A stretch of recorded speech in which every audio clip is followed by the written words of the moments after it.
What would you do if you stumbled upon a conspiracy so dark that it could rewrite history, changing everything you thought you knew? Secrets lie buried beneath the weight of centuries, echoing through the halls of power like a spectre in the night.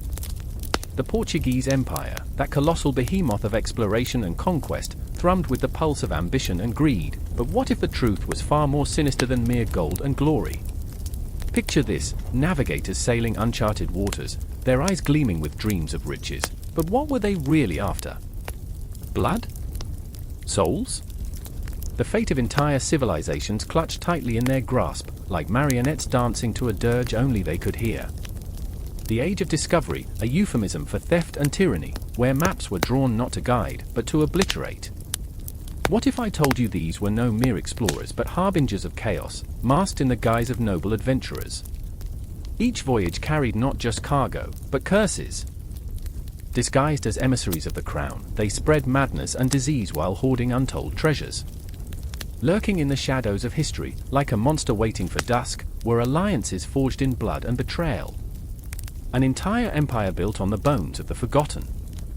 The whispers of the damned echo through time, calling from the sunken ships littering the ocean floor. What secrets do they hold? Gold? Maybe. But also the knowledge of what was sacrificed for that shimmer. Can you taste the salt of desperation in the air? It clings to the past like a shroud, suffocating the cries of those who suffered. And then, there's the Inquisition, a tool of thought control wielded like a sword. Did the Empire seek dominion only over land, or was it the soul they yearned to conquer? Inquisitors prowled the streets, eyes glinting with zeal, silencing dissent with the flick of a wrist. They wielded faith like a weapon, blowing the fog of ignorance over the masses while spinning a web of fear that ensnared even the bravest hearts. Now, let's talk about betrayal. The elite, those schemers cloaked in velvet and silk, plotted in candlelit chambers. They whispered of alliances, yes, but also of betrayals so profound they would make Shakespeare blush. Friends turned foes, and every hearty toast concealed a dagger, waiting to pierce the heart of loyalty. The truth? It's not just that empires rise and fall. It's that they leave behind a legacy of shadows, a cacophony of forgotten voices screaming for justice. Every exploration, every conquest, a riddle wrapped in a curse, shrouded in tales of heroes and villains. So, what will you believe?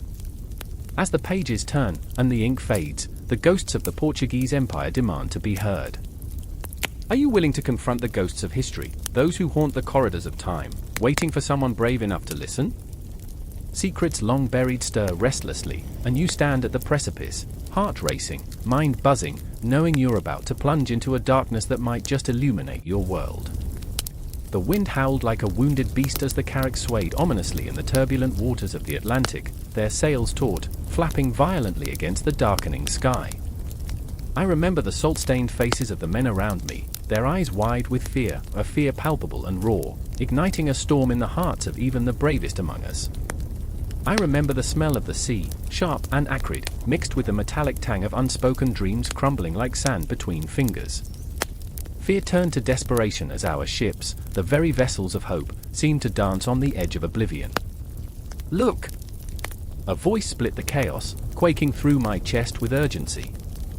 It was Vasco, my brother, his knuckles white as he clutched the rigging. He was a man of few words but boundless fervor, forever chasing glory like a moth drawn to the searing flame of ambition. His eyes held the flicker of a vision that felt like both salvation and damnation. The coast of Africa! We can change everything! In that moment, amidst the storm and the cacophony of creaking wood and howling winds, I saw it, the jagged silhouette of land, ominous yet inviting, rising like a spectre from the depths of madness. The shores whispered promises of gold, spices, and treasures that could elevate us beyond the unforgiving grasp of our mundane lives. But with those whispers came shadows, ghostly reminders of those who had ventured before us, swallowed whole by the wild and unyielding sea. Vasco, we need to turn back. I shouted, my voice barely cutting through the tempest. This madness will consume us. Or it will make us legends. His fervor ignited a fire in my chest, a flame of ambition that flickered with uncertainty. I was the cautious one, the realist in a world that danced widely on dreams. But in that moment, My heart raced with the intoxicating thrill of possibility. As the ships crested the waves, I clutched the railing, my breath heavy with an overwhelming mix of dread and exhilaration.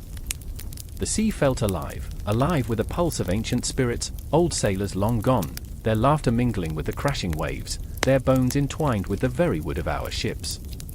They beckoned us forward, but at what cost? For every hero's tale is shadowed by a grim truth, and I could feel the weight of history pressing down upon me like a stone. The air crackled with tension as we approached the coastline. I saw the shimmering sands beneath the golden sun, the twisted trees standing sentinel like forgotten centuries of time. I could taste the salt of the ocean on my lips, could almost hear the whispers of the land promising both wonder and destruction. I remember my heart pounding like a war drum, each beat echoing the conflict inside me, the yearning for adventure colliding with the instinctual desire for safety. And then there was Isabel, the navigator, her unwavering spirit guiding us through the chaos. She was more than a woman, she was a force of nature, with eyes that burned brighter than the stars. "We're on the brink of something monumental," she said, her gaze fixed on the horizon. "Or we're plunging into the abyss." Her words were both a spell and a curse, capturing the very essence of our plight. Her dreams of a world unbounded, of finding new trade routes and riches, entwined with the scars of her past, a past marked by loss and longing. Her fierce desire to prove herself in a man's world was a double-edged sword, cutting deep with every triumph and every heartbreak. I could see it in her eyes, the desperation to escape the suffocating confines of tradition, yet the weight of that very tradition pressing heavily against her heart. As the waves crashed against the hull, I felt the world tilt. Time slowed.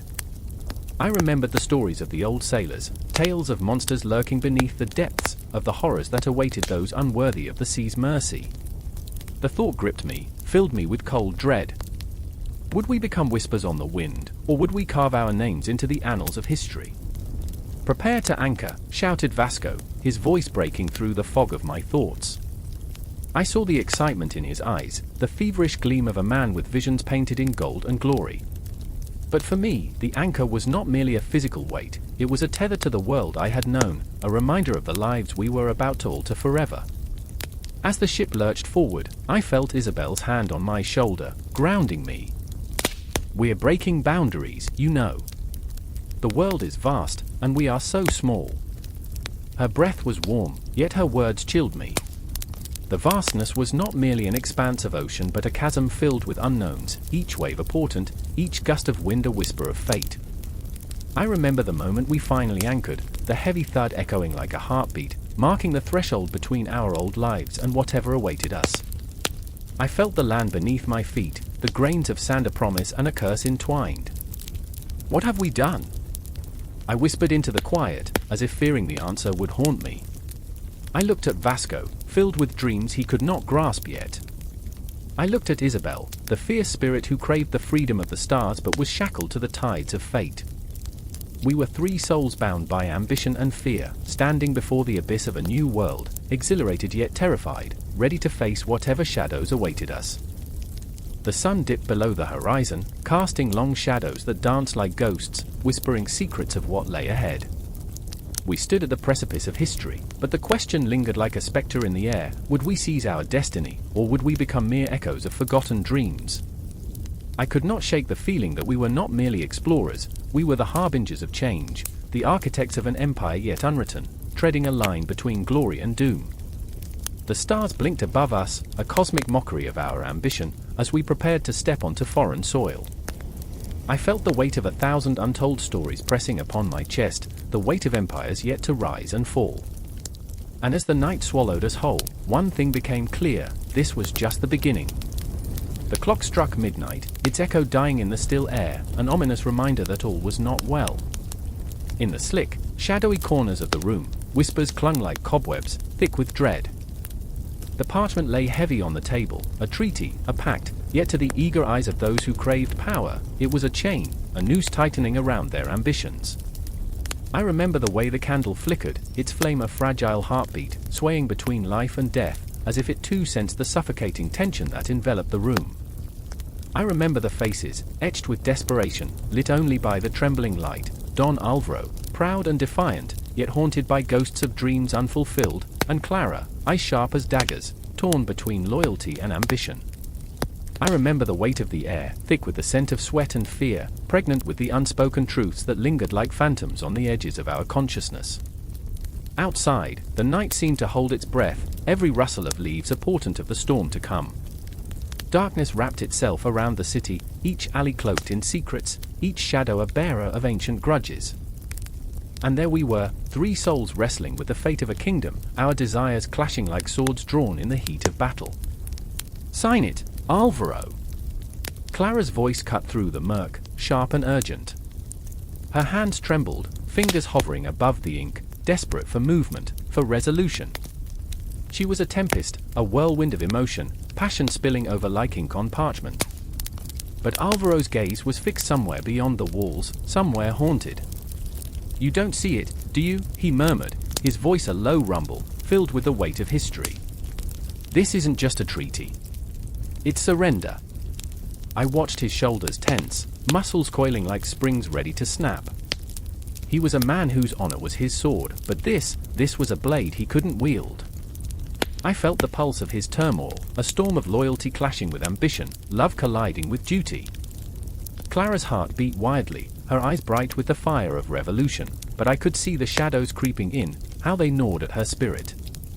She wanted to be free, to carve her own legacy from the marrow of this land. But at what cost? Every moment we hesitate, we lose more, she pressed, her voice a soft but insistent whisper, laced with desperation. The world is moving on without us. I could feel her resolve like a tremor beneath my skin, electric and raw. It was intoxicating and terrifying, a dangerous cocktail of hope and despair. "Then let it," Alvaro replied, his tone bitter like crushed herbs. "Let the world turn. I refuse to sell my soul for scraps, Clara." But there it was, the unspoken truth, heavy as iron. The Treaty of Zamora lay between us, a cruel jester mocking our aspirations. It had the power to reshape destinies, to bind us in chains of allegiance and loyalty that might choke the very breath from our lungs. I could hear the echoes of our predecessors, ghosts of kings and queens who had bled this land dry, their ambition still clattering like bones in the wind. I remember the cold sweat trickling down my spine as I caught a glimpse of the shadows in the corner, slithering like serpents, whispering tales of betrayal and loss. They were there, the ancestors of our forefathers, their eyes dark and accusing, watching our every move. Clara's ambition sparked against the backdrop of their silence, a bright flame in a gathering storm, while Alvaro's resolve was a fortress, fortified yet crumbling under the weight of its own pride. "Do you not hear it?" Clara's voice quivered, rising to a fever pitch. "The cries of those who came before us? They've laid their blood to rest, and now it's our turn to decide." The intensity of her words crackled like electricity in the room, igniting something deep within us. I felt the tension rise, thick as fog, each heartbeat a drumroll warning of the impending clash. Alvaro stepped back, the shadows curling around him like a shroud. "And what of the price, Clara? What of the blood we spill? Are we to become the monsters we fear?" I could see the turmoil swirling in his mind, each thought a knife cutting deeper into his conscience.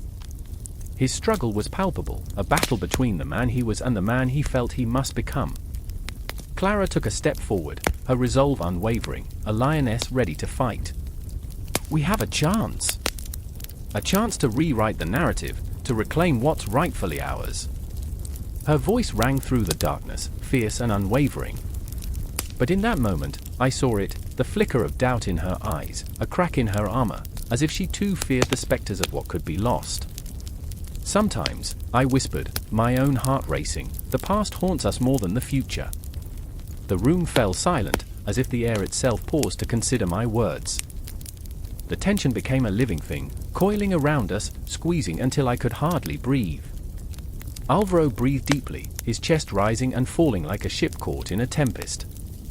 "Then let them haunt us," he said finally, his voice a whisper barely above the crackling of the candle. "Let us be the architects of our own fate, even if it means standing against the tide." I felt the weight of his conviction settle in the room, heavy yet illuminating. It was a promise of defiance against the tide of history. And as I gazed into their eyes, I understood we were on the brink of something monumental, a shift in the very fabric of our existence.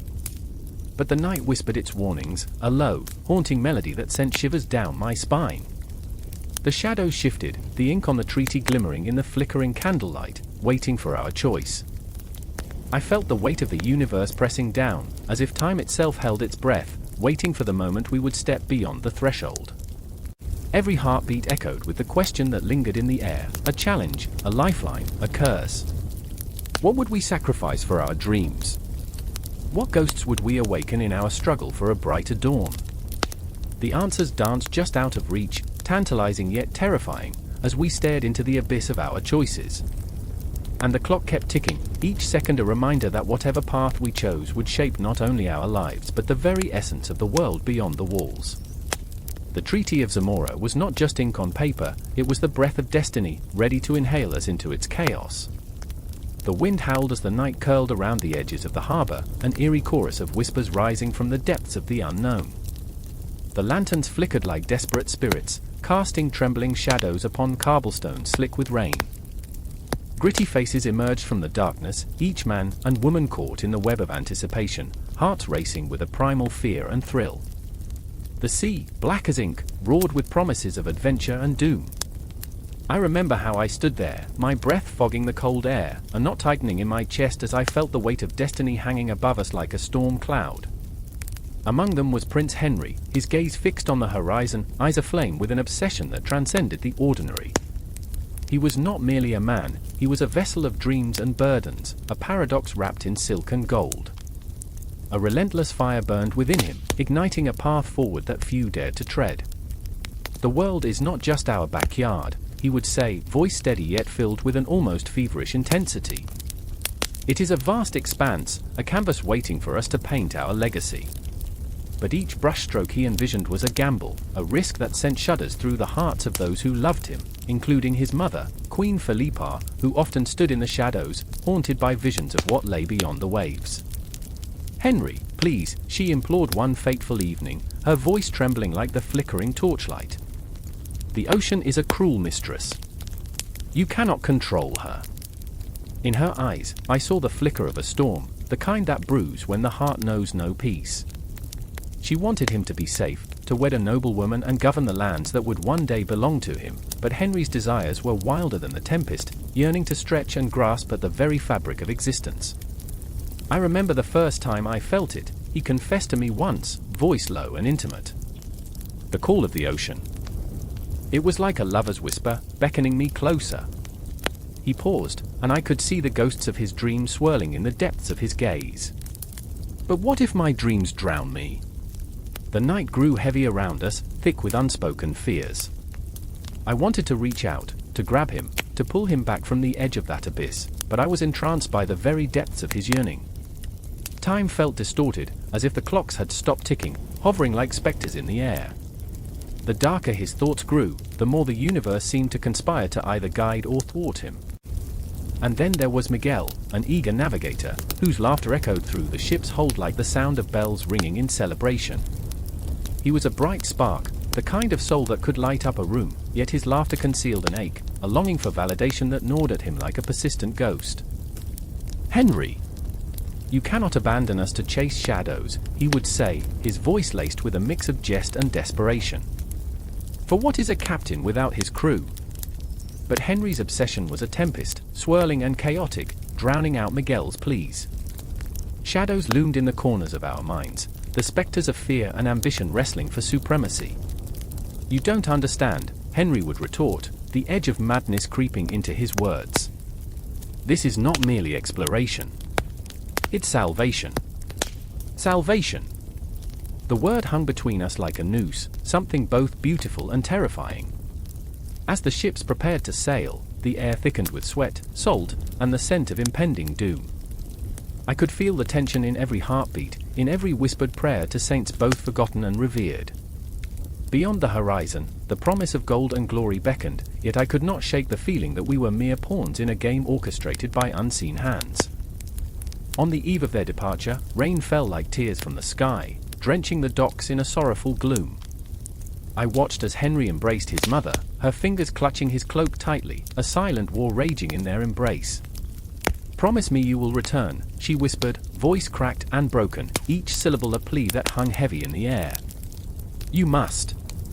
"I promise," he replied, though I saw the flicker of uncertainty in his eyes. It hung there like a ghost, a spectre of fate that loomed over him.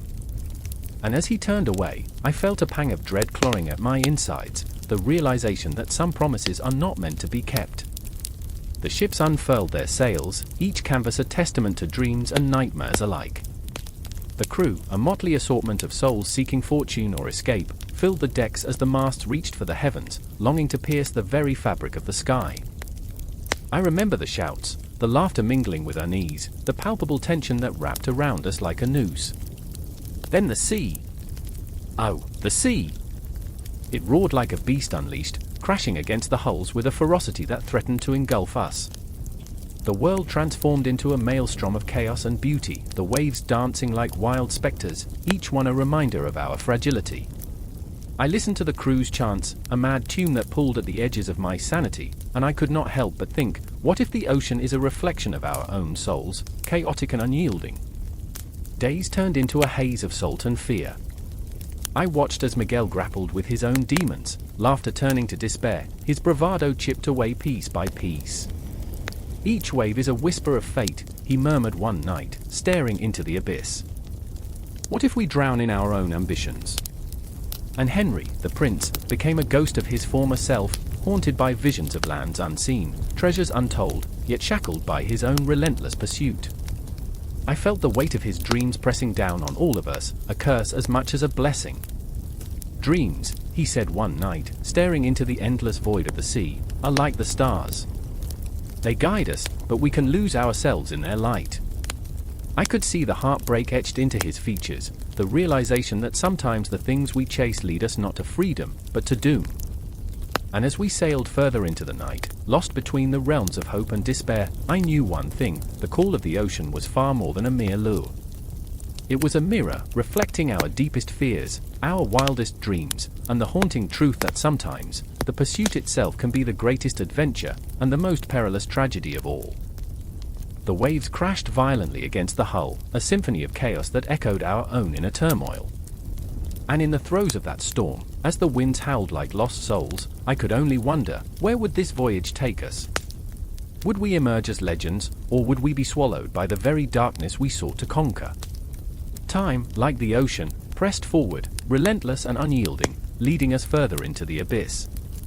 The air stinks of salt and fear, a briny mix that clings to the skin like sweat.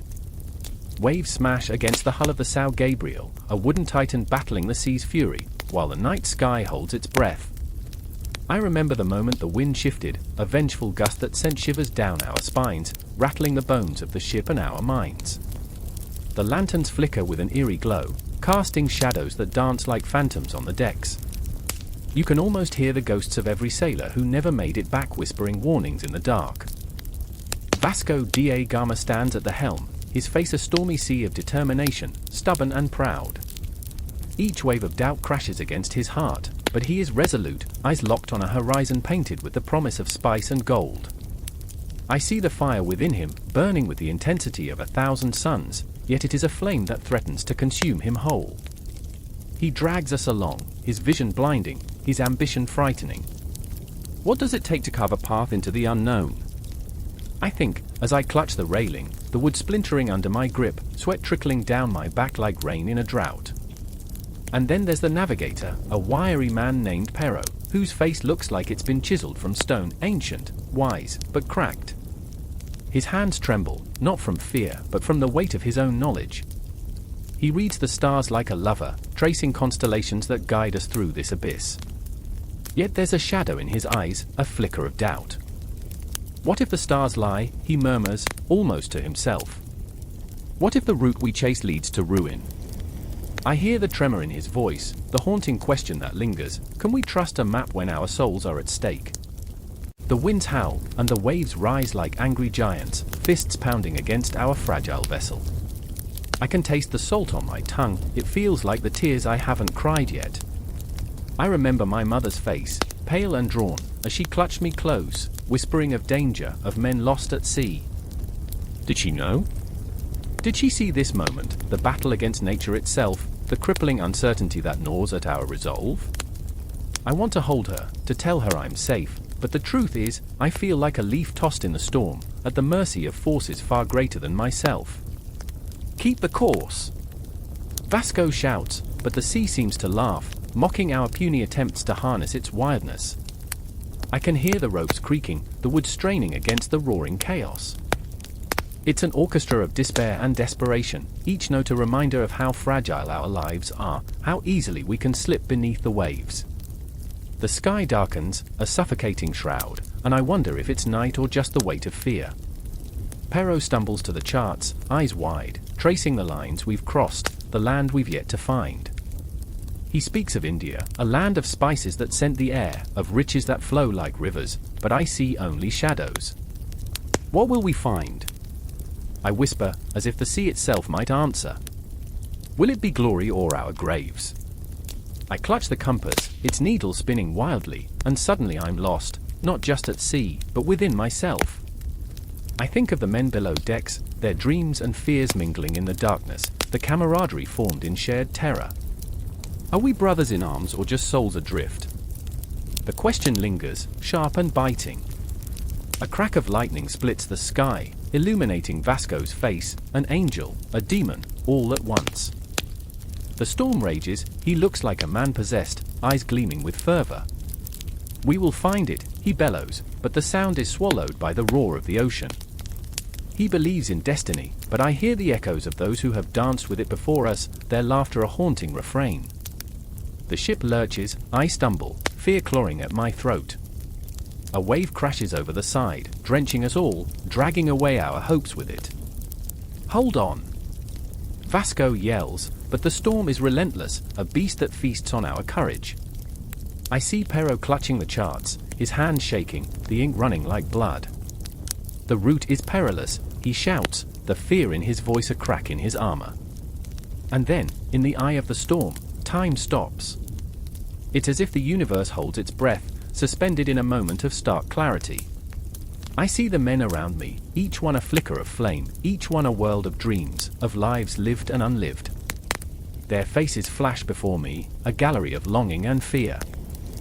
I remember their laughter, the camaraderie shared over meager rations, the warmth of a shared fire. And I wonder, what will we leave behind? In that silence, I feel the weight of my own ambition, the clashing tides of hope and despair. I see Vasco, his heart beating like a war drum, driving us forward, yet burdened by the weight of leadership. What does it mean to lead when the path is uncertain, when lives hang in the balance? With a surge of determination, I grip the ropes tighter, pulling myself back into the fray. I can't let fear take hold, I can't let the storm win. I remember my mother's words, the love behind them, the sacrifices made, and I realize we are all chasing something, a dream, a destiny, a piece of ourselves. The sea may be a cruel mistress, but it can't snuff out the fire that burns within us. Vasco roars, the sound echoing through the chaos, and we all feel it, a surge of energy, a pulse that binds us together. The storm rages on, but now it feels like a battle cry, a challenge thrown at our feet. This is our moment, he cries, and I can't help but feel the intensity of those words resonate deep within me. The winds howl and the sea churns, but our spirits rise, ignited by the call to arms. We may be lost, but we are not defeated. As we press on, the shadows loom, but so do the stars, twinkling with a promise yet unfulfilled. The journey is treacherous, the stakes higher than we can imagine, yet every heartbeat echoes with the promise of glory. And it isn't an end, it's merely the beginning. The horizon stretches ahead, a swirling mass of potential and peril, and we hurtle toward it, together, lost and found in the storm. The air hung heavy with salt and smoke, mingling in a choking embrace as swords clanged, echoing like the tolling of a death bell. Night had draped its cloak over the tumult, and in that darkness, fear breathed like a living thing. My heart raced, each thud hammering against my ribs, a frantic drum marching toward doom. I stood at the brink of Ceuta, a city caught in the throes of chaos, its cobblestone streets slick with blood and betrayal. I remember, my palms were clammy, my fingers trembling around the hilt of my sword. A glimmer of steel caught my eye, and I turned to see Isabella, my sister, standing beside me, eyes blazing with a mixture of terror and fervor. She was not just my kin, she was my keeper of dreams, my tether to sanity in this madness. But tonight, even she seemed to waver on the precipice, the weight of uncertainty pulling her down into the abyss. "Do you see them?" she whispered, eyes wide, scanning the horizon where shadows danced like phantoms. "They come like wolves, ravenous, insatiable." "Sure," I replied, as if silencing her would halt the onslaught. But my voice felt hollow. I could feel the pulse of her fear, a mirror to my own. With every breath, the air grew thicker, electric with the tension of 1,000 unshed tears. Time stretched and warped, the air pregnant with dread. I remember the stories told by the fire, heroes wrapped in honor, their tales unfolding like bright banners. But this was a symphony of screams, the notes twisted and grotesque. My thoughts spiraled like a hawk on the hunt. Should I stand by her side, or should I flee? The cowardice clung to me like a shroud, suffocating and inescapable. A figure emerged from the murk, a soldier, face smeared with grime, eyes wild and unfocused. "To arms! To arms!" he bellowed, his voice splintering the night. And in that moment, I felt the gravity of choice crash upon me, an avalanche of blood and loyalty. Would I be the one who faltered, the one whose name would be forgotten, lost to the whispers of history?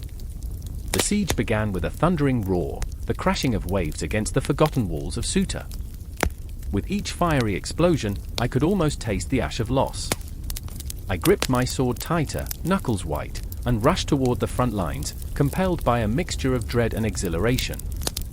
Isabella was at my side, her courage a luminous thread weaving through the dark, reminding me that we were forged from the same iron. "I will not yield," she shouted, her voice cutting through the din. "Not today." "Not ever?" And there I found my resolve, a flicker igniting against the encroaching shadows. The clash of steel rang out like thunder, each blow a heartbeat, a pulse of desperation. I felt the cold steel of my blade bite into flesh, the visceral reality of life and death no longer abstract, but essence and marrow. I remember the scent of sweat and fear, the metallic tang that hung in the air, suffocating and intoxicating. But amidst the chaos, whispered doubts curled within me like serpents. What did we seek in this struggle? Glory? Power? Or was it simply the unending desire to prove ourselves worthy, to carve our names into the annals of time? I stole a glance back at Isabella, and in her fierce determination, I found both strength and despair. What if this was our last stand, our final breath? As the night deepened, the shadows twisted into grotesque shapes, the echoes of dying warriors merging with the cries of the living. Fear, palpable and raw, enveloped me. I remembered tales of heroes, but beneath the weight of death, I felt more like a spectre, an echo trapped in the grand theater of fate. Then, from the depths of the chaos, I saw him, Diego, a soldier of the rival faction, his face a mask of rage and pain. He charged, desperation painted on his features. I raised my sword, heart racing, our fates colliding in a moment suspended between fear and resolve. But as I readied myself for the clash, I saw in Diego's eyes a reflection of myself, a brother, a son, a man driven by the same desires, the same fears. In that heartbeat, the world slowed. I hesitated, my mind racing with the absurdity of it all. Here we were, two souls, pitted against one another, yet united by the same struggle, the thirst for survival, the longing for purpose. In that flicker of time, I felt the weight of the cosmos pressing down upon us, 2 grains of sand in an unforgiving desert, each grain a life, a dream shattered by ambition. The moment shattered like glass when Isabella lunged forward, her blade finding its mark in Diego's side. The world exploded into chaos around him, and I felt the air thicken with a silence so profound it swallowed the screams, the clanging, the very essence of life. I fell to my knees, staring into his eyes, the same despair reflected back at me, an unspoken acknowledgement that this was not victory, but a hollow shell of it. Time unraveled, and a cold wave of realization crashed over me. In conquering, we were conquered. In claiming, we were claimed. Ceuta was not just a city, it was a mirror held up to our souls, and what we saw was both glorious and grotesque. As the tide of battle surged and ebbed, I felt a pull, a tether to something far greater than this blood-soaked ground. The clock of destiny ticked with a rhythm I could not ignore. I watched Isabella, her spirit alight with the fire of the fallen, her shadows casting long across the cobblestones, and I knew we had crossed a threshold from which there was no return. In the aftermath, as dawn painted the horizon with streaks of crimson and gold, the weight of our actions hung heavy, a haunting reminder of what we had become. And in that dawning light, I understood, this was just the beginning. The story would not end here, it would spiral, a relentless current pulling us forward, deeper into the maw of ambition and the darkness of our own hearts. A new chapter awaited, one steeped in choices that would echo through time, binding us in a dance of shadows and light. The fog hangs thick, a shroud of unease over the jagged cliffs of the Azores, where the air is often pregnant with the scent of salt and fear. It's night, and the moon casts a silvery light, illuminating the sharp edges of reality. I stand there, my heart drumming like a war beat, as the waves crash against the rocks below, echoing the violence of a world teetering on the brink. The earth feels alive beneath me, trembling with secrets of those who dared to tread this treacherous land before. Shadows dance, whispering tales of colonizers and the blood-soaked soil that ripples with their desperate past. Alfonso, a man with eyes that flicker like the dying embers of a fire, grips his sword tightly, knuckles white against the chill of the night. His breath comes in ragged gulps, each exhale a ghost of his ambition. He's haunted by dreams of riches, of conquest, but also by the weight of his own choices. The echoes of his father's voice ring in his ears, every word a chain binding him to the legacy of a ruthless empire. "You will bring honor," his father had said, the words dripping with expectation. But in this moment, as he stares into the abyss of the unknown, Alfonso feels anything but honorable. Beside him, Isabella watches the horizon. Her spirit is wild, a tempest contained within the fragile boundaries of her body. Her heart beats with a desire to escape the chains of a world that demands conformity. She is no mere pawn in this game of power, she is a flame, flickering defiantly against the suffocating darkness.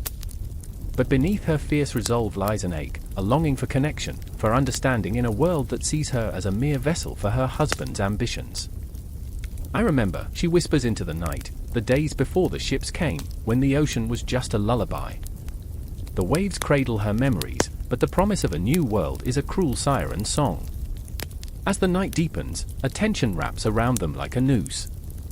The settlers gather, faces twisted with desperation and dreams, the flicker of torchlight revealing the raw edges of hope and fear. They speak in hushed tones, plotting their futures on this land that feels both foreign and familiar, yet there is an undertow of dread. The ghosts of those who had come before them linger, their whispers carried by the wind. Alfonso can feel their presence, a chilling reminder of the cost of ambition.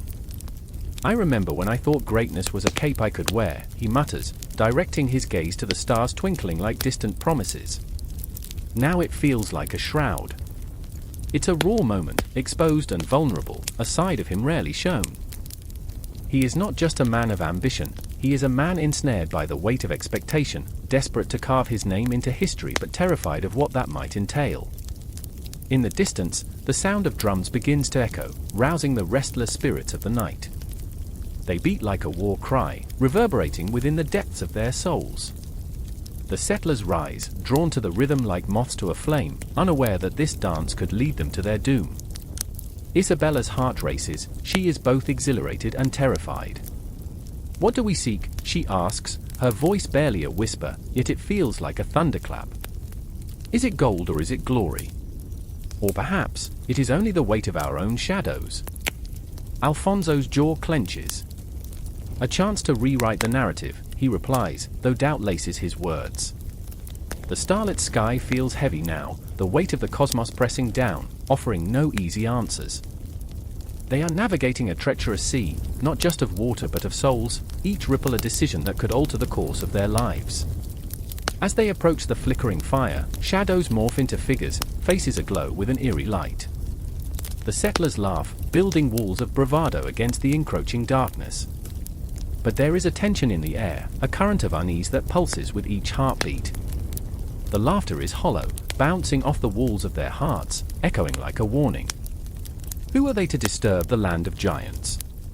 What dreams are they willing to sacrifice for the fleeting touch of power? The drums grow louder, and with them, a wave of uncertainty crashes over the gathering. Isabella feels the pull of the unknown. It beckons her like a lover lost in the night. "We are the architects of our fate," she asserts, but her voice trembles, revealing the cracks in her facade. Do we build a future, or do we create our own graves? It's a question that hangs in the air, thick with unfulfilled desires and unrealized potential. The fire flickers, casting their doubts in sharp relief against the ember glow. Suddenly, a figure emerges from the shadows, a rival settler, his eyes glinting with the promise of conflict. "You think you can claim this land," he snarls, words laced with venom. The air thickens with tension, the kind that swells before a storm. Alfonso steps forward, instincts racing, heart pounding like a war drum. "We will not bow to fear," he declares, the firelight reflecting the turmoil within him, a chaotic dance of courage and cowardice. Isabella watches, feeling the weight of her own powerlessness, yet also the flickering flame of her own resolve. "This is not just about land," she interjects, her voice rising above the cacophony. "It is about the legacy we leave behind." The crowd falls silent, caught in the web of her words, her passion igniting something deep within. But the drums continue to pound, relentless and taunting, a refrain that resonates through their bones. The confrontation is inevitable, a clash of dreams and nightmares woven into the fabric of time. And as the night stretches on, I feel the pulse of their destinies intertwining, a tapestry of ambition, fear, and the haunting echoes of those who came before. Here, where shadows meet the light, the Azores and Madeira are not just places on a map, they are the battlegrounds of the human spirit, where the struggle for identity and legacy battles against the ghosts of history. The air crackles with the electric promise of change, a promise that could lead to salvation or destruction. The night holds its breath, and so do I, caught in the tempest, waiting for the moment of reckoning, unable to escape the gravity of their choices, unable to turn away from the chaos that binds them. The story is far from over, it pulses like a heartbeat, alive and trembling, drawing me deeper into its haunting embrace. I remember the stench of the port. The air thick with salt and sweat, mingling with the spices from distant lands, cinnamon, cardamom, and the foreboding shadow of cloves. It clung to your skin, an unshakable reminder that dreams were forged in fire and desperation. A ship loomed before me, its sails puffed like the chests of proud men, yet the hull whispered secrets of the deep. Voices rose like the tide, excitement crackling through the air, but beneath the cacophony, a tremor of fear rippled through me. What had we sacrificed for these treasures? What demons lurked in the hold? There was Davin, his eyes ablaze with ambition, a flame that could scorch the earth. I saw him standing at the edge of the dock, a reckless grin splitting his sunburnt face, the kind of smile that promised glory but whispered of ruin. He had come from nothing, a poor boy whose hunger for spice turned into an insatiable lust for power. In his hands, a map, creased and stained, charted not just coastlines but the very paths of human greed. "This," he said, voice booming over the gulls, "is our ticket to immortality." And then there was Ilara, my heartache, standing against the weathered wood of the pier, arms crossed, brow furrowed. She was the tether that kept me grounded, yet here she was, a storm of conflicted emotions. "Davin," she snapped, "you're blinded by dreams. Do you think they'll welcome us with open arms? We'll be as welcome as a plague on their doorstep." Fear twisted in her voice, a haunting melody that echoed my own doubts. I could feel the tension crackle between them, two souls on the brink of collision, and I was caught in the middle, a ragged thread stretched too thin. I remember the whispers of the city behind us, shadows lurking in every alley, each cobblestone imbued with forgotten stories. The merchants, their eyes rimmed with greed, clawed for a piece of the spice trade pie, and the air was thick with the tension of competition. This was not just a venture, it was a war, and we were the reluctant soldiers, fighting for a chance to take our place in history, or fall into obscurity like so many before us. "Ilara," I pleaded, my voice low, as if the very words might betray us. "What if it's true? What if the riches change everything?" A flicker of hope danced in my chest, but it was quickly snuffed out by the weight of reality. She shook her head, the defiance in her eyes pooling with sadness. Time and dreams were slipping through our fingers like grains of sand, and I felt the clock ticking, each second a reminder of our mortality. The ship's horn blared, a mournful sound that echoed through the early morning mist, punctuating our fragile resolve. I could see the crew bustling, laughter rippling through the chaos, but it felt hollow, like a death knell heralding an impending doom. What would we lose along the way? What horrors lay hidden in the spices we so desperately sought? I could almost hear them, a chorus of past souls, warning us from the shadows, their cries drowned out by the promise of wealth. Davin's eyes sparked with wild ambition. "Fear is for the weak," he bellowed, voice spilling over with an intoxicating bravado. "We're destined for greatness. The East awaits." His words, raw and charged with adrenaline, stirred something within me, our primal urge to seize the day. Yet, in his brilliance, he was blind to the tempest brewing beneath the surface, the cracks in our resolve widening like the chasms of the ocean. Ilara stepped closer, and I felt her warmth radiating, a flicker of safety amidst the tumult. What about the families we leave behind? The lives we disrupt? Her voice, a haunting lullaby, sank into my bones, knitting together the fabric of my soul with each syllable. I wanted to scream, to tell her it was too late, that we had already crossed the line, but instead, I stood there, a coward, watching her fight for our humanity. And then it hit me, our destiny was entwined with the fate of countless others, those who would suffer for our greed. The spices danced in my mind, swirling like ghosts, taunting me with their aromatic allure. The riches they promised seemed to shimmer like a mirage on the horizon. What did it mean to trade our souls for a taste of the exotic? Were we not drawing the very lines of history that would bind us in chains? Suddenly, the ship's anchor creaked ominously, the sound echoing through our hearts, a grim reminder that we were not simply sailing into adventure, we were embarking on a journey of betrayal, deception, and sacrifice that would cost us everything. As the sails unfurled, I felt the weight of choices bearing down on us, heavy like the spices we sought. I looked toward Davin, his silhouette sharp against the sun, a man who believed he could conquer the world but might just lose his own soul in the process. What if we become the very monsters we seek to outsmart? I wondered, a whisper lost in the wind. Ilara's gaze met mine, an understanding passing between us, a silent acknowledgement of the ghosts that would follow us across the sea. In that moment, the sea roared like a beast awakened, and I realized we were not merely chasing spices, we were chasing our demons, our regrets, our unquenchable thirst for power. Would we be consumed by the very forces we sought to control, or would we find redemption, however fleeting, amidst the swirling chaos? The ship lurched forward, and I felt the world tilt, a precursor of the storm that awaited us. I turned away from the shore, crystalline tears glistening on Ilara's cheeks, mourning the dreams we left behind.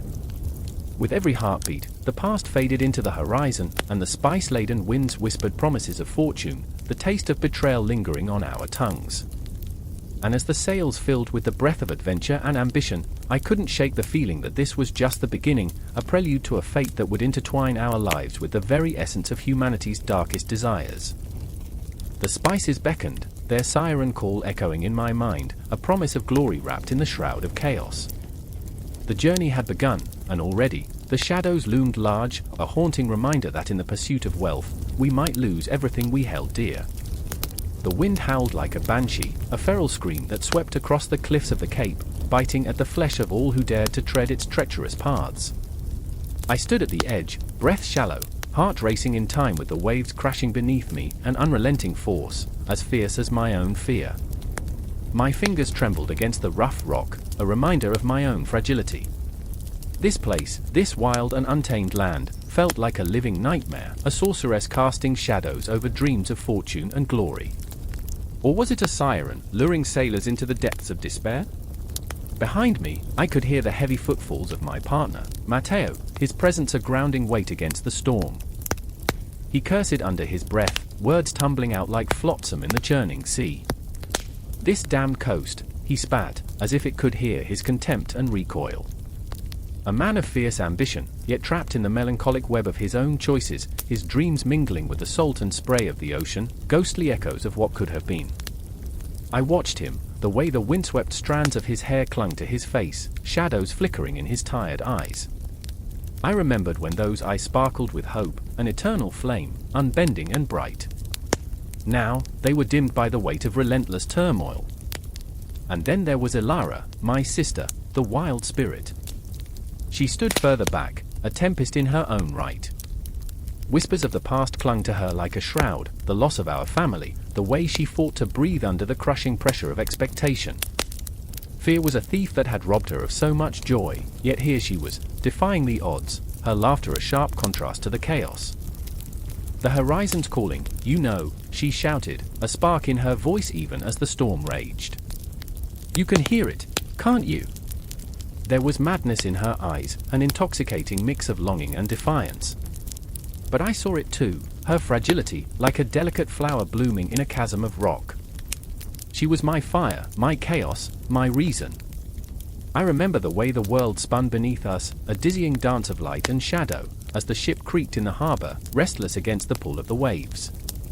We'd set sail on false promises, our dreams tangled with the charred remains of our past. Each passage through the Cape was a gamble, a game played with fate itself. The very air crackled with tension, every gust of wind a reminder of our mortality. There were whispers of treachery, of betrayal lurking just beneath the surface, like a shark circling its prey. "Do you think they'll come?" Matteo asked, eyes narrowing as he scanned the horizon. His voice was low, tense, charged with a dread I couldn't ignore. The crew was a motley bunch, each man as desperate as the next, each one driven by a hunger for gold and glory. But I couldn't shake the feeling that they were puppets, and somewhere offstage, a master pulled the strings. They have to. They need us as much as we need them. But it wasn't just the promise of treasure that weighed heavily on my heart. It was the ghosts that haunted us, memories seeping through the cracks, creeping into the corners of my mind. I remembered our father, his laughter echoing through the empty halls of our ancestral home, his stories of adventure igniting a fire within me. But those stories had turned to ash the night we lost him, and with them, my innocence. The sea had claimed him, and it would not stop there. "Why do we keep running?" Ilara's voice cut through the tempest, a plea wrapped in the rawness of her heart. "What are we searching for out there?" She looked at me, and in that moment, I saw the reflection of my own soul, battered and bruised. I wanted to shield her from the truth, the haunting reality that we were both searching for something we could never reclaim, a sense of belonging, of purpose, of peace. I turned back to the cliffs, swallowing hard against the rising tide of emotion. The earth shivered beneath us, as if the land itself was alive, restless. "We're searching for a way to make it right," I whispered, though I wasn't sure who I was reassuring, my sister, my partner, or myself. The Cape was a gateway to our dreams, but it was also a prison. The duality hung thick in the air, a choking fog that threatened to engulf us whole. And then it happened, the storm broke, rage unleashed in a violent torrent. Rain hammered down like nails, the wind screamed like a banshee. The world became a blur, the chaos swallowing us, tearing at the edges of our sanity. We stumbled back, grappling for purchase, the earth shifting beneath our feet like the hands of fate, unpredictable and cruel. "Stay close!" Matteo shouted, his voice barely piercing the cacophony. We were bound together by fear, by loss, by the desperate need to survive. I reached for Ilara, her hand slipping into mine, a lifeline in the chaos. "Keep running!" "We can't stop," she cried, determination igniting the fire in her spirit, driving us forward through the tempest. My heart pounded in my chest, a primal rhythm urging us on. We were not just fleeing the storm, we were running from the ghosts of our pasts, from the shadows that loomed large over our futures. The cliffs loomed overhead, dark and menacing, a reminder that the path was treacherous. Each step was agony, each gust of wind a reminder of the precariousness of our existence. The sea roared, a relentless beast crashing against the rocks, a symphony of despair that echoed our own. As we reached the edge, something shifted, a moment suspended in time. I looked into Ilara's eyes, saw the flicker of hope mingling with fear, a reflection of our shared journey. "Together," I whispered, and in that moment, we anchored ourselves to one another, our hearts beating as one against the storm. In the chaos, we were lost and found, entwined in the ebb and flow of existence, caught between dreams and despair. The Cape, with all its fury, embraced us, and we plunged into the unknown, surrendering to the wild and unpredictable tides of fate, where the past and future collided in a breathtaking swirl of possibility. What awaited us out there? We could only grasp each other's hands tighter, the weight of our burdens pulling us forward into the swirling abyss. Each heartbeat echoed the promise of survival, the relentless pursuit of dreams, and the unyielding hope that perhaps, just perhaps, we would find our way home amidst the shadows. The ink stains my fingers as I trace the edges of the fragile parchment, its surface worn, the lines trembling like a heart caught in the throes of fear. I remember the night when it all fell apart, the quill slipped from my grasp, and that moment hung heavy in the air, thick with unspoken dread. "Do you see it?" whispered Clara, her voice barely above a breath, her wide eyes reflecting the flicker of our dim lantern. Shadows danced around us, teasing the edges of the map, making the unknown seem alive. The coastlines twisted and turned on the parchment, whispering promises of lands beyond the horizon, yet the pull of that vastness was a ghostly tether, drawing us toward peril. "Is it the edge of the world?" I asked, feeling foolish, yet my heart raced at the thought. The cartographers had etched their fears into these lines, their dreams sinking beneath the weight of reality. Clara chuckled, a sound both nervous and defiant. "The edge of our sanity, perhaps." I always admired Clara's spirit, a flame against the encroaching dark. She was fierce, passionate about each stroke of the quill, every sip of ink, believing that cartography was not just a craft but a conduit to greatness. But there were moments when her bravado cracked, revealing the raw fear of what lay beyond the familiar shores of Portugal. The sea was merciless, swallowing entire ships, as if it sought to erase every trace of our ambition. "Remember the tales, Rodrigo?" Clara pressed, her fingers brushing the parchment like a lover's caress, recalling the stories etched in her mind. The ships that vanished without a trace, the maps that led to nothing but madness. Her voice quivered, and I could see the shadows of doubt clawing at her resolve. "I remember," I whispered, my own fears pooling in the pit of my stomach. "I remember the stories of men who sought glory but found only the abyss." The thought was a cool blade against my skin, chilling me to the bone. Each tale felt like a warning, yet the thrill of the chase pulled at me, a siren's call that promised fortune in exchange for sanity. The weight of the lantern's flickering flame cast our faces in a soft glow, yet I could see the tension etched in Clara's brow. Her dreams rested on those fragile lines, the boundaries of our world stretching like the sinews of a great beast, the earth itself breathing beneath our feet, mocking our ambitions.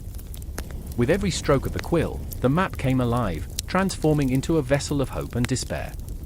"Do we dare?" I asked, the words tumbling from my lips, a challenge cloaked in uncertainty. Clara's gaze pierced through the darkness, and in that moment, I saw her resolve harden. If we do not, we remain prisoners of our own making. We must chart the unseen, or we will fade into mere footnotes of history. But history was not kind, and in that silence, I felt the echo of those who had walked this path before us, their spirits trapped between the waves and the ink. They warned against the storm, the tempest brewing in the distance, a reminder of the chaos waiting to swallow us whole. "Look at this," Clara said, her voice silencing the ghosts that tugged at our minds. With trembling fingers, she pointed to a mark on the map, a jagged edge that seemed to cut through our very souls. "This is where we will go. This is where we will find our place in the stars. Or where we will end," I murmured, my heart racing against the thrill of the unknown. The irony of our plight struck me, men in search of glory, only to be swallowed by their own ambition. Clara bit her lip, a flicker of doubt sparking in the depths of her eyes. "Every voyage carries the shadow of loss," she confessed, her voice trembling with emotion, "but every cartographer knows that without risk, there is no reward." The words hung in the air, a mantra that felt both comforting and terrifying. The storms of the ocean howled like lost souls, and I could almost feel the weight of their wrath pressing against my chest. Clara's resolve fueled my own, and as I stared at the map, the ink began to swirl, merging with the storm clouds gathering in my mind. I could hear the whispers now, the cries of sailors long forgotten, their dreams entangled with the very fabric of those lines we were so desperate to follow. "Look at this!" I exclaimed, a surge of adrenaline coursing through me as I traced another line, one that led to a place legends claimed was paradise, untouched by the shadows of time. "What if we find it? What if our names are etched in the annals of history? But Clara's gaze turned grave. And what if we don't return? What if we become nothing more than a tale of shipwreck and despair? The conflict twisted between us, a tether fraying at the edges, and I could feel the weight of her uncertainty pulling at my heart. Then we become something more, I replied, my voice barely above a whisper, a part of the very map we've drawn. A chill spread over my skin, the truth of those words settling into my bones. I was torn between the thrill of discovery and the haunting fear of oblivion. As the wind howled through the cracks of the old ship, I felt our spirits entwined with the vastness of the ocean, echoing the dreams and nightmares of those who came before. The moon hung heavy in the sky, a silent witness to our ambitions, a ghostly reminder that we were but fleeting shadows against the tapestry of time. And there we stood, on the precipice of our dreams and nightmares, the flickering flame casting our fears into the void. We were drawn to the map like moths to a flame, knowing that in every stroke of ink, every line we dared to trace, lay the haunting essence of our humanity, fragile, flawed, and undeniably alive. The cartographers of old had left their mark, but now it was our turn. The weight of history pressed upon us, the abyss called our names, and we would either find our place among the stars or vanish into the shadows, lost to the unforgiving tides of time. The air crackles with tension, electric and suffocating, as I stand on the swaying deck of the Santa Maria, the salty spray of the Atlantic biting at my skin. Voices clash like swords, each syllable a battle cry echoing through the misty dawn. I remember the taste of fear, bitter, metallic, like blood, on my tongue, the voices of my fellow sailors rising in a crescendo that tears through the fog of uncertainty. "We won't let them take it," shouts Miguel, his eyes wild, reflecting the fierce light of our shared ambition. He is a man hemmed in by dreams, but with each word, I see his desperation clawing at the edges, threatening to consume him whole. To the east, a shadow looms, Portugal. Our rivals, our enemies. They stretch their greedy fingers toward the treasures of the new world, and we are the guardians of our fate. It's a silent war, a tug-of-war played out in whispers and glances, every heartbeat a countdown. I can feel the pull of the ocean, its depths holding secrets darker than the abyss, and yet, the longing for glory blinds me, drags me deeper into this maelstrom. Then there's Elena, fierce and unwavering, her spirit a bonfire that could ignite the world. She stands near the bow, hair whipping in the wind, eyes fixed on the horizon, searching for something we cannot grasp. They cannot have it all, can they? She muses, and her voice, a haunting melody, entwines with the wind. There is a collision of hope and dread in her words, a fragile thread that binds us all. I remember the laughter we shared, the nights spent spinning tales of discovery, but now, a darkness seeps in. Will our dreams morph into nightmares? Her face, lit by the dawn, is a mask of resolve, yet I see the tremor beneath her surface, the fear of betrayal lurking where none should tread. "Mark the line," shouts our captain, his voice snapping like a whip, and it's as if the very heavens bend to his command. The Treaty of Tordesillas, 2 nations, 1 world, a stroke of a pen dividing empires and destinies, yet here we are, mere pawns in a game played by kings. I remember books filled with tales of heroes and glory, yet here, the ink feels like blood, thick and suffocating. There's a price for ambition, and we are poised on the edge of catastrophe, one misstep away from disaster. The sun rises, a cruel harbinger of the tumult to come, bathing everything in an eerie glow. I catch sight of our flag flapping defiantly against the azure sky, a symbol of hope and fear, and I feel the whispers of history wrap around my throat. Will we be remembered as conquerors or as fools? The irony does not escape me, we bathe in the glory of our ancestors while bathing in our own sweat and grime. They bathed once a year, I mutter under my breath, so yeah, romance was earthy. Even in our folly, there's a dark humor that seeps through the cracks of despair. As the day unfolds, I find myself in a confrontation with Miguel.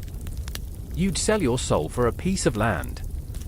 I hiss, the words tearing from my throat, sharp as daggers. His face contorts, a mask of fury and fear.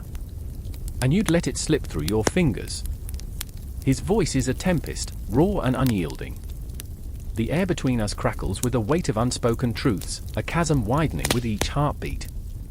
I can see the desperation in his eyes, his dreams morphing into obsessions, and it terrifies me. Elena steps between us, her presence a bridge over the abyss. "Stop! This is madness," she cries, her voice trembling yet fierce, a lighthouse in the storm. In her eyes, I see the flicker of hope, but also the shadows of doubt. "We are better than this," she reaches for Miguel, yet I see the hesitation, the fear of crossing that invisible line. A flicker of vulnerability, a moment suspended in time. And then, the news arrives, a cold dagger plunged into our hearts. Portuguese ships on the horizon, sails billowing like demons in the night. The words hang in the air, heavy and suffocating. "They've come for the riches," I whisper, the realization washing over me like cold water. The weight of history shifts, and I am crushed beneath it. "Prepare for battle," our captain bellows, but the words feel like ashes in my mouth. I remember the stories of glory, the songs sung by firesides, but now they twist into something grotesque. The line drawn on parchment becomes a chasm filled with blood. The ocean roars beneath us, a reminder of the lives that will be shattered, the families that will be torn apart. I look at Elena, and I wish I could reach into her heart, to pull away the fear and doubt. "What have we become?" I ask, my voice barely a whisper, but she stares out at the waves, her eyes distant, lost in a tempest of thoughts. I want to hold her, to promise her that it will be okay, but deep within, I feel the truth: we are spiraling into chaos, and there may be no way back. As the ships draw closer, a cacophony of shouts and commands fills the air. The horizon darkens, and the first shots ring out, echoing like thunder against the sky. I feel the vibrations through my bones, a harbinger of the heartbreak that looms. Fear grips me, and I wonder if we will be remembered as heroes or as ghosts haunting the shores of history. I remember the stories of glory, but all I see now is the ink of betrayal bleeding into the waters, the dreams we held slipping like sand through our fingers. The clash of swords, the cries of men, the world is unraveling, and we are caught in its relentless grip. I reach for Miguel, for Elena, but it feels like grasping at shadows. The line drawn between us now seems as fragile as the thread of fate. The history we will write is not one of glory, but of pain and loss, all because we dared to dream. And as the battle rages on, I stand at the edge of everything, caught between ambition and despair, the tides of the new world crashing down, relentless and unforgiving. The sun sets, staining the horizon crimson, and I realize we are not just fighting for land, but for our very souls. We are the echoes of our dreams, the whispers of our fears, dancing on the edge of oblivion. The jungle swallowed the screams. Thick, impenetrable vines twisted around trunks like serpents, damp earth pulsing beneath frantic feet. A young soldier, his heart hammering like a war drum, stumbled into the clearing, breathless, sweat mingling with the dirt on his brow. His name was Miguel, a name whispered among the living and the dead alike, one of the 1,000 souls drawn to this brutal new frontier. Every fiber in his being screamed for retreat, yet the surge of adrenaline thrust him forward, a moth drawn to a flame, burning bright with a reckless hope. I remember the stories, he muttered, voice barely escaping his cracked lips, the riches, the glory. But now those tales echoed hollow, tainted with the stench of gunpowder and blood. Reality twisted around him, a living beast, and he was but a single, insignificant ant in the chaos. The air thickened, heavy with the scent of moss and decay, the silence punctuated only by the distant crack of gunfire that felt more like a heartbeat than a sound. In the shadows, another figure lurked, Isadora, her spirit as wild as the untamed land surrounding her. She had seen this land not as a conquest but as a sanctuary. It was her home, the cradle of her ancestors, and she refused to let it be mired in the blood of invaders. Her heart ached with ferocity, torn between a longing for peace and the fire that ignited within her when she thought of her people's suffering. The weight of her dying world pressed against her chest, each breath a reminder of everything at stake. I remember the night the stars fell, she whispered to herself, clutching an amulet passed down from her mother, a shard of ancient wisdom promising protection. I remember when they painted the sky with fire, and we danced to the rhythm of our ancestors. But that was before the conquerors arrived, before the laughter of her people was silenced. Now, those stars felt like distant dreams, shattered, blackened remnants of a past too beautiful to hold. And there was Thomas, the leader of the expedition, a man whose ambition burned hotter than the sun above. His dreams were twisted threads of glory, a tapestry woven with the blood of countless lives. He had come seeking fame, but with each fallen comrade, the shadows loomed larger, taunting him with the specter of failure. The jungle took its toll, clawing at his sanity, whispering secrets in a language he could never understand. He searched for the fabled city of gold, and yet all that glimmered in his mind was the haunting face of his brother, lost to the very soil they sought to conquer. Dig deeper, move faster, he barked, voice cracking like the dry branches underfoot. His men, weary and hollow-eyed, pushed forward, driven not by hope but by fear, the fear of being left behind, the fear of facing the darkness alone. Thomas clenched his fists, his knuckles white against the reality crashing down around him. He remembered the taste of victory, sweet and intoxicating, but that elixir had turned sour. Every step he took felt like a betrayal, not just to his brother but to the land he thought he could own. In that moment, the jungle held its breath. Shadows danced, flickering at the edges of their vision. Miguel, Isadora, Thomas, they were intertwined in a tapestry of fate, each thread taut with tension, each heartbeat echoing their choices. The world around them faded, replaced by the specter of what was to come. A rustle, a snap of a branch, and from the depths of the foliage emerged a figure, a silhouette that stilled them all, the embodiment of the land resisting the invasion. Isadora stepped forward, skin prickling with the warmth of ancestral spirits, her amulet glowing faintly like a pulse in the dark. "You do not belong here," she cried, voice fierce yet trembling, a clash of defiance against the fear coursing through her veins. The air thickened with electricity, tension hanging like a storm cloud, ready to burst. Thomas felt that familiar rush, the hunger for power, for control, but beneath it, a flicker of doubt. He glanced at Miguel, whose wide eyes reflected not only terror but a glimmer of understanding. They were all lost, each searching for meaning in a world spiraling into chaos. But the jungle was alive, and it demanded answers. "I remember my brother," Thomas whispered, the words clawing their way out, raw and unfiltered. He felt vulnerable, exposed, as if the very trees listened, waiting for his admission. "I thought I could save him. I thought this land would bring us together." But each revelation felt like a stab, unraveling the fabric of his ambition. The jungle pulsed with life, mocking his fantasies. Miguel stepped beside Isadora, his voice steadying as it broke the silence. "And I thought I would find glory." He looked at her, and for a fleeting moment, their worlds collided, the conqueror and the guarded, both searching for the same light in the darkness. But what if glory is just a shadow? The answer hung heavy in the air, a question that echoed through the trees. Isadora's heart raced, each thump a call to action. The land, her home, was on the brink of erasure, and she would not stand idle.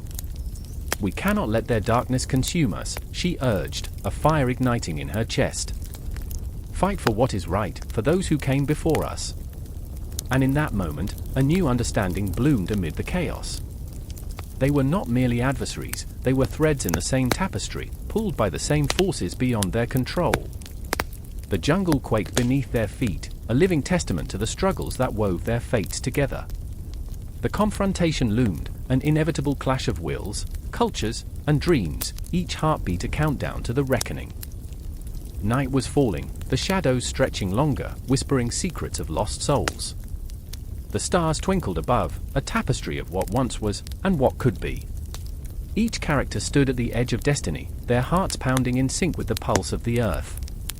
The moment hung heavy, electric, a breath away from explosion. They could feel it, the weight of choices yet to come, the haunting echo of what it meant to conquer. In the heart of Brazil, they were poised on the brink of a new frontier. The world held its breath. The sun, a fiery inferno, hung low in the sky, casting long shadows over the sprawling sugarcane fields of Brazil. The air was thick with an acrid sweetness, a scent that clung to the skin and weighed down the spirit. In the distance, the rhythmic crack of a whip echoed through the heat, a sound that was all too familiar, yet still sent chills racing down the spine. I saw her then, Isabel, a slender figure bent low over the soil, her hands clawing at the earth as if it could offer her solace. Sweat dripped from her brow, mingling with tears that had long since dried. She was trapped, not just by the chains of labor but by the relentless grip of a world that saw her as nothing more than a cog in its merciless machinery. I remember, her voice trembled like a brittle leaf, the taste of sugar on my lips before it turned bitter. Behind her stood Jorge, his broad shoulders squared against the weight of a destiny he never chose. The heat wrapped around him like a serpent, squeezing the breath from his lungs. He longed for freedom, but every dream felt like a phantom, slipping between his fingers. He was a man of pride, his heart a cauldron of emotions boiling over with rage and despair. I remember, he whispered, fists clenched tight, the night the stars disappeared behind clouds of smoke. As the sun dipped lower, the shadows grew longer, stretching like the fingers of ghosts reaching out from the past. The plantation loomed, a behemoth of greed and suffering, its walls echoing with the cries of those who had come before. Every whisper of the wind carried their stories, their pain woven into the very fabric of the land. Isabel and Jorge were part of that tapestry, their lives intertwined with the sweet, sticky threads of sugar, an economic foundation built on blood and broken dreams. There was a moment, a fleeting instant, when the world held its breath. The foreman, a hulking figure with a face like stone, strode into view. The whip at his side glinted in the dying light, a promise of violence. Isabel straightened, her heart racing, each beat a desperate plea for courage. Jorge felt it too, the electric tension hanging in the air like a storm poised to break. He stepped closer to Isabel, their eyes locking in a silent vow. "Tonight," he murmured, "we run." The words tumbled from his lips, heavy with hope and fear, a flickering flame in the encroaching darkness. I remember, she breathed, the stories of those who dared, of shadows that slipped away into the night. But even as they dreamed of freedom, the plantation loomed larger, a monstrous temple to suffering. With every heartbeat, they felt the weight of its history, the ghosts of the enslaved whispering through the fields. It was a cycle, endless and suffocating. The moon rose, casting an eerie glow across the land. The shadows danced, and for a moment, the sugarcane swayed in a ghostly rhythm. Isabel and Jorge stood at the precipice of their fate, the air electric with unspoken words. "We must go," he urged, the urgency palpable. But what lay beyond the fields? "Do you hear them?" she asked, her voice trembling, "the ones who never made it." In that moment, the weight of their ancestors bore down on them, a silent plea for remembrance. Each step they would take towards freedom would resonate through time, echoing the cries of those who had come before them. The darkness was alive, a swirling mass of memories and dreams intertwined. I remember, Jorge's voice was a fragile thread, the stories of courage, of those who fought against the tide. And then, with a surge of adrenaline, they bolted forward, hearts pounding in sync with the beat of their dreams. The plantation erupted behind them, a cacophony of shouts and the crack of the whip piercing the night. The foreman's voice thundered, but it was lost in the wind, drowned out by the roaring of their determination. The fields blurred into a haze of green and darkness, the sugarcane whipping against their skin. Isabel felt the pain but pushed it aside, focusing only on the rhythm of their escape.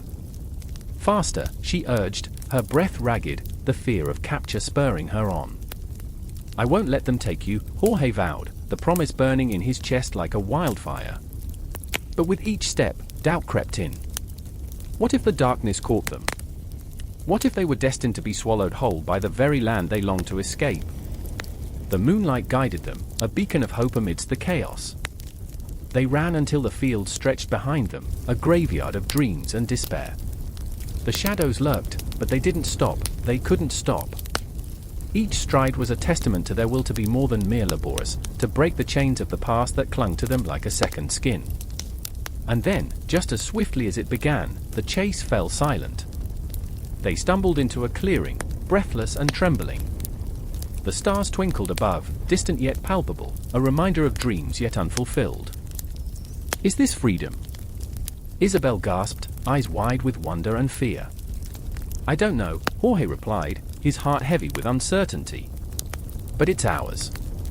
The night wrapped around them, a cocoon of shadows, a promise of both hope and peril. They stood at the edge of something vast and unknown, their fates intertwined like the very sugarcane they had left behind, an economic foundation built on the backs of the broken. And in that stillness, every heartbeat echoed, every breath heavy with the weight of history. The world around them pulsed with life, with memories, with the anguished cries of a past that refused to be forgotten. As they stood together, ready to step into the void, the air crackled with potential, and the very cosmos seemed to hold its breath, waiting for their next move. The night was thick, pregnant with tension, as the distant drums thundered through the thick jungle. I could feel the weight of shadows pressing in around me, curling like tendrils of smoke, whispering secrets of dread. The air pulsed with unease, and I stood there, heart racing, caught between fervent faith and a haunting doubt that clawed at my insides. A candle flickered dimly in the cramped, musty chapel, illuminating a face carved in raw desperation. That face belonged to Father Miguel, his eyes wide and haunted, reflecting the flickering flame like desperate stars lost in an endless night. "I remember," he said, voice trembling like a fragile leaf in a storm. "When I first set foot on this land, I believed, oh, how I believed, I could change the world."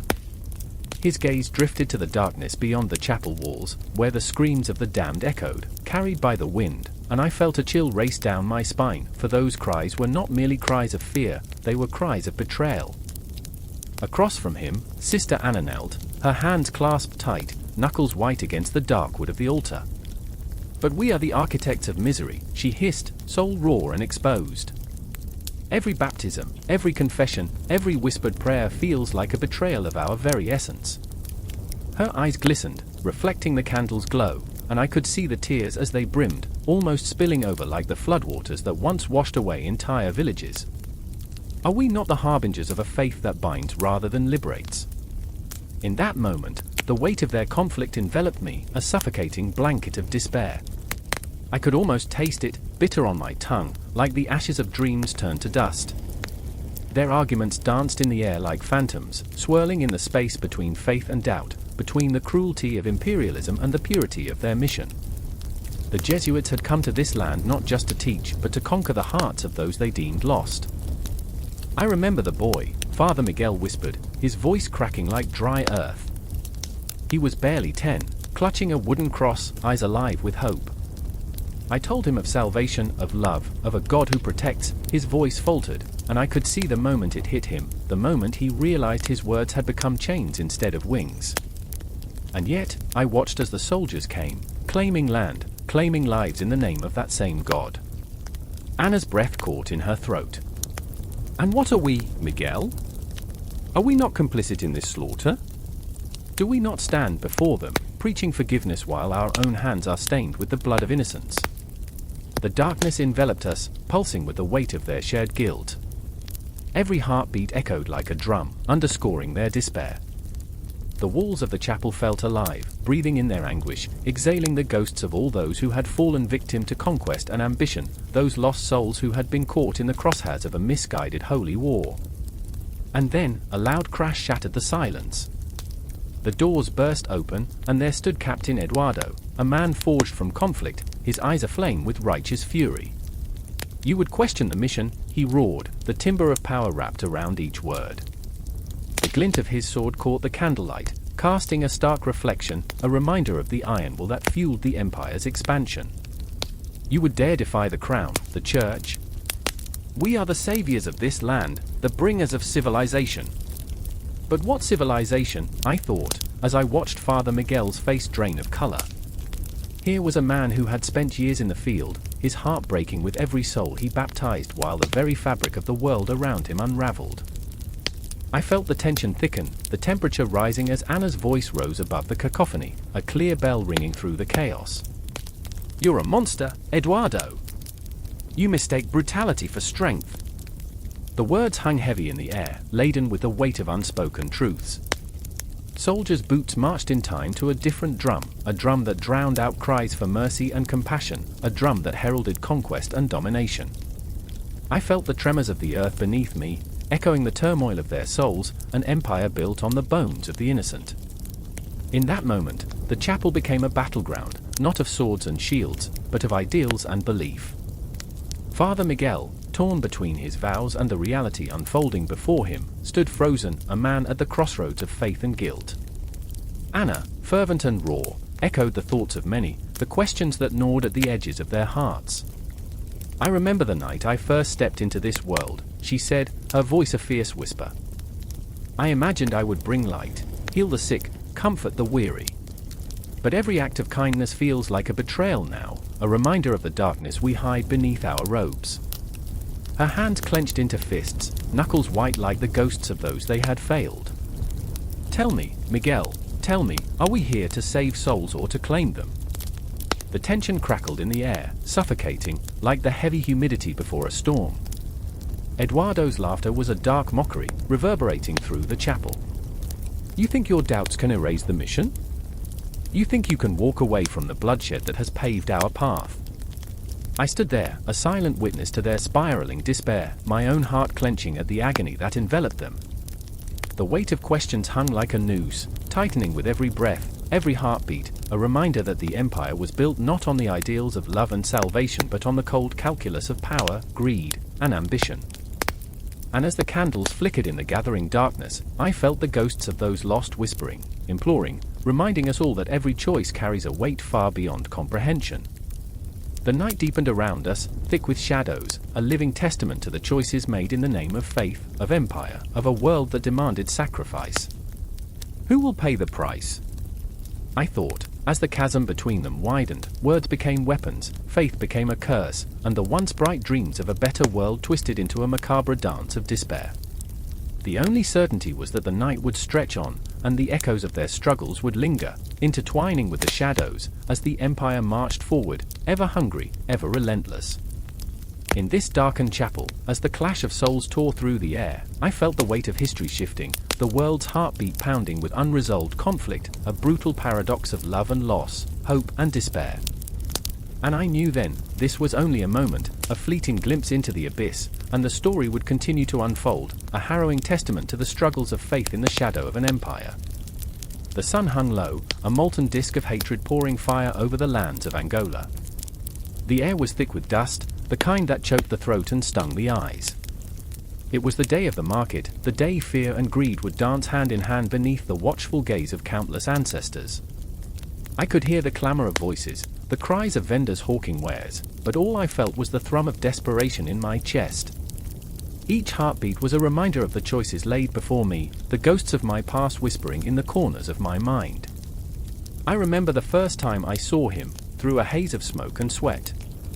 Rodrigo, tall and resolute, eyes dark as the night sky, a man forged in the fires of ambition. He was the kind of man who could command a room without saying a word, but his words, those were daggers that cut deep. Life is a trade, Alder, he said, the corners of his lips curling into a smirk that sent shivers down my spine. What will you offer for freedom? The question danced dangerously between us like a serpent, coiling tighter with each heartbeat. And there I was, a woman caught between two worlds, two lives. My heart, a fragile bird fluttering against the iron bars of my reality. I wanted to scream, to throw my arms around him and beg him to lead me away from this life of servitude, but my feet were rooted to the ground. I could feel the weight of my family's expectations, the suffocating embrace of tradition. Every time I looked into Rodrigo's eyes, I saw the promise of liberation, but also the shackles that bound me tighter than any chain. Then there was Capina, a boy, a dreamer, with laughter that echoed like a melody in the night. He was everything I wanted to be, fearless, free-spirited. I could feel my heart aching for him like a wound that refused to heal. Alder, come with me, he would cry, his eyes bright with the possibility of a life beyond the horizon. We could sail to Portugal. We could find a place where the sun doesn't burn so fiercely. But how could I? My mother's fading voice haunted me, you are our hope, Alder. You must not abandon us. The market was alive with movement, the movement of bodies caught in a tide of desperation and dreams. I could see the merchants, their faces mirrored in the sun's glare, their eyes glinting with the promise of gold and the allure of souls. I remember how they laughed, their voices reverberating through the air, yet it was a laughter tinged with darkness, a reminder of the prices they were willing to pay. Rodrigo's voice cut through the air like a knife. The Portuguese are coming. They want what we have, our land, our people. They'll stop at nothing. The words hit me like a stone thrown into still water, sending ripples of fear that splashed against the walls of my heart. I remember the way Capina's laughter fell silent, his face pale as the spectre of colonialism loomed large. "Do you think they'll take us?" he whispered, eyes wide with the naive hope of a child. I wanted to promise him safety, but the truth was a bitter pill lodged in my throat. "They will take what they want, and leave nothing behind," I murmured, the words tasting of ash. Fear clawed at my insides as I watched the sun dip below the horizon, shadows creeping into the corners of our world. The ocean's roar became a distant echo, a mocking reminder of the freedom we all craved but could not grasp. I remember the scent of salt and decay, the whispers of the wind telling tales of those who had come before us, those who had surrendered their souls for the glimmer of gold. Rodrigo and Capina stood at the precipice of our fate, each one grappling with the ghosts of their own desires. "Alder, you must choose," Rodrigo said, his voice low and gravelly, the weight of the world hanging heavy on his shoulders. "Stay here and be lost to the tides of time, or come with me and face the storm." My heart wrenched, torn between the fierce pull of love and the iron grip of duty. I could see the path stretching out before me, laden with the bones of broken dreams and the whispers of the past. I could feel the shadows closing in, wrapping around my heart, squeezing tighter until I could hardly breathe. In that moment, the air crackled with tension. "We could be part of something greater," Rodrigo insisted, his eyes burning with fervor, while Capina stood beside him, a flicker of doubt shadowing his youthful face. "But you must decide. The moment is here, and it may never come again." I remember standing there, the world around me fading into insignificance, the weight of my choice pressing down like a vice. The sound of the market morphed into a distant hum, drowning beneath the tide of my inner turmoil. Every face I passed, every laugh I heard, was a reminder of what I would leave behind, the life that had been woven around me like a delicate tapestry, now fraying at the edges. The moment stretched into eternity, each heartbeat echoing in the silence, each breath heavy with the stench of impending chaos. Choices unfurled like petals in the wind. I could feel the weight of the cosmos pressing down upon my shoulders, reminding me that life itself was a trade. The sun dipped lower, the darkness creeping in, as I stood on the precipice of a decision that could shatter or save us all. Aldous, the daughter of tradition, or Alder, the seeker of freedom?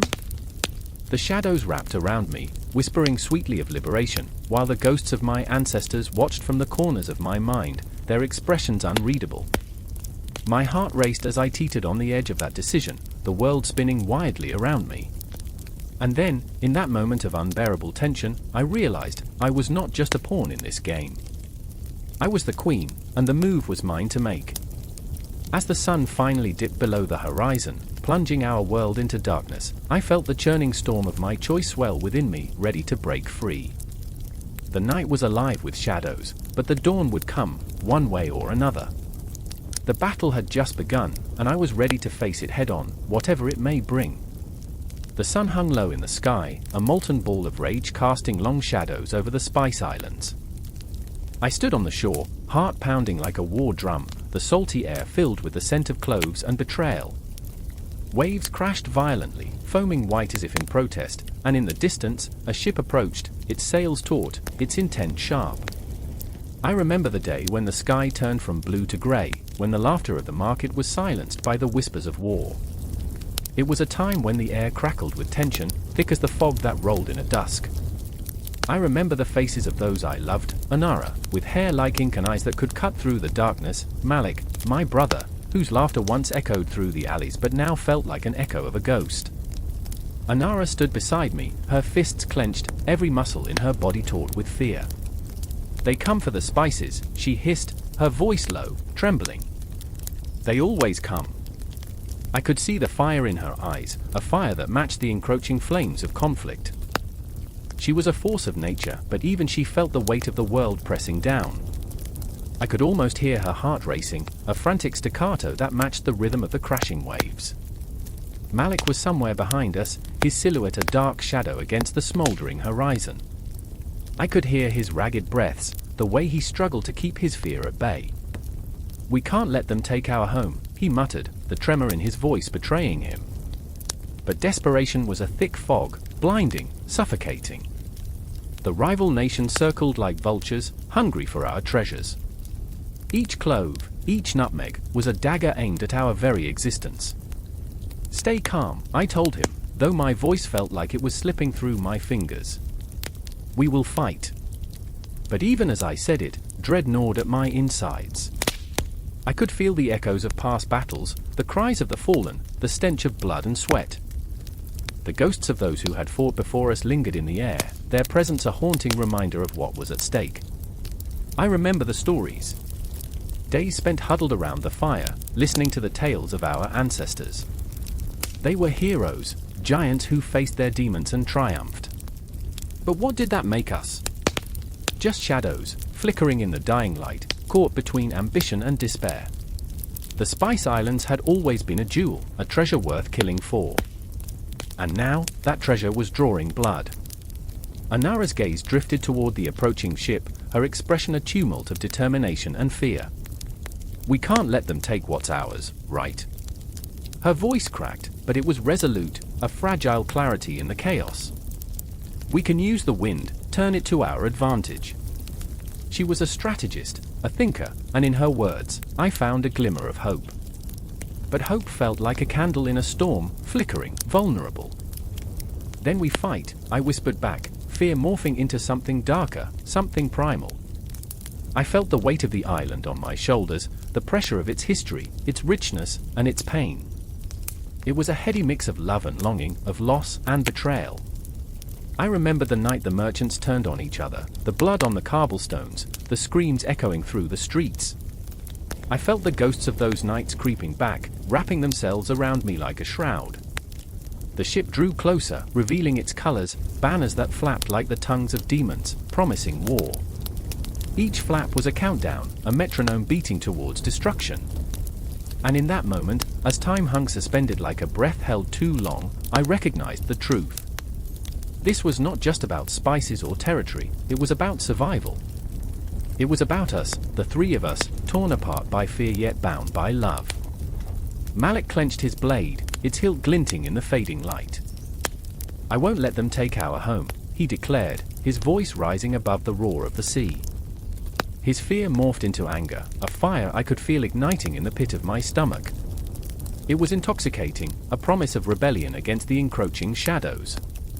But anger is a dangerous ally, and I could see it flickering in his eyes, threatening to consume him whole. "Do not let rage blind you," Anara said softly, her gaze steady, yet full of trepidation. "Fight, but fight wisely." It was a reminder that amidst the chaos, our humanity must prevail. But can one remain human when surrounded by beasts? The ship finally anchored, a dark leviathan against the colors of dusk. Figures spilled onto the deck, soldiers clad in armor, eyes hardened by greed and ambition. They moved with purpose, like a storm rolling in. I felt the ground beneath me tremble, resonating with the impending clash. The sky shifted, as if echoing our turmoil, clouds swirling like angry spirits. "Ready yourselves," I urged, and for a moment, I felt the grip of fear tighten around my heart. Would we be enough? Would love be enough to withstand the tide of history crashing upon us? The air was thick, pregnant with destiny and the scent of sweat and salt. A reckoning loomed on the horizon, and we could either fight or fade into the shadows. Together, Anara breathed, reaching for our hands, holding them tightly, the warmth of her touch grounding us amidst the chaos. "We stand together." As the ship's crew advanced, chanting war cries that echoed like a macabre symphony, I felt a surge of defiance. We stood on the precipice of chaos, and I could not turn back. I remembered the stories of my ancestors, their sacrifices, and in that moment, we were not merely three against an army, we were the embodiment of every heart that had ever fought for survival, every soul that had bled for love, for home. The world around us blurred, and as the first clash rang out, reverberating through the air, I knew this was just the beginning. The Spice Islands would not yield quietly, they never had. We were bound by blood, by spirit, by the relentless drive to survive. And as the shadows approached, we prepared to meet them, hearts racing, breaths heavy with anticipation. The air crackled with the energy of a storm, and as the first blade met its mark, I realized that this fight would shape the very essence of who we were. It was not just about spices, it was about identity, about love, about the unyielding spirit of those who refused to fade away. The fate of the islands rested in our hands, and in that electric moment, I felt the weight of history crashing down, begging us to rise. The The salt of the sea stung his eyes, each wave crashing against the hull like the heartbeat of an angry god. I stood there, frozen, clutching the railing, breathless, as the heavy scent of gunpowder mingled with the brine, creating a cocktail of fear and exhilaration. The air crackled with tension, electric and alive, a warning whispered just beneath the roar of the ocean. I remember the way the sun hung low in the sky, casting blood-red shadows over the decks of the ships, a prelude to the carnage about to unfold. Diego was beside me, his face a mask of courage laced with desperation. The weight of his family's legacy pressed down on him like a millstone.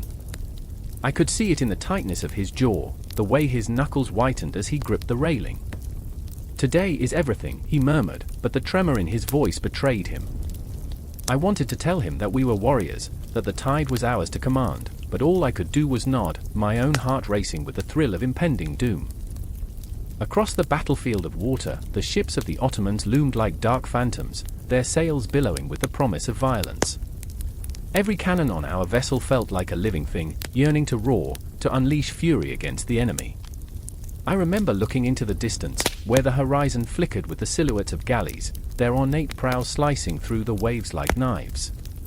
Those vessels held men who were not just foes, they were dreams of conquest and glory wrapped in flesh and blood. They believed they could take everything, our ports, our trade, our very souls. A chill ran down my spine. And there was Aisha, her presence a fierce flame amidst the encroaching shadows.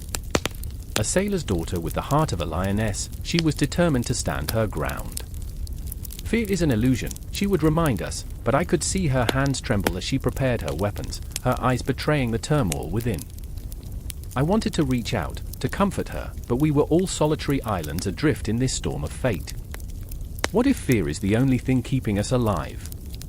I thought, a whisper of doubt slipping through my heart. As the drums of war began to thrum, echoing across the water like the pulse of a sleeping beast, I remembered the stories of old, heroic tales of battles fought and won, the glory, the honor. But here, in this moment, the reality was stark and raw. The ghosts of forgotten sailors seemed to rise from the depths, faces twisted in anguish, their silent screams blending with the cries of the living. The wind howled, a banshee wailing against our resolve. Diego shouted orders, the sound lost in the cacophony of chaos around us, but I barely heard him. My eyes were drawn to the Ottoman flagship, a monstrous silhouette against the crimson sky. A fearsome figure stood at its helm, his presence commanding, an embodiment of ambition and dread. I felt a shiver of recognition deep within, a reflection of the darkness that often lurked inside me, the drive to conquer or be conquered. Aisha's voice broke through my reverie, fierce and unwavering. "We fight for our home. For our families. For every breath we take." Her words ignited something within me, a flicker of defiance that surged through my veins like fire. But was it enough? Would our hearts and dreams be enough to withstand the storm that was coming? Moments turned to eternities as the ships closed the distance, and the air hung thick with anticipation. I remember the first blast of cannon fire, the thunderclap echoing through my bones.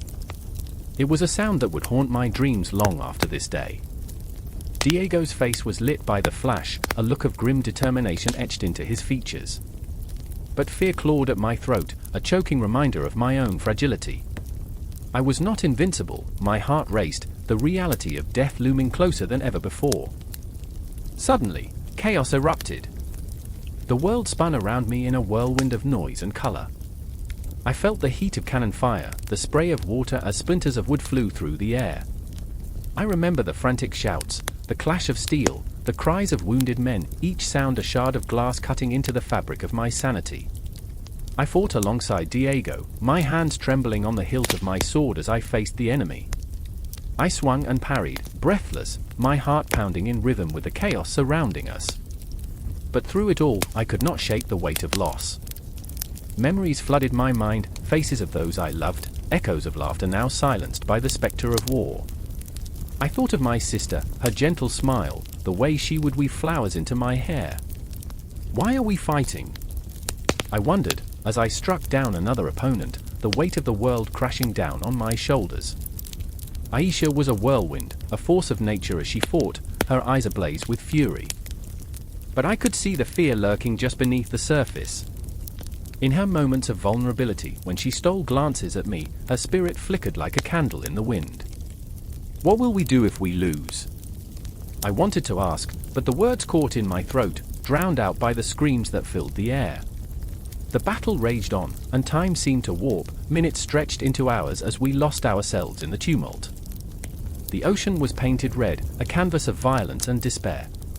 I remember the moment I faced the figure from the flagship, the Ottoman commander, his eyes fierce, alive with ambition. I saw in him the reflection of my own desires, the same hunger for dominance that burned in my soul. It was a haunting realization, and for just a heartbeat, I hesitated. But the moment shattered as the clash of swords rang in my ears, a reminder that we were not here to ponder morality, but to secure our place in the world. The weight of the blade in my hand felt like destiny itself, and as I fought, I felt the ghosts of every sailor, every soldier who had come before me, urging me on. With every strike, I carved our story into the annals of history.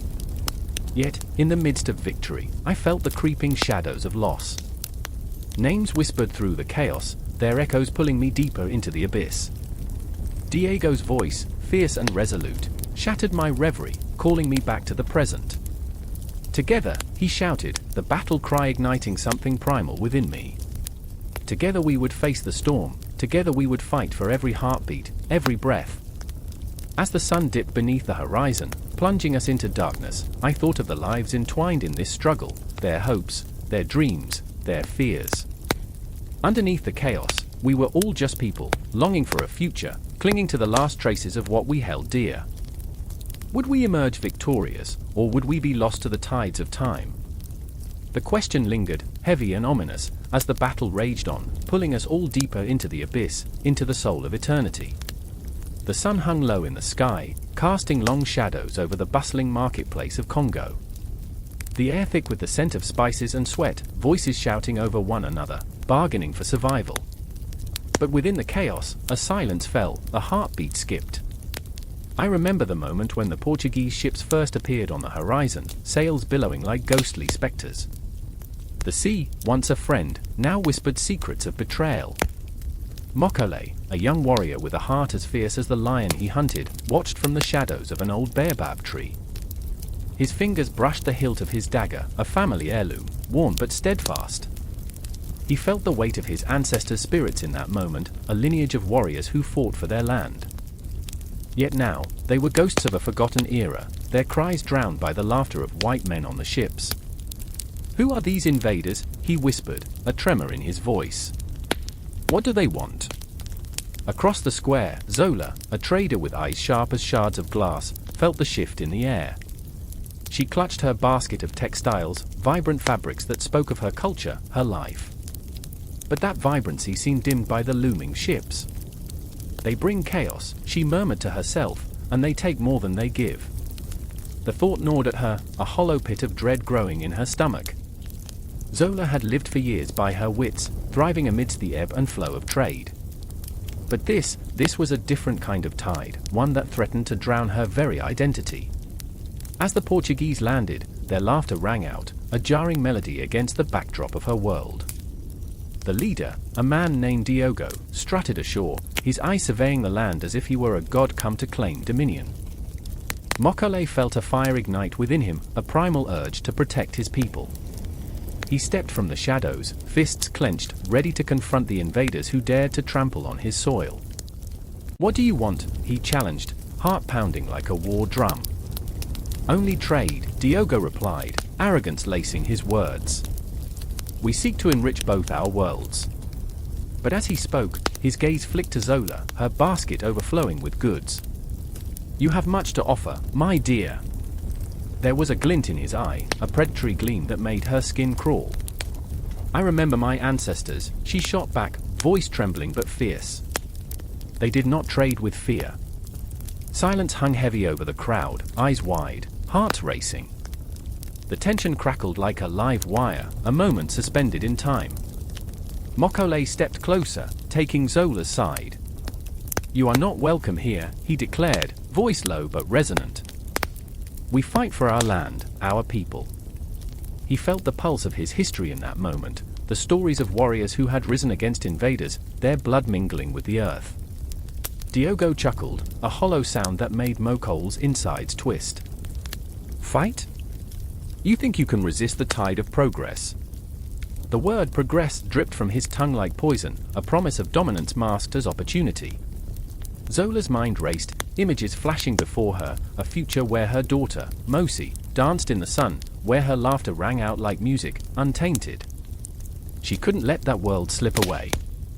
What will you offer? She asked, masking her fear with a facade of curiosity. What will you give us for our heritage? A smirk curled on Diogo's lips, his confidence unnerving. Gold, weapons, knowledge, he proclaimed, as if those words could drown out the warnings echoing in her mind. You trade your past for a brighter future. Wouldn't you? But Zola understood the weight of those words, the betrayal that lay just beneath the surface. You offer chains disguised as gifts, she spat, and the crowd murmured their agreement. Mokole felt the heat of the moment rise, the tension thick as fog. He turned to Zola, his heart racing. We need to unite. We need to fight. But the fear in her eyes held him back. And what if we lose? She whispered, the vulnerability in her voice cutting deeper than any blade. Then we lose together, he replied, and in that moment, a bond forged by shared fear and defiance pulled them closer. They were warriors, not just of the body, but of the spirit. As twilight descended, the shadows grew longer, the marketplace now an arena of uncertainty.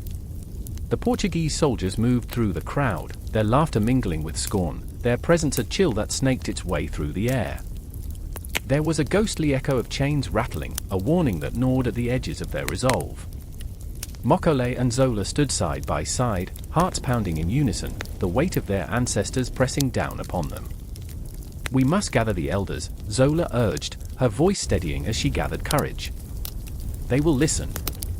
We cannot let this happen. The air crackled with the energy of impending confrontation, a promise of a clash not just of arms but of worlds. They could hear the whispers of the past wrap around them, a reminder that they were not alone, that countless souls had fought battles on this very soil. Tonight, we remember, Mokole said, his voice low and fierce. We remember the strength of our people. The darkness deepened, a shroud of night as the stars blinked down, each one a witness to the struggle that was to come. Zola nodded, determination etching itself into her features. And we fight for our future, she vowed, heart racing with the weight of history and hope.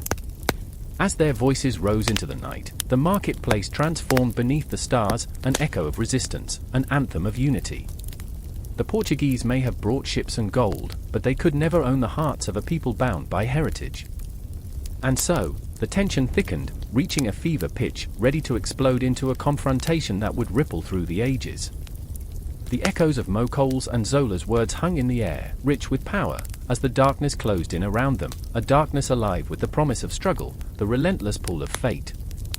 The sun hung low over the port of Malacca, bleeding crimson into the dusky sea, as if the very heavens were weeping for the empire that once thrived there. The air was thick with salt and regret, the cries of gulls echoing like ghosts of a forgotten past. I stood on the edge of that crumbling bastion, my heart a drumbeat of loss, the roar of the waves a reminder of the tide that had swept away our glory. I remember the whispers, the hushed conversations between the old guard, their voices trembling like fragile reeds in the wind. They come for us. They come for us. Sebastia, a young soldier with dreams larger than his frame, leaned against the stone wall, fingering the hilt of his sword as if it were a lifeline. His eyes were wide, brimming with a blend of terror and excitement. Each breath he took a silent prayer to the gods of fate. We cannot let them take our city, he muttered, his voice barely above a whisper, trembling with the weight of desperation. This is our home. But home was a fragile concept, one that slipped through his fingers like the last grains of sand in an hourglass, and he could feel it, could feel the encroaching shadows of the Dutch fleet, their sails like the wings of carrion birds circling a dying beast. And then there was Maria, a fierce woman forged in the fires of adversity, her spirit a tempest. She knew the tides of war better than most, having watched her family crumble under the weight of imperial dreams. If we lose, it isn't just land we lose, she said, her voice a steely edge. It's everything we are. Her hands clenched into fists, calloused from years of labor, but fierce with the need to protect what little remained. The thought of surrender twisted within her, a serpent coiling tighter with each passing moment. I remember the night the cannons roared like thunder, a symphony of chaos drowning out the last vestiges of peace.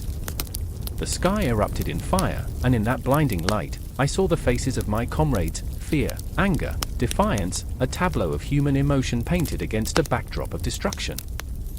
I felt the earth tremble beneath me, but it was not just the quake of battle, it was the very foundation of our empire shaking, crumbling beneath the relentless tide of change.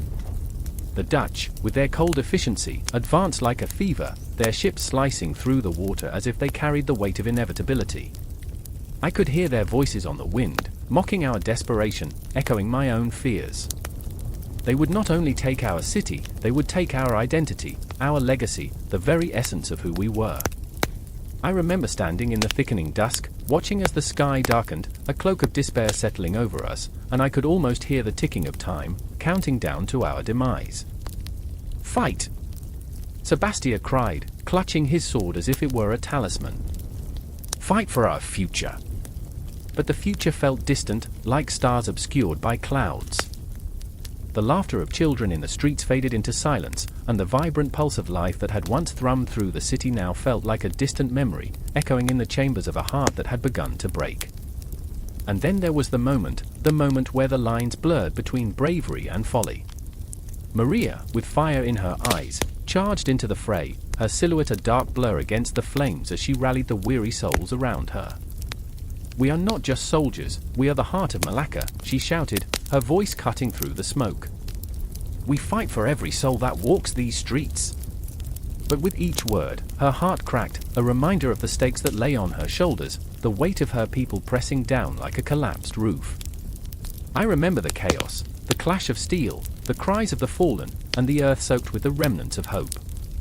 It was a cacophony of life and death, a dance with fate where shadows flickered and the light grew dimmer. I felt it wrap around me, a fear, loss, love, a tempest that would not relent. "Do you hear that?" Sebastia whispered, his voice trembling as he glanced toward the horizon where the Dutch ships loomed like predators, circling our weakened pride. "That is the sound of history turning." I felt the urge to scream, to claw at the remnants of our dreams, to pull them back from the abyss, but my voice caught in my throat, choked by the realization that history was relentless, a cruel master that did not care for the dreams of men. As the dust settled, and the last echoes of battle faded into the night, we were left standing, scattered remnants of a broken empire, our hearts heavy with loss. I could see it in their eyes, the flickers of despair, the shadows of doubt. I was among them, trapped in a moment that stretched into eternity, where the world felt both impossibly vast and painfully small. I remember the weight of the silence that followed. It was deafening, a haunting reminder of what we had lost. We stood amidst the ruins, remnants of our once great legacy, the air thick with the scent of smoke and sorrow, as we faced the specter of our decline.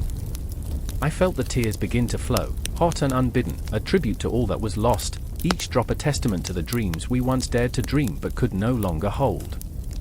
The ghosts of our ambitions lingered in the air, swirling like leaves caught in a storm, and I could almost hear them whispering through the debris, urging us to remember. But the night closed in, wrapping us in a shroud of uncertainty, and as we turned our backs on the fading lights of Malacca, I felt the pulse of time quickening, the clock ticking down toward an uncertain dawn. The cycle of life and death continued, and with it, the knowledge that our stories, our struggles, our defeats, would linger on, echoing in the corridors of history like shadows in the dark. And so we stood, united in our pain, as the world shifted beneath our feet, the tides of change relentless, pulling us into a future we could not see. The sun sank beneath the horizon, leaving us cloaked in darkness, but amidst that darkness, a flicker of light remained. The embers of hope, however dim, glowed faintly in the ashes, whispering promises of resilience, as the stars began to shimmer above, silent witnesses to our history, our heartache, our fight. The air hangs heavy, thick with anticipation, as the ships creak under the weight of destiny. I stand on the precipice of the dock, watching the tide swallow the sun whole, its fiery descent bleeding into the horizon, mirroring my heart, a tumultuous whirlpool of fear and longing. The winds whisper tales of dread, tales of an empire stretched thin, a kingdom teetering on the edge of oblivion. Portugal, once a beacon of exploration, now finds itself shackled to the ambitions of a crown across the sea. I remember the moment when everything changed. King Philip II, a man with eyes like storm clouds, flooded our lands with his will. His presence loomed like a shadow at noon, growing darker as the sun fell. My love, Ines, clutched my hand, her fingers trembling as if they could sense the tremors of history unfolding around us. The whispers of betrayal clung to her like a shroud, and suddenly, every heartbeat felt like a countdown. "Do you believe in ghosts?" she asked, her voice quaking as we stood on the edge of our world, the waves crashing like the discontent brewing among our people. "I see them everywhere, haunting the halls of power, drifting through the minds of men. They're the echoes of dreams, dreams turned to ash." Her words hung in the salty air, and I couldn't help but picture them. Shadows of long-gone explorers, their ships splintered, their dreams drowned. I wanted to tell her that I believed in ghosts, too.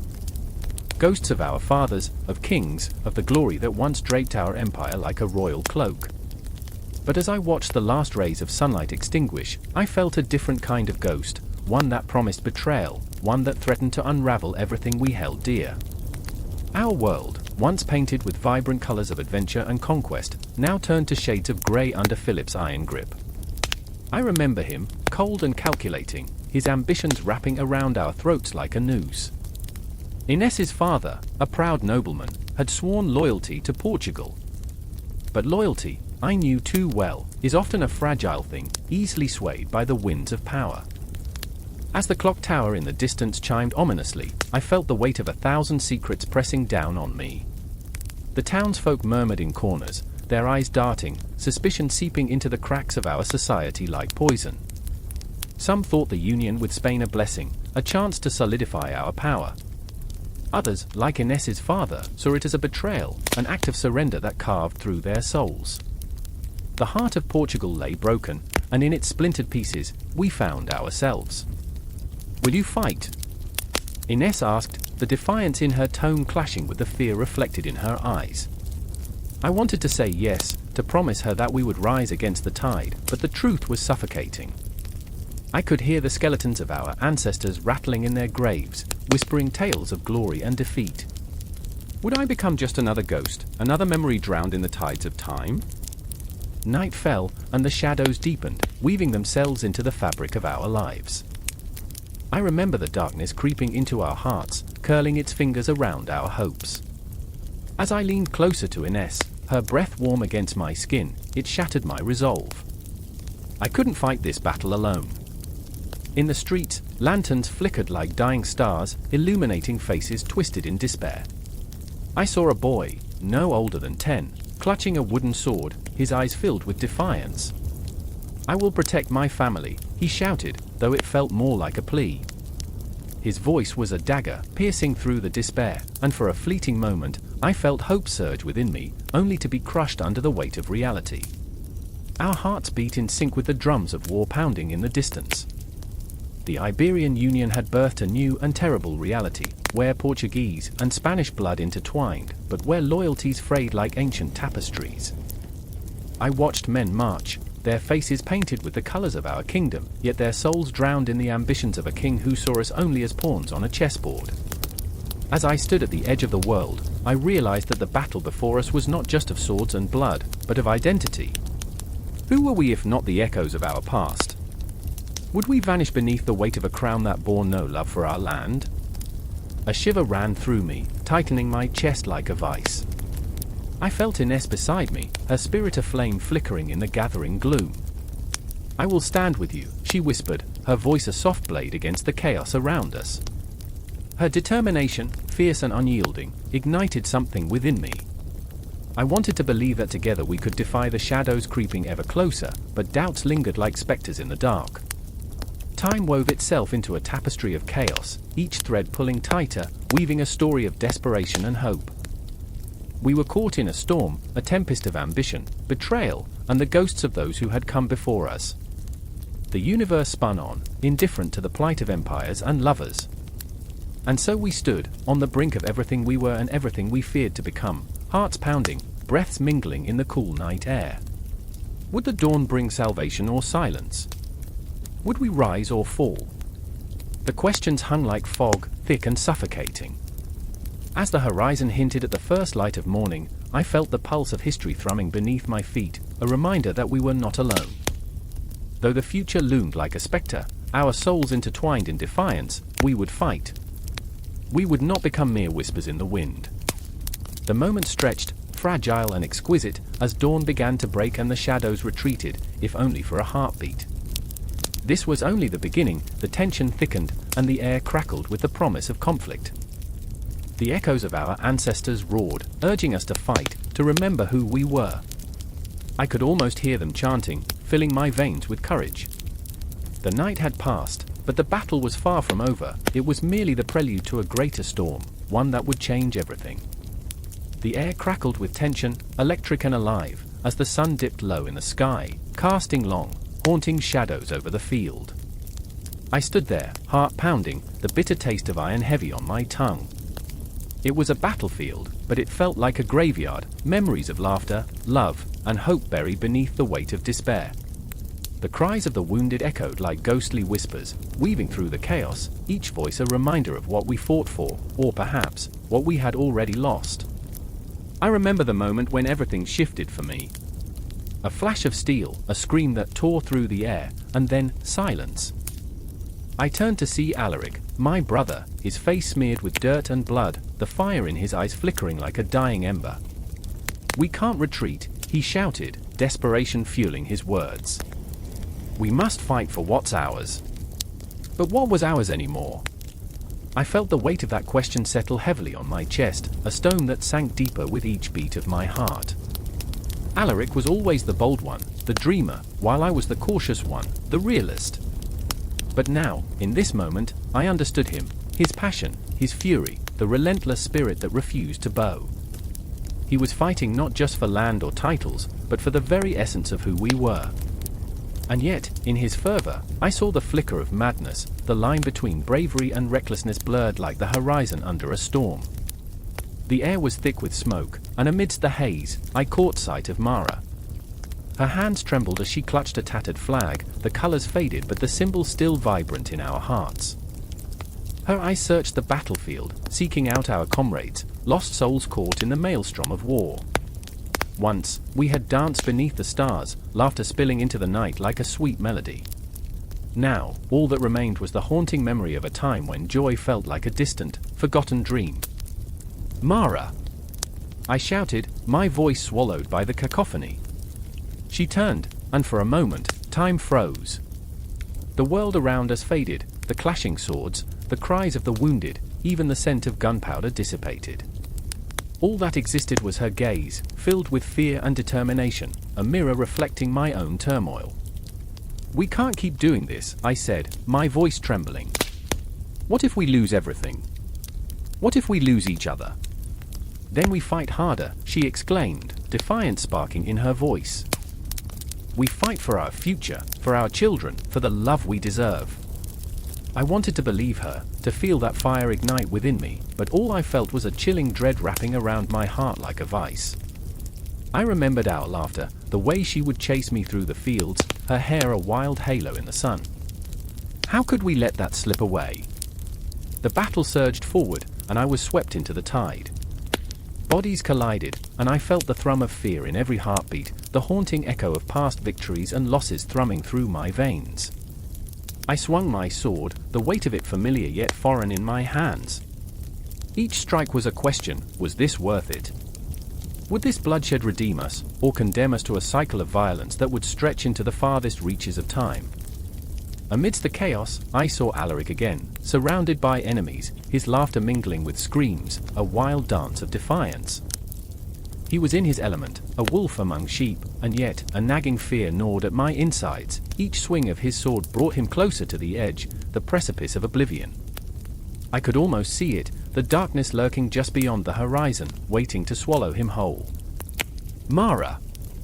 I called again, desperation clawing at me. But she was lost in the fray, fighting fiercely, her spirit a beacon amidst the storm. I wanted to reach for her, to pull her back, to shield her from the oncoming tide. But the war surged like a relentless tide, washing over everything, drowning our dreams, our hopes, and the tender moments we had shared. We can't lose hope, she cried, even as tears mingled with the grime on her cheeks. We can't let them take our future. But her words were like fragile glass, shattering against the harsh reality that surrounded us. Each clash of metal, each fallen brother, each scream of despair felt like a hammer striking against the anvil of our dreams.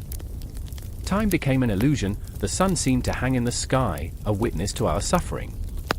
The night came faster than expected, darkness wrapping around us like a shroud. The shadows lengthened, and with them came the ghosts of our past, faces we had loved, lives we had cherished, all now lost to the insatiable hunger of war. In that twilight hour, the battlefield transformed before my eyes, not just a site of conflict, but a canvas painted with our memories, every laugh, every tear, every moment of love interwoven with the pain. I saw Alaric, fierce and unyielding, but in his eyes, I glimpsed the flicker of fear, the same fear that had once haunted my dreams. And in that moment, I realized, our fight was not merely against the enemy, but against the very darkness that sought to consume us. Mara! Alaric! I shouted, my voice cracking like the air around us. I ran toward them, fueled by an unquenchable urge to protect, to reclaim not just our land, but the very essence of who we were. The weight of my sword felt lighter, my heart ignited by the fire of unity, the fierce bond that tethered us together. And as I reached them, the world blurred, the sounds became a distant murmur, the chaos fading away. All that existed was the three of us, standing together against the tide, the embodiment of defiance, love, and the haunting question that lingered in the air: would we rise from the ashes of despair, or would we be consumed by the shadows that loomed ever closer? The battle raged on around us, but I felt a surge of something greater, hope swelling within, a reminder that perhaps, against all odds, we could reclaim not just our independence, but our very souls. And in that moment, as the sun dipped below the horizon, casting us into the abyss, I knew that our fight was far from over, it was only just beginning. The air crackled with tension, each breath a silent thunderclap. The night was heavy, smothering the city of Batavia under a thick blanket of heat and desperation. Shadows loomed in darkened alleyways, waiting, always waiting. I stood on the edge of the cobblestone square, my heart racing, a prisoner to the chaos unfurling around me. I could feel it, the pulse of the city thumping under my feet, a heartbeat that whispered of ambition, betrayal, and the slow, inevitable decline of power. Where is she? The voice cut through the air, sharp and desperate. It was Samuel, his eyes flickering with fervor, a candle about to drown in its own flame. His hands trembled, not from fear, but from a burning need to reclaim what had been snatched away. The British had a way of shifting the ground beneath us, their ambitions like weeds choking out the vibrant blossoms of our dreams. I remember, I whispered to myself, the ghost of memories draping around my shoulders like a shroud. I remember when the seas belonged to us, when the Dutch Empire was a tempest, an unstoppable force, a nightmare for those who dared oppose. But here I stood, bearing witness to its slow decay, the crumbling walls of power echoing like the remnants of a forgotten symphony. Focus, Marique! Samuel snapped, pulling me back into the chaos. His gaze was fierce, but inside, I could see him unraveling. The weight of 1,000 dreams hung heavy in his chest, dreams that had faded like the colors of a sunset swallowed by the night. If we don't act now, everything we built will slip through our fingers. There she was, drifting through the shadows like a specter, Clara, my sister. Her face was drawn, eyes hollow yet burning with a fierce resolve. She was the anchor in this storm, yet she too was caught in the riptide of emotions, a battle raging within her. I won't let them take our home, she declared, voice trembling, both defiance and fear laced in every word. I could see her thoughts spinning, a whirlwind of memories, of laughter shared over simple meals, of whispered secrets beneath the stars. Yet, the ghosts of our past haunted her, intertwining with the present, threatening to tear her apart. Clara! I called, stepping closer, the distance between us a chasm filled with unspoken fears and lingering regrets. We need to leave, now. But would we ever truly leave? The city was a tapestry of our lives, every corner echoing with laughter and tears, yet marred by the specters of colonial greed and exploitation. The British ships loomed on the horizon, dark silhouettes against the dying light. They were a constant reminder of the shifting tides, of power being siphoned away. I could almost hear the rustle of papers, the ink-staining hands that had signed away our futures. It was a betrayal woven into the very fabric of our existence, a betrayal that felt like a knife twisted in the gut. "Can't you see? We're at a tipping point." Samuel's voice cracked as he gestured wildly, his frustration erupting like a volcano. "The Dutch will falter, they will drown in their own ambition if we don't act." I felt the weight of his words pressing down on me, a suffocating blanket of inevitability. The air was thick with the stench of decay, of hope wilting under the relentless sun. Clara stepped forward, her determination igniting like a spark in the dark. "I won't let them erase us. We are not just pawns on their chessboard." I wanted to scream, to pull her back into the safety of our shared memories, but I knew she would not turn back. The fire in her heart burned too brightly, too fiercely, and I feared for what her spirit might ignite. As twilight wrapped its tendrils around us, I felt the weight of time, a relentless clock ticking down the moments we had left.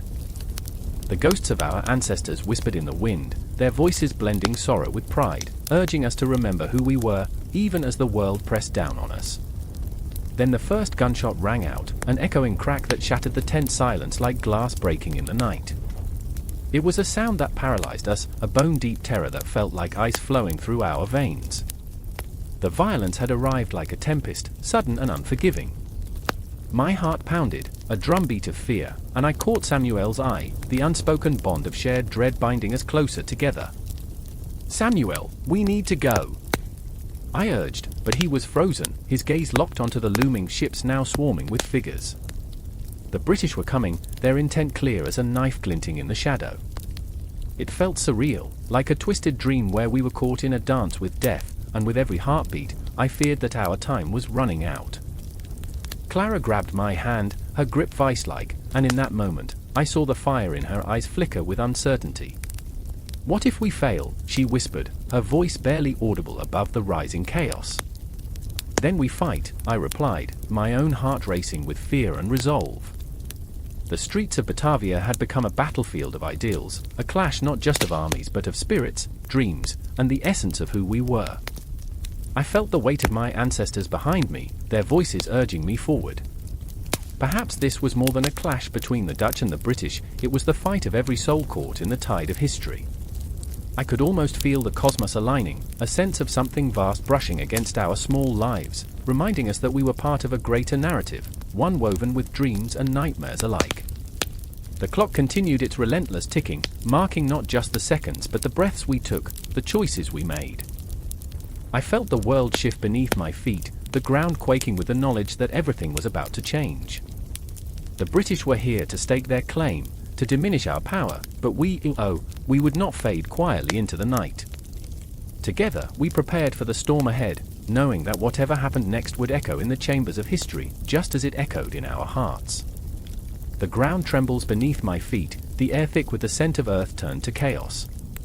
A frantic shout pierces the murmur of the crowd, a cry that echoes like a gunshot through the fevered hearts of those who have come, lured by the siren call of gold and diamonds.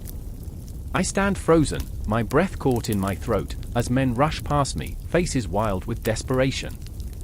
"It's here! It's here!" They scream, eyes wide, reflecting a madness that dances just beneath the surface of civilization. I remember the first time I felt the pull of this fever. I remember the night I stood on the outskirts of Ouro Preto, the flickering candlelight casting shadows that flickered and twisted, as if alive. The excitement hung in the air like a thick fog, choking out reason, clarity, sanity.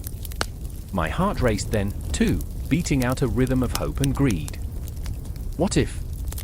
I thought, knowing full well that those two words could lead to both ecstasy and ruin.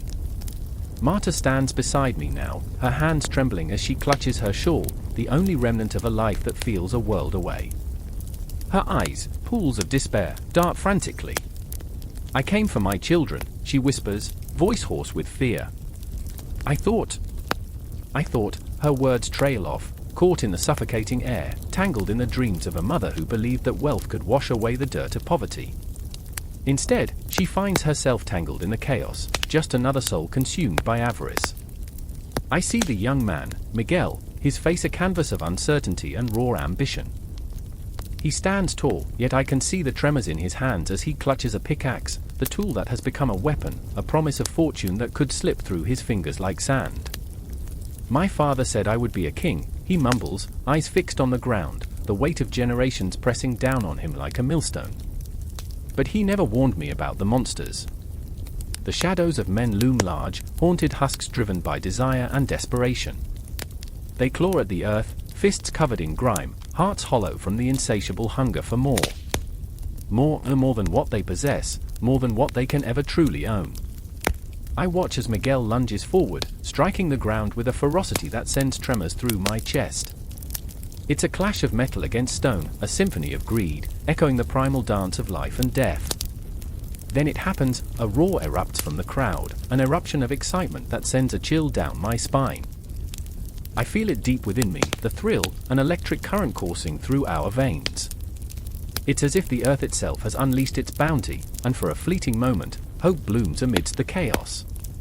But hope is a fickle flame, easily extinguished. The moment sours, twisting into a dark cloud of despair as men tumble, clawing for the shining prize that glimmers ominously in the dirt. I remember standing there, my heart racing, a witness to the fray.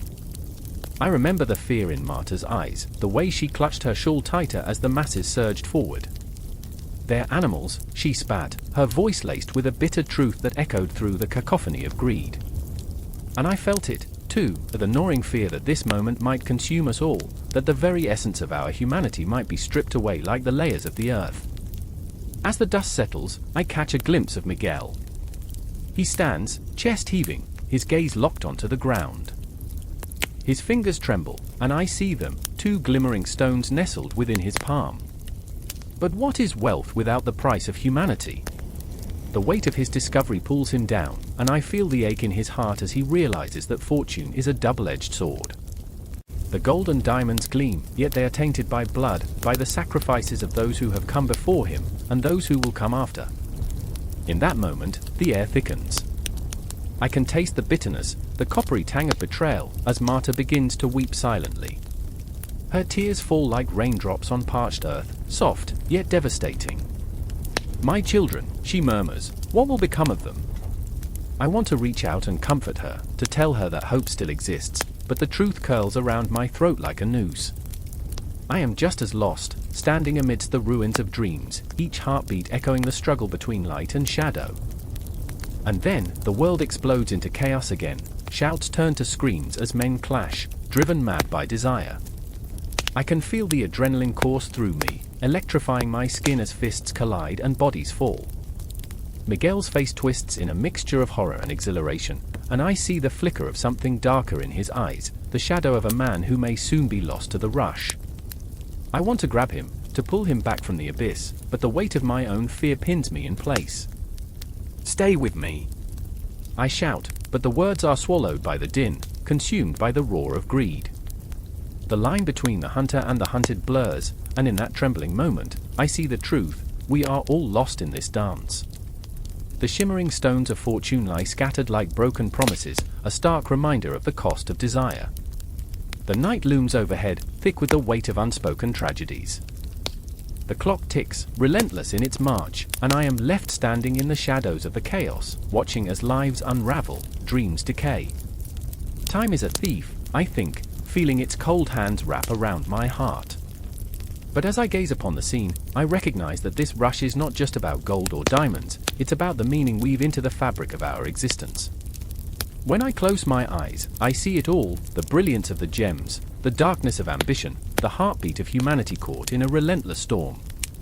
I know this is just the beginning, a mere prelude to the turmoil that will come. The cycle continues, an unending loop of desire and despair, and I am caught in its web, yearning for something more than gold, more than the fleeting glimmer of diamonds. As the chaos swells, I sense that the true treasure lies not in what we seek outside ourselves, but in the haunting echoes of our own hearts, the choices we make in the depths of desperation. The night stretches before me, dark and endless, filled with promise and peril, and I know this moment will linger, a ghost haunting every breath I take. The air hung thick, a suffocating weight pressing down on the streets of Rio de Janeiro, where shadows dance like restless spirits against the flickering torchlight. The night pulsed with tension, and every heartbeat echoed the unspoken fears of those who roamed the cobblestone paths. A distant clamor of voices rose, a haunting chorus of dissent like the whispers of the past clawing their way into the present. Nothing was as it seemed. This was a threshold, a moment suspended between the suffocating grip of colonial authority and the intoxicating promise of freedom. I remember Maria, her dark eyes alight with a fire that could melt chains. She stood at the edge of a gathering, palms trembling, not from fear but from a raw eagerness to break the silence that enveloped her world. She was an echo of rebellion, a heartbeat against oppression, yet the weight of her family's expectations clawed at her. "Stay quiet," they whispered. "Don't stir the waters." But Maria was a tempest bottled up in a fragile frame, her spirit refusing to be subdued. And then there was Lucas. Oh, Lucas, the reluctant soldier caught in the crossfire of loyalty and conscience. He felt the pulse of the drums of war echo through his veins while his heart ached for the love he left behind. Each day, the uniform grated against him like a chokehold, binding him to a cause he no longer believed in. He stood at a rickety barricade, fingers itching to grasp the weapon that felt more like a curse than a blessing. Every clink of metal sent a shiver down his spine, a reminder that he was a pawn in a game of kings and emperors, and yet, he fought for something more than land. He fought for Maria's fire, for the flicker of hope in her gaze. "Tonight, we make them listen," Maria whispered into the night, a fierce determination igniting the air around her. She stood poised like a flamethrower, a spark ready to ignite a revolution. There was something hauntingly beautiful in her defiance, yet a pitiful sadness lay beneath it. She was fighting for a tomorrow, but in her heart, she feared she might not see it. The crowd swelled, like a vast ocean of voices converging, each one a droplet in a storm. They poured into the plaza, a living tapestry woven with threads of ambition, despair, and longing. "Freedom, freedom," they cried, their voices climbing higher, drowning out the cowardice that lingered like a ghost in the corners of their minds. I remember the chill that gripped the evening air, a silent omen as Lucas stepped from the shadows, caught in the gravity of the moment.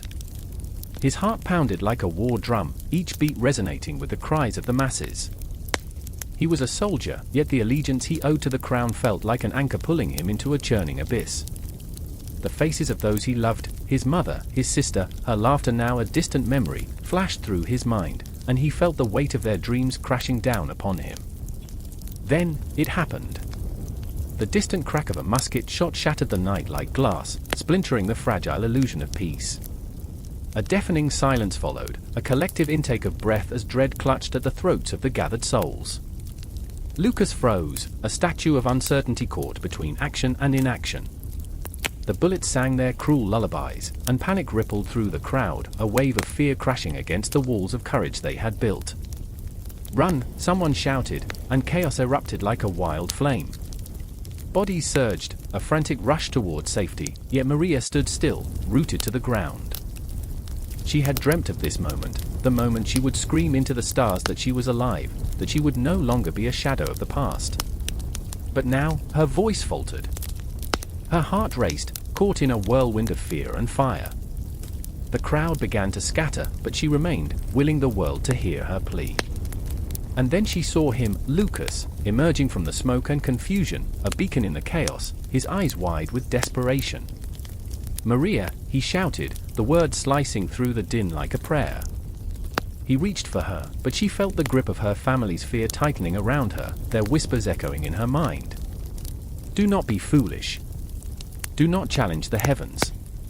But she wanted to challenge them, she wanted to scream that she was alive, that she would rise. The world twisted, the momentum pulling them apart and yet binding them to the same fate. She reached out, their fingers brushing against the fabric of something bigger than themselves, a connection forged in the fires of rebellion. The moment stretched, a fragile thread woven between hope and despair.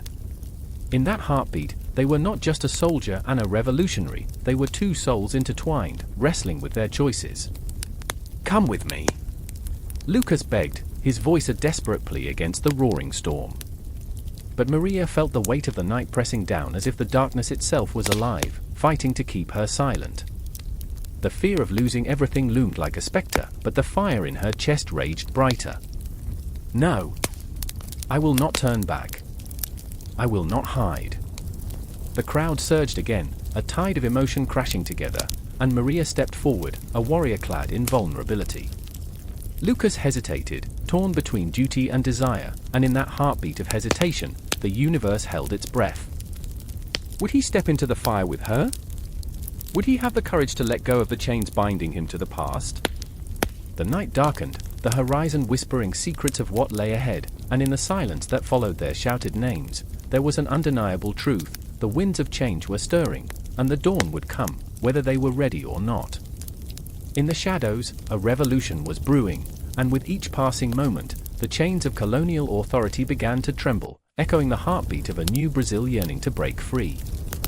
The air is thick, charged with the anticipation of fear. Dark clouds swirl overhead, casting shadows that dance like specters upon the weathered deck of a ship, the São Vicente, its timbers creaking under the weight of souls intertwined in a nightmare. I stand at the edge, heart racing, as cries of despair pierce the heavy air, a cacophony of anguish from below, where men and women are shackled together, their eyes wide, filled with terror, yet flickering with a spark of defiance. I remember the faces. I remember their names, etched like scars upon my memory. Benedito, a man whose laughter once echoed through the sunlit fields of his homeland, now bound by chains that glimmer under the dim light. His spirit, though haggard, is fierce, reflecting a harrowing resolve. They will not break me, he murmurs to himself, teeth gritted against the pain, but I can see the tremor in his hands. The ocean heaves beneath us, an angry beast stirred by the tempest, threatening to swallow us whole. Then there is Isabella, a woman with skin like polished mahogany, her heart a trembling bird caught in a cage of iron. She clutches her daughter, a mere infant, swaddled in rags, as if the softness of her touch could shield her from the horrors that loom. You must be brave, she whispers, her voice a delicate thread woven through the howls of the ocean. You must be strong. Each word is a prayer, a plea, but beneath the serene facade, desperation claws at her insides. Isabella remembers the warmth of the sun on her face, the sweet taste of mangoes, the lullabies sung beneath starlit skies. Now, all that lingers is an aching void, a reminder that freedom is but a distant dream. In the distance, Captain Miguel stands, a figure cloaked in authority, his eyes cold as steel, yet shadows flicker behind them. He remembers the blood-soaked glory of conquest, the wealth that poured into his hands, and how the world trembled at the mention of his name. This is commerce, he declares, voice booming over the tumult, but his heart is a battlefield, a war between ambition and guilt. The chains he forges around others tighten around his own soul as he wrestles with the ghosts of those he binds. The ship groans under the weight of history, every creak a lament, every wave a whisper of lost lives. I breathe in the salty air, and it burns my lungs, a reminder of the stench of despair that clings to this vessel. I remember the nights spent awake, haunted by dreams of those lost, dreams where faces swirl like smoke, and cries of help echo in the darkness long after they've faded. With each passing moment, the storm intensifies. Lightning crashes, illuminating Benedito's face, his eyes fierce with a resolve that both terrifies and inspires. I will not be just a number, he shouts, voice rising over the chaos. I am a man, a father, a brother. I will not be forgotten. The words pierce the air, raw and electric, igniting a flicker of hope in the hearts of those shackled beside him, yet they're dimmed by the weight of reality. Isabella, too, feels the tremors of rebellion coursing through her. She rises, her spirit fierce, eyes ablaze with a fire that could kindle the stars. Our blood is not a commodity, she cries, her voice rising like the tide. But the captain's gaze is unwavering, a mask of indifference that conceals the trembling underneath. You will not escape, he replies, a warning laced with menace, yet I can hear the tremor, the flicker of doubt. As the storm rages on, another voice joins the fray. A young boy, no more than 10, who has witnessed too much for one so small, stares defiantly at Captain Miguel, his gaze unyielding. You will pay for this, he shouts, trembling with fear, yet unbroken. The captain's expression falters for the briefest of moments, a ghost of recognition, perhaps, before he retreats behind the walls he has built around his heart. I remember the echoes of the past, the laughter of children playing in open fields, the smell of fresh bread wafting through bustling markets, the vibrant colors of life that once painted their world. all of it crushed under the weight of greed, dreams turned to ashes, souls bound by chains forged in the fires of ambition. Thunder rumbles, a drumbeat heralding the storm, and I feel the world around me fracturing, splintering into a million shards of reality. Each heartbeat pulses with the weight of history, the cries of those lost vibrating through the very fabric of time. And then, amidst the chaos, Benedetto stumbles, falling to his knees, the chains biting into his flesh, yet his spirit rises like a phoenix from the ashes. "We are more than property," he bellows, his voice reverberating through the tempest. "We are the heartbeat of our ancestors, the whispers of our dreams." Isabella joins him, kneeling beside him, hands clasped in a prayer that transcends despair. "Together we are strong," she whispers, voice steady, as if they were standing at the edge of a cliff, ready to leap into the unknown, hands intertwined, heartbeats synchronized, refusing to yield. The storm rages, the sea roars, and Captain Miguel watches, a storm within him brewing, a tempest of guilt and ambition, a maelstrom of choices made and unmade. He feels the weight of their defiance pressing against him, and for a moment, he hesitates, the line between right and wrong blurring like the horizon meeting the darkened waves. I remember this moment, a fragile thread, a flicker of defiance against the tide of despair. But it is only a breath in the grand expanse of history, a fleeting whisper that will echo long after the storm has passed. And just like that, the ship is caught in the crossfire of humanity's darkest hour, each soul aboard a testament to the haunting shadows of greed and resilience, their cries lost to the winds of time, yet forever etched into the very essence of existence. The storm continues, unrelenting, a reminder that the battle is far from over. The night was thick with tension, the air heavy as a storm cloud. I could almost taste the fear, sharp and metallic, hanging around us like a shroud. A crowd had gathered, their whispers a low hum, rising and falling like waves crashing against a rocky shore. Shadows flickered in the dim light, dancing across faces contorted with worry, anger, and a flickering ember of hope. In the center was Lena, her eyes burning with a feverish glow that threatened to scorch everything in her path.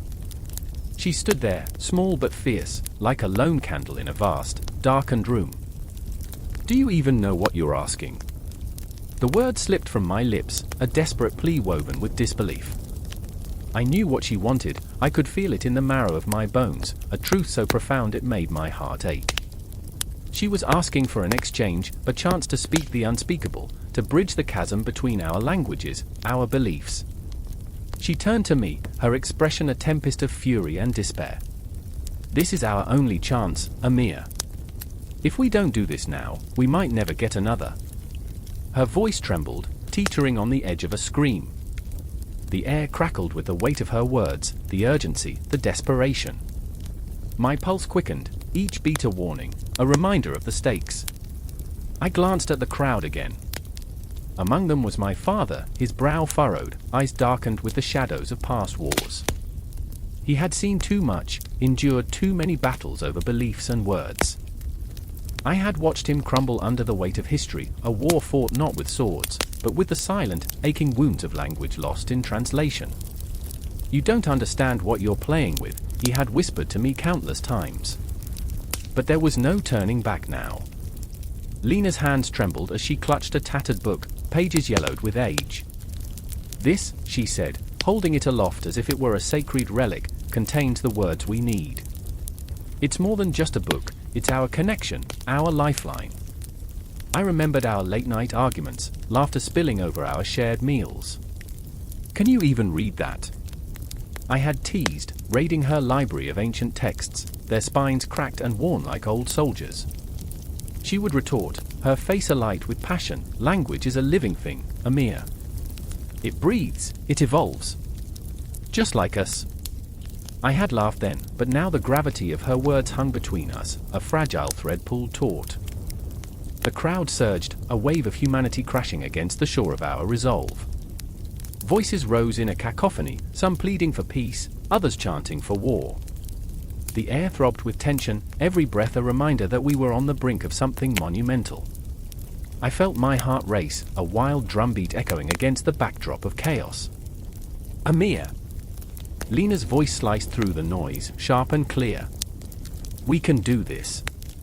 We must." Her eyes bore into mine, searching. I could feel the heat of her determination, the fire she sparked within me. But beneath that fire lay fear, a gnawing dread that twisted my insides. Would our words be weapons or bridges? I glanced again at my father. His gaze was locked on Lena, a mixture of recognition and trepidation. I remembered the stories he had told me, tales of empires rising and falling on the strength of language and faith. Words are powerful, he had cautioned. But they can also destroy. The tension reached a fever pitch, the crowd's energy palpable. I felt a current of emotions run through me, fear, anger, longing. I took a step forward, the air thickening around me, and then another, until I stood beside Lena, our shoulders brushing against one another. If we do this, we do it together, I declared, voice steady despite the storm raging inside. Her eyes flickered with gratitude, but also an unspoken challenge. Could we truly unite our voices in harmony, or would we shatter like glass, the pieces cutting deeper than any sword? Together, she echoed, and in that moment, it felt like a pact, a promise, binding us in the uncertainty of what was to come. The crowd fell silent, anticipation hanging like a thick fog, and it was then that I recalled a dream where we stood at a crossroads, paths winding like serpents beneath a moonless sky. Each path led to a different fate, yet all converged on this moment, this heavy, heart-stopping moment. Let's begin, I said, my voice breaking the silence, trembling like a leaf caught in a storm. The words felt like a spell, twisting around us as if to lock us into a shared fate. Lena opened the book, her fingers tracing the ancient symbols, and I felt the weight of history settle like a cloak around our shoulders. Each page turned was a heartbeat, a breath drawn in the darkness of uncertainty, the ink an echo of lives lived and lost, of prayers whispered into the void. As she began to speak, her voice a melody rising above the noise, I felt the world tilt on its axis.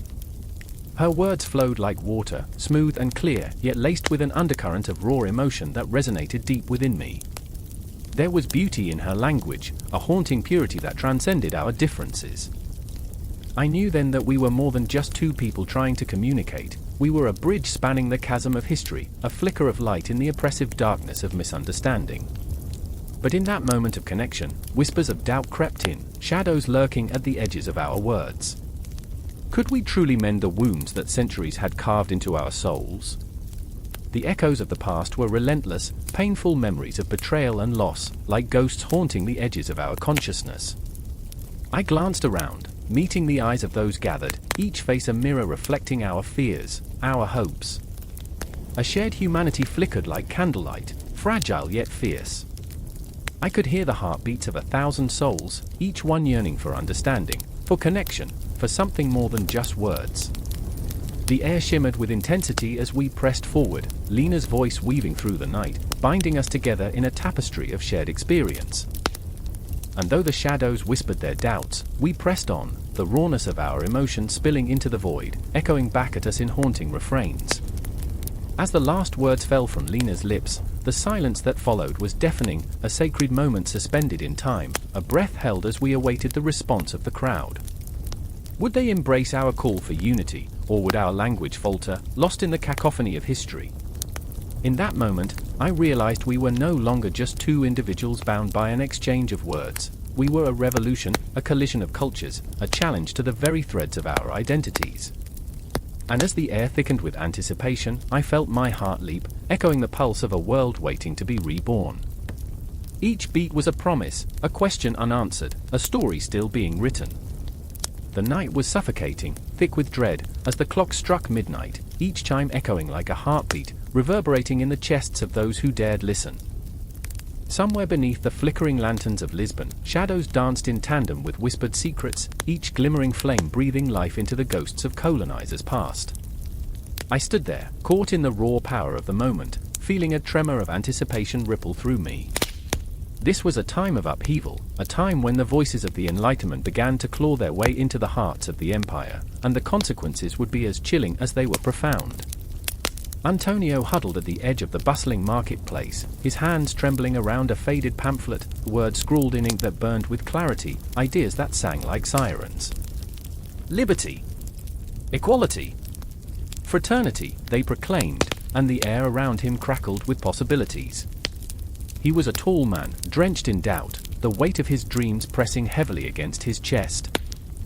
He longed for something greater than the oppression of colonial chains, yet the fear of what lay beyond the familiar kept him shackled, a prisoner of his own uncertainty. Across the square, Isabella watched him from the shadows, her heart racing, the dagger of longing twisting in her gut. She had seen his eyes light up with the fire of revolution, and she too felt the insatiable pull of these new ideals. But her reality was painted in shades of grey. Her father's ship was laden with goods meant for distant shores, goods that would carry the oppression of their empire, and she was trapped in a life that felt like a cruel joke. The laughter of the market-goers echoed in her ears, but all she could hear was the haunting silence of her own complicity. Antonio, she called out, a name that tasted like hope on her tongue. He turned, eyes wide, caught between the spark of connection and the weight of consequence. Do you truly believe we can change them? Her voice trembled, laced with the fear of losing herself in the rebellion she so desperately wanted to embrace. He stepped closer, the pamphlet crumpling in his grip. Change? What if it's not just change but a reckoning? They've built their empires on our backs, Isabella. It's our time to rise. His voice was a wildfire, and she felt the heat of it seep into her skin, igniting her own buried desires. But the shadows loomed larger, a tapestry of despair woven tightly with a thread of hope. The Enlightenment was more than a whisper, it was a storm, a reckoning that threatened to tear apart the very fabric of their society. The ghosts of the past, the colonizers who had stripped lands of their dignity, now found themselves confronting the push for reason and rights. Their empire, once a fortress of gold and glory, seemed to tremble beneath the weight of their own cruelty. I remember the night they hanged those traitors, Antonio muttered, eyes darkening. I remember the way the crowd cheered, blind to the truth. What if we become them? What if we are the tyrants? A chill ran down Isabella's spine. She thought of her father, his calloused hand steering the ship through the stormy seas of conquest, and the bounty of colonization that had lined their pockets while bleeding others dry. Could she truly be part of something greater, or was she destined to be a ghost, like the many who had gone before? As the night deepened, tension coiled tightly between them. The lanterns flickered, illuminating a path forward, yet casting shadows that threatened to swallow them whole. What was this spark igniting the masses? What would it lead to? Their hearts raced in unison, beating a frantic rhythm to an uncertain future. Then, it happened, a crack in the facade of their existence. A confrontation erupted in the square, voices raised, bodies clashing as the revolutionaries faced off against loyalists. The smell of anger hung thick in the air, a bitter tang that mingled with the scent of sweat and fear. In that moment, Isabella's heart lurched, and she felt drawn toward the chaos, an unquenchable thirst for something real. Stay with me! Antonio shouted, his voice nearly lost amidst the cacophony. But she was caught, a moth drawn to a flame, and she stepped into the fray, where ideals clashed like steel blades, where words became weapons. Is this what you wanted? She cried out, her voice barely audible over the roar of the crowd. Is this the liberty you dreamed of? A man fell, a soldier's hand slipping from a weapon, and time warped. She felt the world slow, the air thickening with desperation as she rushed forward, her heart a drumbeat of defiance. The shadows shifted, and ghosts of betrayal whispered, reminding her of her father's legacy. Antonio reached for her, his voice raw with urgency. Isabella, don't! This isn't our fight yet. But it was too late, she had already plunged into the chaos, her spirit ignited by the flames of revolution. The echoes of history throbbed in her ears, each heartbeat a reminder of the struggles that lay before them. And as the night unfolded, reality twisted and warped, a kaleidoscope of emotion where fear met hope and dreams collided with harsh truths. The Enlightenment had cast its shadow over Portuguese colonial policy, and the unsuspecting empire stood at the precipice of transformation. Will they rise as architects of change, or will they descend into the abyss, repeating the sins of their forebears? The question hung in the air, heavy and unyielding, as the moon cast its ethereal glow over the chaos, a witness to the birth of something new, something terrifying. Everything lay in the balance, a fragile thread connecting them to a future that shimmered with both promise and peril.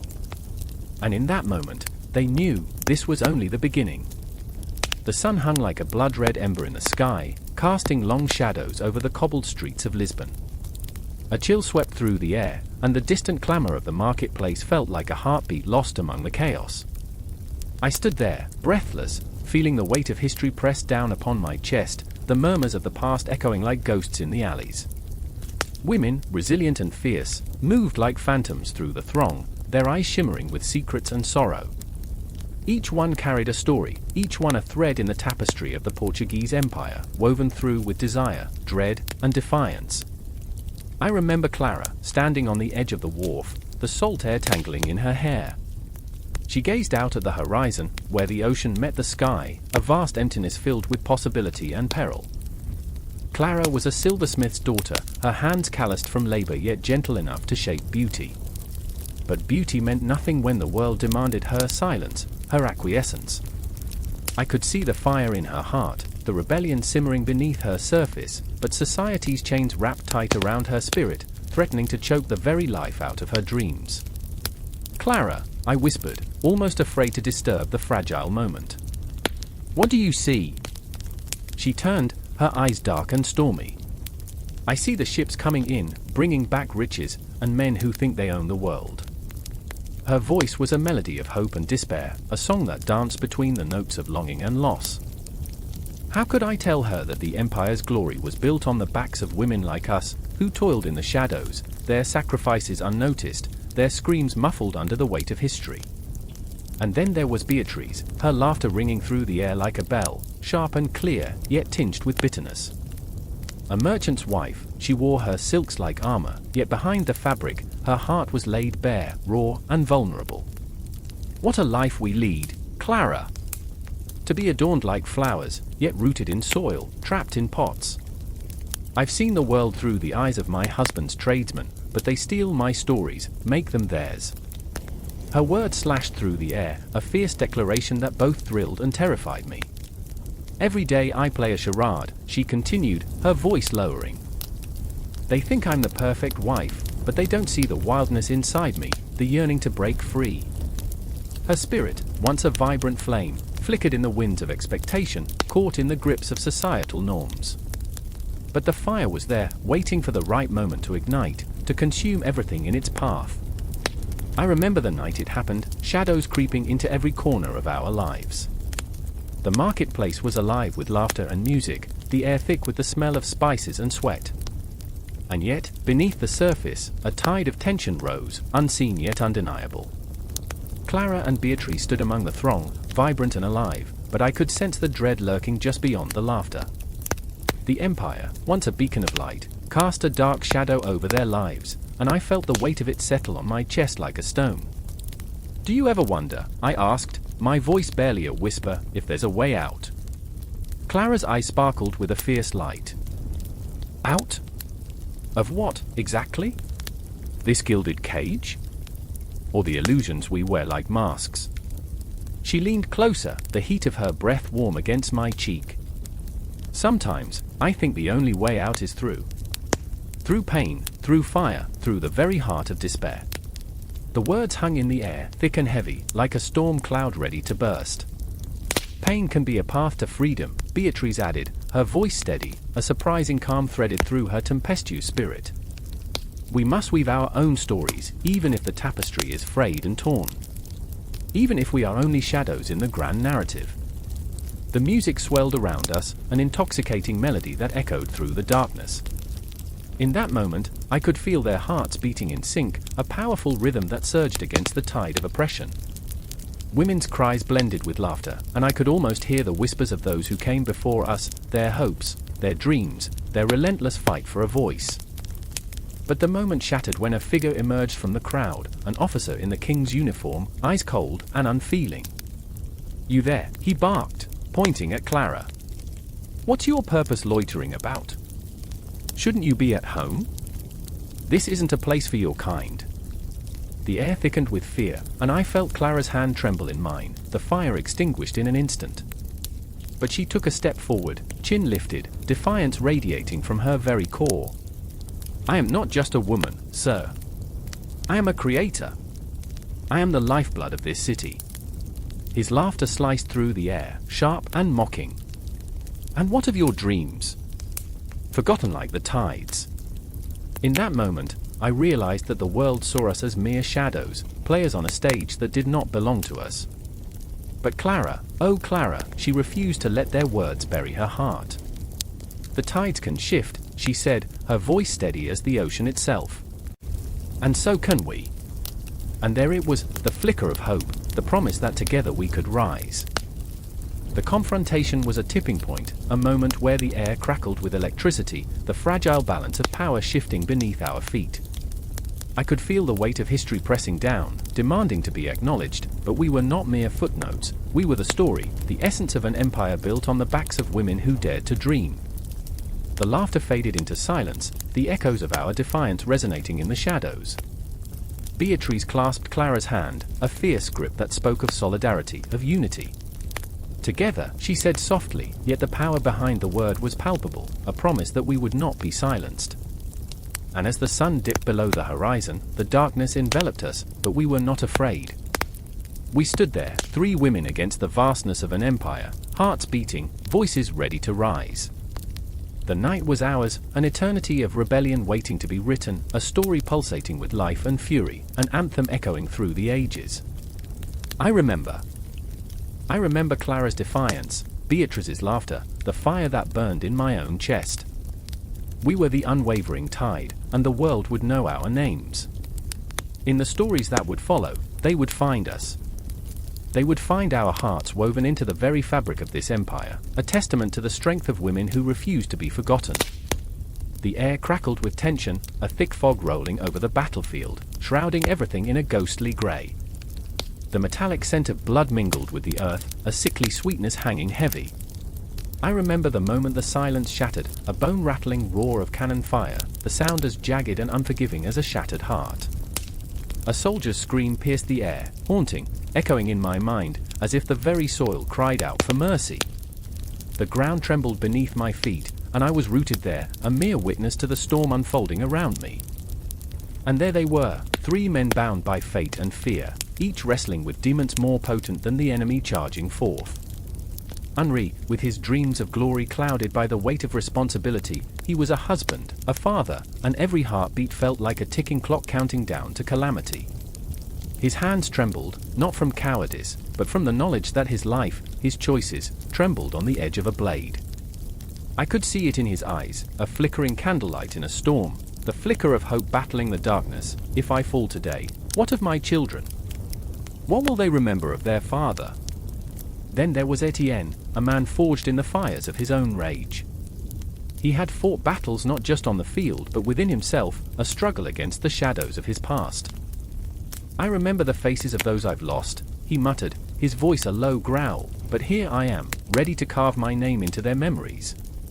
The bitterness in his soul could ignite the very air around him, yet he fought with a fervor that bordered on madness. Etienne lived for vengeance, yet every swing of his sword felt like a desperate plea for redemption. "What is a warrior without his ghosts?" he'd say. "What am I without the memories of the fallen?"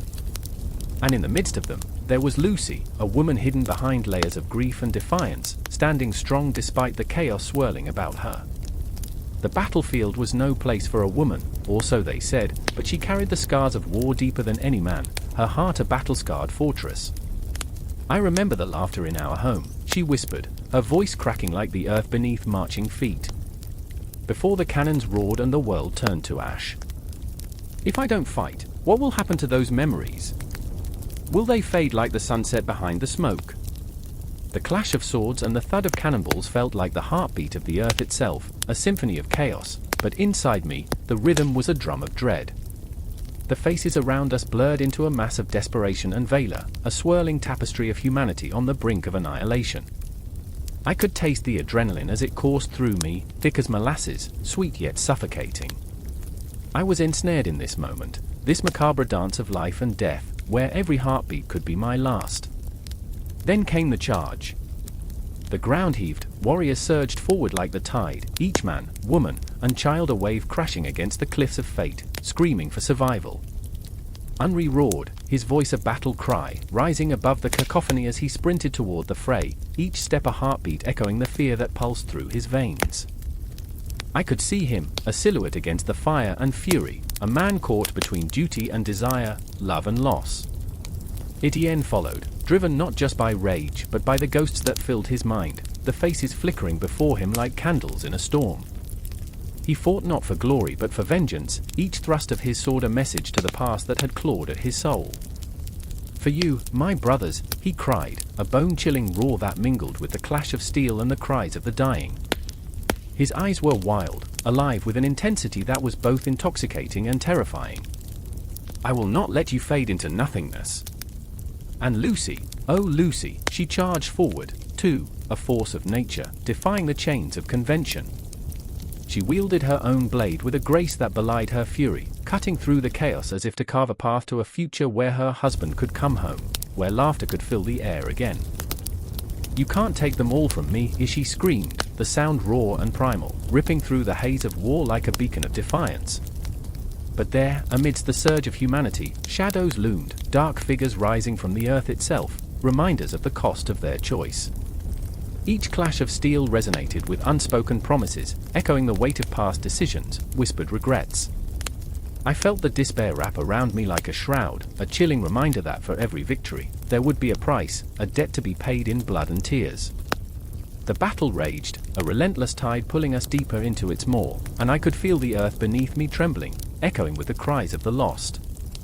The sun was swallowed by clouds of smoke, and in that suffocating darkness, I saw flashes of despair and fleeting moments of hope. I saw Henri falter, his breath hitching as he realized the enormity of what he fought for, his children's faces flashing before him. I saw Etienne's rage morphing into something fragile, a crack in his armor revealing vulnerability beneath the facade of the warrior. I saw Lucy, fighting not just for her fallen but for a future that hung by a thread, every swing of her blade a prayer for survival. Time stretched, fractured like glass underfoot, moments of brilliance and horror colliding in a dizzying dance. I couldn't tear my eyes away, held captive by the chaos, by the raw, unfiltered humanity on display.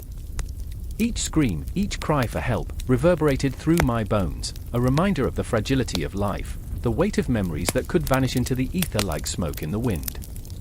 And as the sun dipped below the horizon, casting a blood-red hue over the battlefield, I felt the dread creeping in, the realization that this was only a chapter in a larger tale, a story of conflict that would reverberate through generations. The clock had begun its cruel tick, each second pulling us closer to a future we could scarcely comprehend, an echo of hope and despair, a cycle that would never truly end. The air crackles with tension.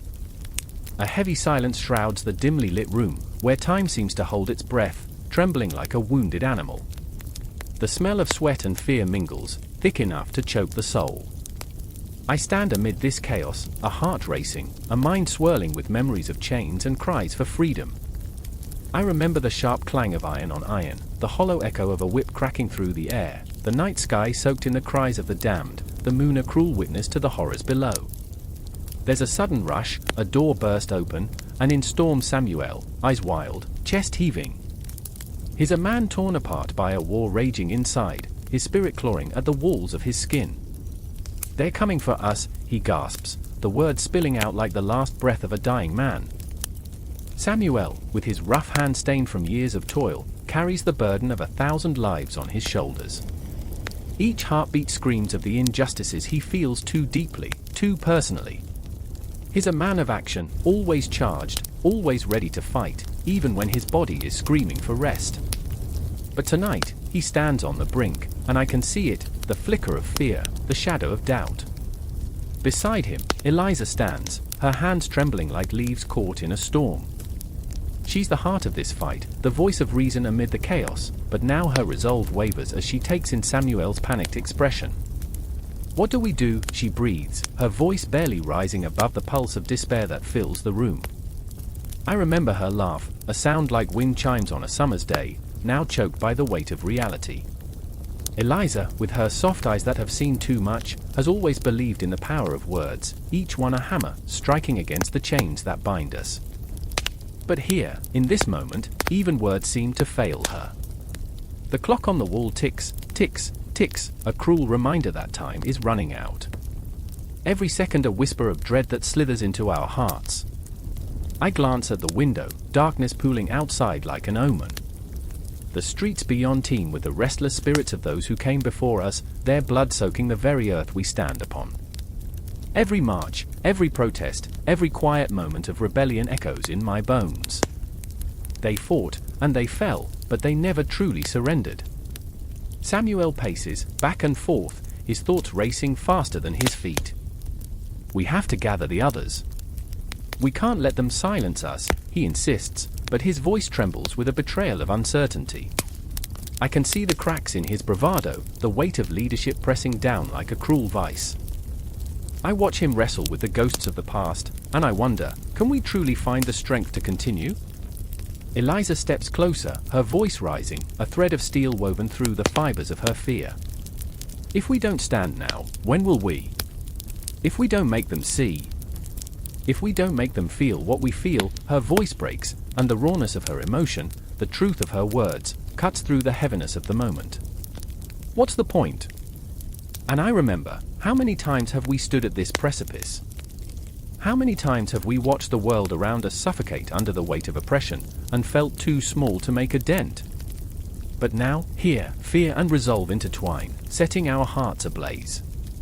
Eliza's light flickers like a candle in the wind, but it remains, glowing defiantly against the encroaching darkness. A sudden crash, shouts echo from the street, the sound of boots pounding against cobblestones. They are coming, the enforcers of the Empire, the very embodiment of power. Samuel's eyes widen, and I feel the world narrow to a tunnel filled with the heartbeat of urgency. We need to move. He gathers us, pulling us toward the narrow escape route, where shadows twist and breathe.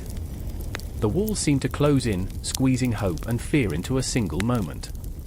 Outside, the chaos unfurls.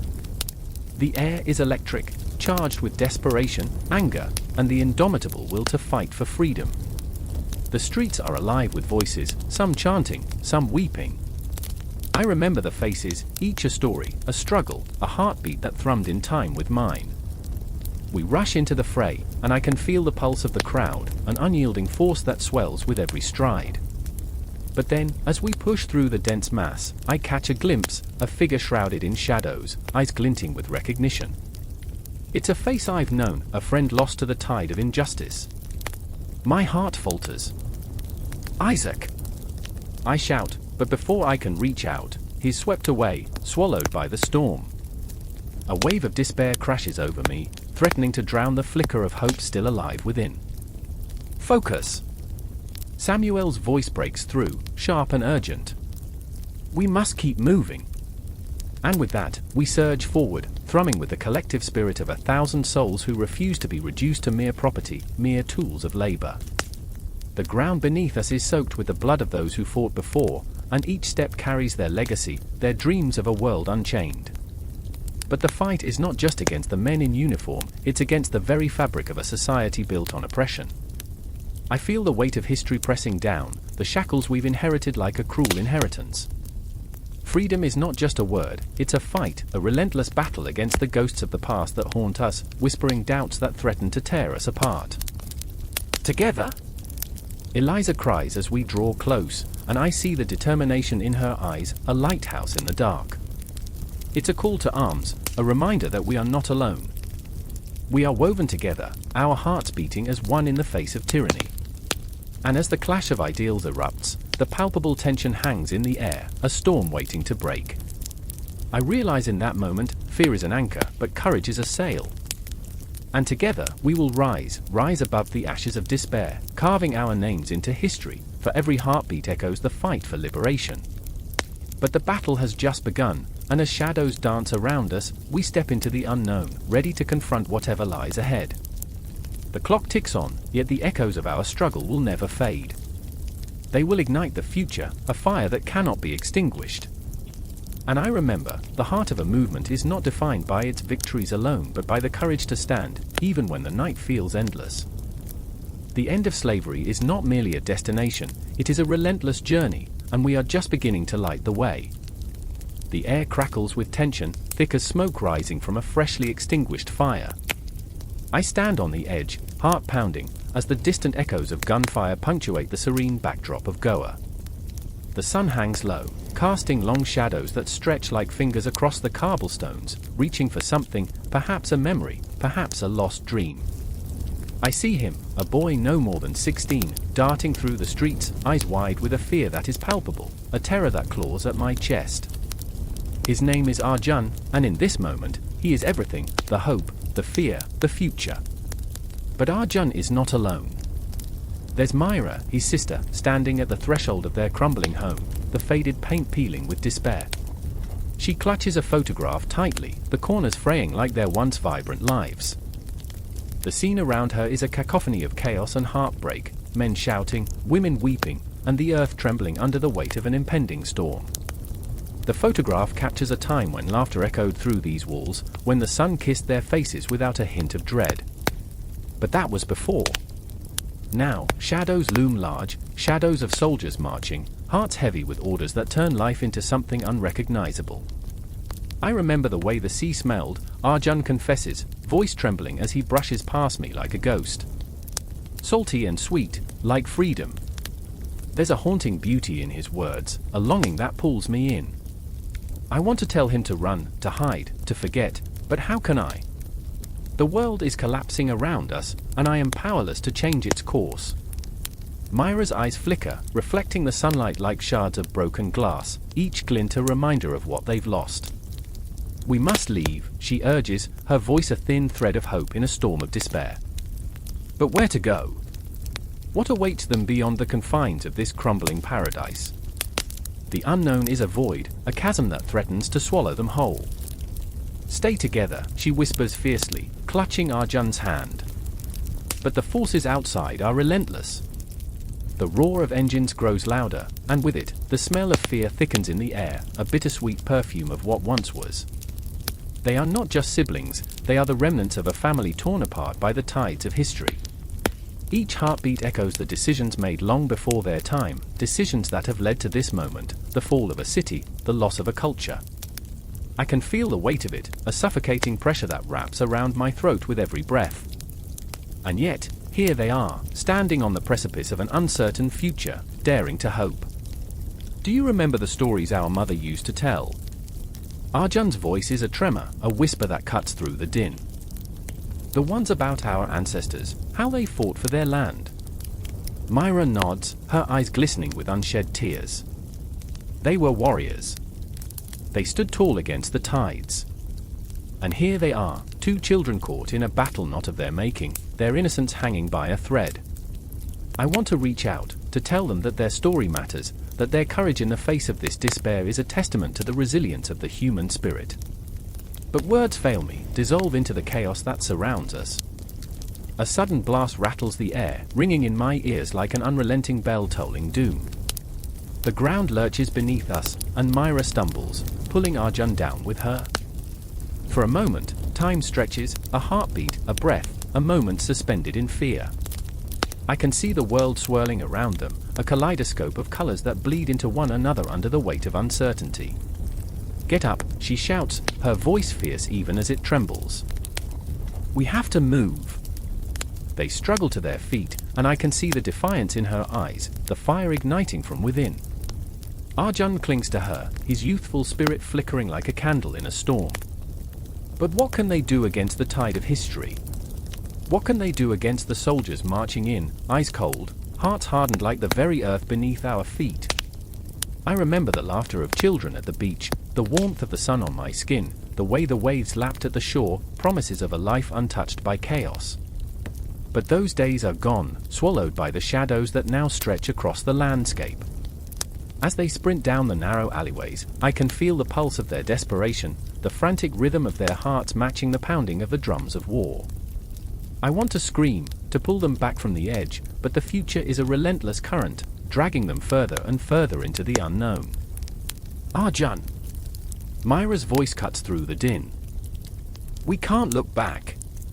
But the memories cling to her like cobwebs, and I see it in her eyes, an ache that threatens to consume her. The ghosts of the past swirl around them, whispering of simpler times, of laughter and love, of a home that now lies in ruins. I feel the tears pooling in my own eyes, the weight of their story pressing down on my chest. This is not just about them, it's a reflection of us all, the way history haunts our footsteps, the way the echoes of the past reverberate through our souls. And just like that, the world tilts again. A siren wails in the distance, a chilling reminder of what is to come. I watch as they disappear into the labyrinth of streets, swallowed by the chaos, two silhouettes against the backdrop of a city that is crumbling. I clutch the remnants of their story close, knowing that what unfolds next is inevitable. The heartache, the resilience, the very essence of who they are will linger long after the dust has settled, lingering like the scent of the sea. As the shadows deepen, I take a breath, letting it fill me with a sense of purpose. Their journey isn't over, it's only just begun. And in this moment, standing at the edge of despair, I hold on to the hope that flickers like a candle, small yet defiant in the face of darkness. I remember them, Arjun and Myra, their courage resonating through the echoes of time. They are not just characters in a story, they are the embodiment of a struggle that transcends generations, a battle against the tide of loss, a fierce refusal to be swept away. The sun hung low in the sky, a blood-orange orb casting long shadows across the barracks. The air crackled with tension, thick like the smoke seeping from a distant battle. The cries of soldiers, mingled with the haunting notes of a lone bugle, echoed through the camp, each note a piercing reminder of what was at stake. I stood on the precipice, breath caught in my throat, heart pounding like a war drum. My name is Samuel, and I've never known a moment of silence like this.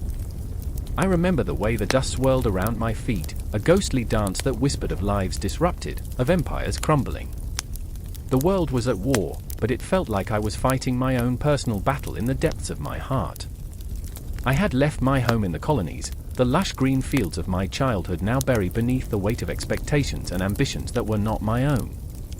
I was but a pawn in this grand game, a young man caught in the throes of imperial chaos.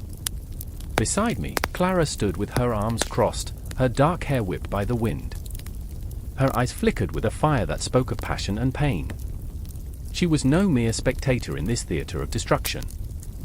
Clara, a nurse, brave and unyielding, was already stained with the blood of nameless men.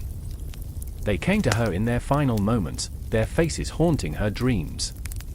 "They don't even know what they're dying for," she whispered once, her voice barely above a tremor. "And yet, they die." We were both trapped in this liminal space, this vast expanse of suffering, fighting against the tide of history. The war had claimed the souls of our fathers, brothers, and friends. Each letter from home struck like a blade, a reminder of the lives we had left behind. I could still hear my mother's voice, thick with sorrow, echoing in my ears. "Come back to us, Samuel. This is not your fight." But how could I return? My loyalty was to the crown, to the empire that had taken so much, yet promised even more. Across the camp, I noticed Ahmed, our friend, his laughter ringing like bells in the chaos. But behind his laughter was a storm, swirling with uncertainty and fear.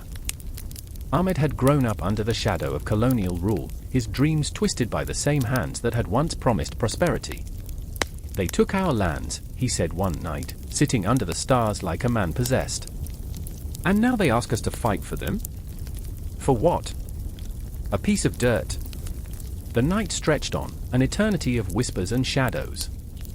I could see Clara tending to the wounded, her hand steady, but her eyes betraying her struggle. Each man that fell to her care was another reminder of the price of war, the weight of our colonial past. I was drawn to her, yet repelled by the truth she embodied. She was the embodiment of compassion, but also a mirror to my own fears. Would I be brave enough to stand with her, or would I falter like so many others? I remember the first night of battle, how the world around us exploded into chaos. Bombs rained from the sky, the earth shook as if the very foundations of our civilization were crumbling.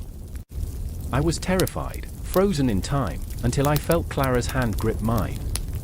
"We'll face this together," she said, her voice a fierce whisper against the cacophony. In that moment, I understood, this was not just her battle, it was ours, intertwined by fate and fear. And then there was Ahmed, his laughter replaced by a deep, aching silence. The rumbling of artillery had stolen the warmth from his eyes. "It was never about us," he murmured, his voice distant. We are just tools in their hands. Each day, I saw pieces of him chip away, the spirit of defiance succumbing to the brutal reality of war. I wanted to shake him awake, to pull him back from the edge, but how could I when I, too, was teetering on that precipice? As the days turned into weeks, the camp became a graveyard of dreams. Night after night, we huddled together, sharing stories that felt like breaths of life against the suffocating darkness. I remember Clara recounting tales of her grandmother, a fierce woman who had fought against the odds, a warrior in her own right. She taught me that every scar tells a story, Clara said, her hands weaving through the air like threads connecting past to present. One day, we'll tell ours. But how could we, when our stories were soaked in blood and heartbreak? The weight of our colonial past hung over us, like a storm cloud that threatened to engulf everything we held dear. I could feel it pressing down on my chest, strangling the words before they could escape. One night, as the stars blinked like ghosts in the vastness above, Clara and Ahmed stood at the edge of the camp, the firelight casting eerie shadows across their faces. "What will become of us?" Ahmed asked, his voice barely a whisper, drowned by the distant sounds of a world at war. "When this is over, what will we have left?" A silence fell, thick and suffocating. I looked at them, these two souls wrestling with their own demons. The war was more than just a fight, it was a crucible that would shape us, mold us into something new. But at what cost? Would our bond survive the flames? I remember gazing up at the cosmos, the stars twinkling like the souls we had lost. "We'll find a way," I said, though deep down, I felt the tremors of doubt gnawing at the edges of my resolve. "We have to." And so we stood together, three fragile souls against the tide of history, haunted by the ghosts of our pasts, yet yearning for a future that felt like a distant dream. In the darkness, I felt the weight of our colonial holdings pressing down, like a spectre reminding us that this was only the beginning. With each heartbeat, the world spun around us, a kaleidoscope of chaos and hope. I could hear the distant rumble of war, the cries of the lost echoing through the night. We were trapped in a moment that stretched infinitely, teetering on the brink of something profound. The battle raged on, but there, in that shared silence, I knew that our stories were not over. They had only just begun. The clock struck midnight, but the city of Lisbon pulsed with a heartbeat that refused to surrender to silence. Somewhere in the distance, a siren wailed, cutting through the darkness like a knife, and Anna felt it echo in her bones. She stood in the shadows of a narrow alley, breath-catching as she clutched a crumpled flyer, its edges whispering of rebellion and hope. Liberdade, it read, a word that felt like a bullet lodged in her throat. Tonight, the air was thick with the scent of fear, the kind that clings to your skin, wraps around your heart, and strangles your spirit. Anna could hear them, the soldiers, marching with boots that struck the cobblestones like thunder. She pressed her back against the cold wall, heart pounding like a war drum, the weight of her choices crashing down like a wave. She could run, flee into the arms of safety, or she could step into the light, into the furnace of confrontation. "Come on, Anna," whispered Miguel's voice in her mind, a hollow echo that brought with it a mixture of warmth and sorrow. He had always been the brave one, the one who spoke fervently against the Estado Novo, the authoritarian regime that stifled their dreams and painted the world in shades of grey. His passion burned brightly, illuminating the darkness she so desperately wanted to escape. She remembered the way his eyes danced with fire, how his laughter could ignite even the most mundane moments. He had loved her fiercely, unconditionally, even as the oppressive grip of the regime tightened around them. But the dreams of youth had been buried beneath a heavy shroud of despair. Miguel was gone now, lost to the shadows of a night that swallowed too many souls, and Anna was left alone, adrift in the wreckage of a revolution that had turned into a nightmare. The taste of his absence was bitter, a poison seeping into every corner of her existence. She could still hear the echoes of his laughter, the way he spoke of freedom as if it were a tangible thread weaving through the fabric of their lives. And yet here she stood, trembling, trapped between the desire to honor his memory and the instinct to preserve her own life. "Liberdade," she whispered again, the word a prayer on her lips. She envisioned Miguel standing beside her, urging her to rise, to fight, to reclaim what had been stolen. His passion tugged at her heart, pulling her up from the depths of despair. But the soldiers' footsteps grew louder, each thud sending jolts of panic through her body. She knew the consequences of dissent. The disappearances, the darkened doorways, the whispers of ghosts lingering like cobwebs in forgotten corners. Anna took a shaky breath, the cold night air burning her lungs. She could feel the weight of the city pressing down on her, a million secrets trapped within its aged walls.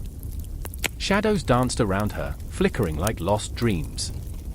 I remember, she thought, the sweetness of laughter, the promise of change. But memories had a way of twisting, of morphing into nightmares that haunted the mind. Across the plaza, the flickering lamplight cast long shadows, and she could make out the silhouette of another figure, Sophia, a woman whose spirit seemed to glow even in the darkest of times. Sophia had been Miguel's sister, and her heart was a fortress, fortified by grief and determination. Anna could see the set of her jaw, the fire in her eyes that mirrored Miguel's. They were both pieces of the same puzzle, fragmented but unyielding. Sophia was now the one who had taken up the mantle of rebellion, rallying others to their cause. Yet grief can twist even the purest of souls, and Anna had watched as Sophia's grief turned to fury, her heart hardened like stone.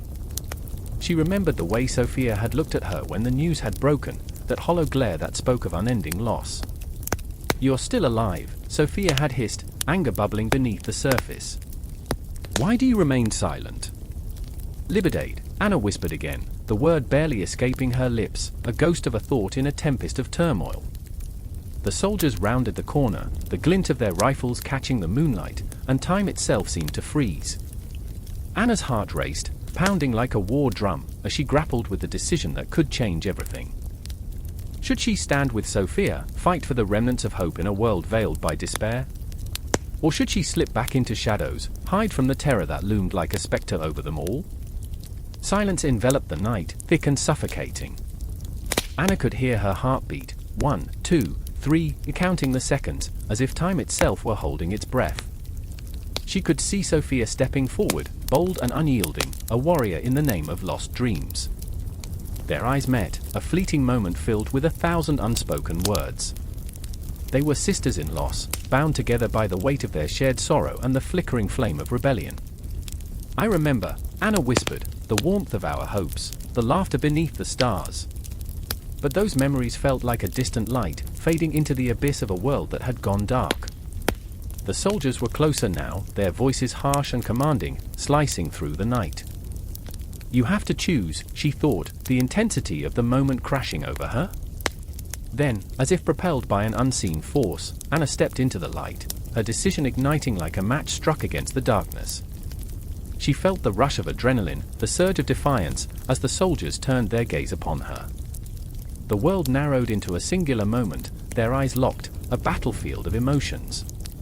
The future hung in the balance, fragile as glass. Would they break her?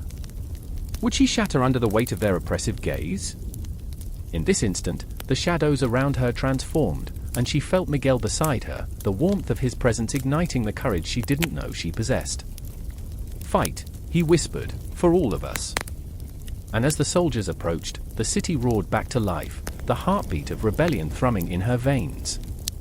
A chorus of voices echoed from the shadows, rising in defiance, a storm ready to engulf everything in its wake. There was no turning back now, only the relentless pursuit of libertad, freedom, and the haunting whispers of those who would never be forgotten. The drumbeats thundered through the air, each pulse a heartbeat of defiance, a rising tide against the oppressive silence that had smothered the land for too long. I stood there, ensnared by the electric energy of the crowd, their faces ignited with a fierce resolve, eyes gleaming with a vision of a tomorrow that felt both tantalizingly close and achingly far. The smell of sweat and hope mingled in the air, intoxicating and terrifying all at once. I remember the moment vividly. A child, no more than 8, with dirt-smeared cheeks and a head full of unkempt braids, stood at the forefront, holding a faded flag that flapped defiantly in the wind. In his small, trembling hands lay the weight of an entire nation's aspirations.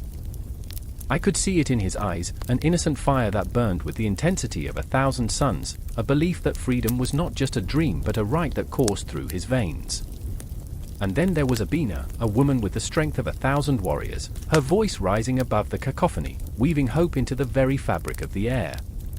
She pushed through the throngs, her heart a drum that echoed the cries of her ancestors, her every step a proclamation against the chains that bound her people. Yet, with each rallying call, I felt her fear of what they might unleash, fear of her own vulnerability wrapped in the power of her conviction. I remember Abina's face the night they dragged her brother from their home.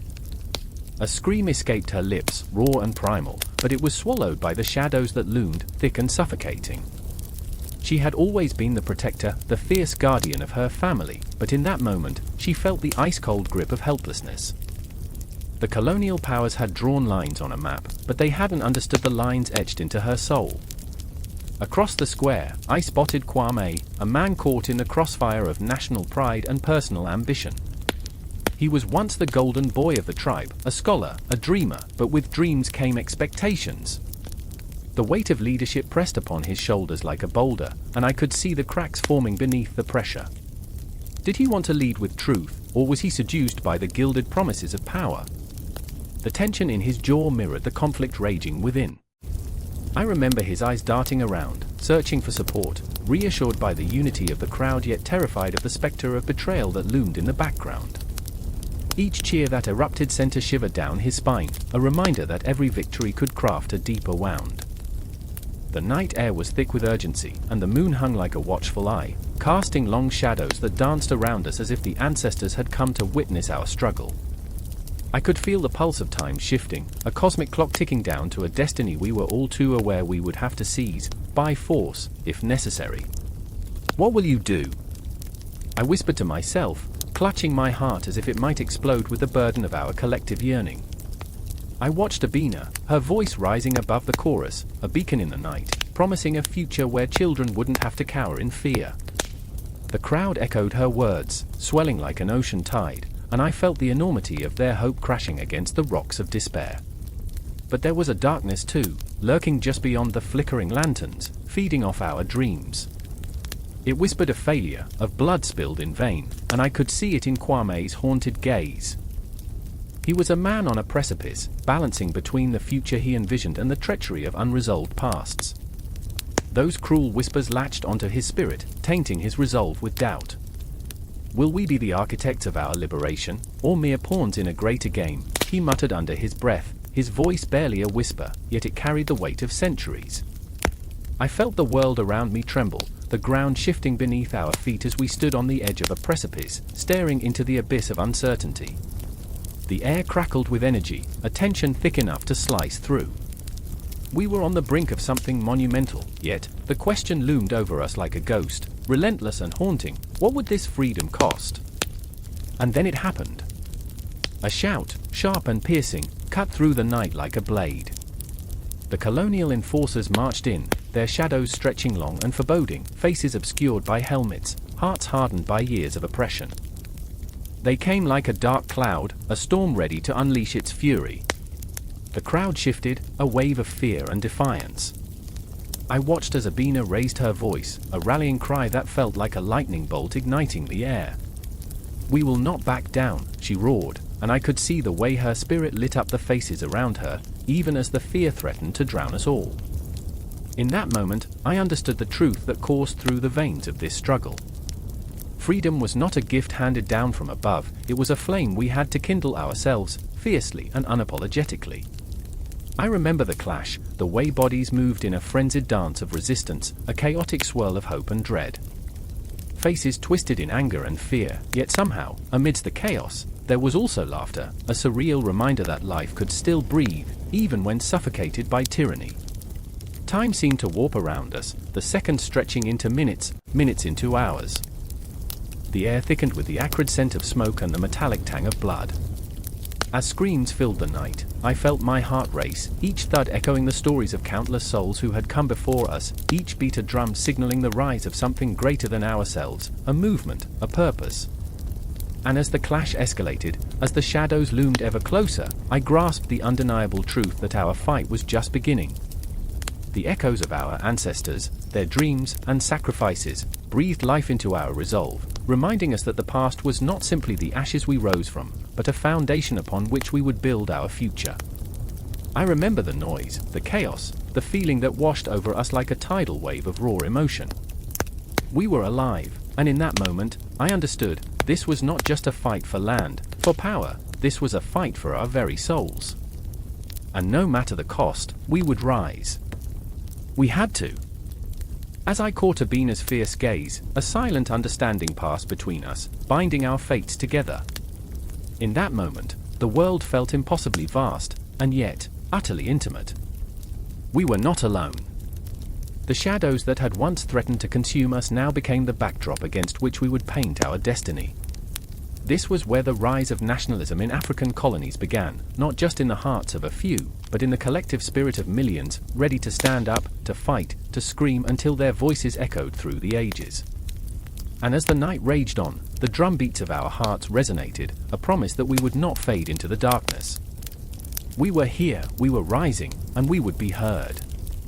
Fires crackled in the distance, shadows dancing against ancient walls, whispers of discontent curling through the night air like smoke from a dying ember.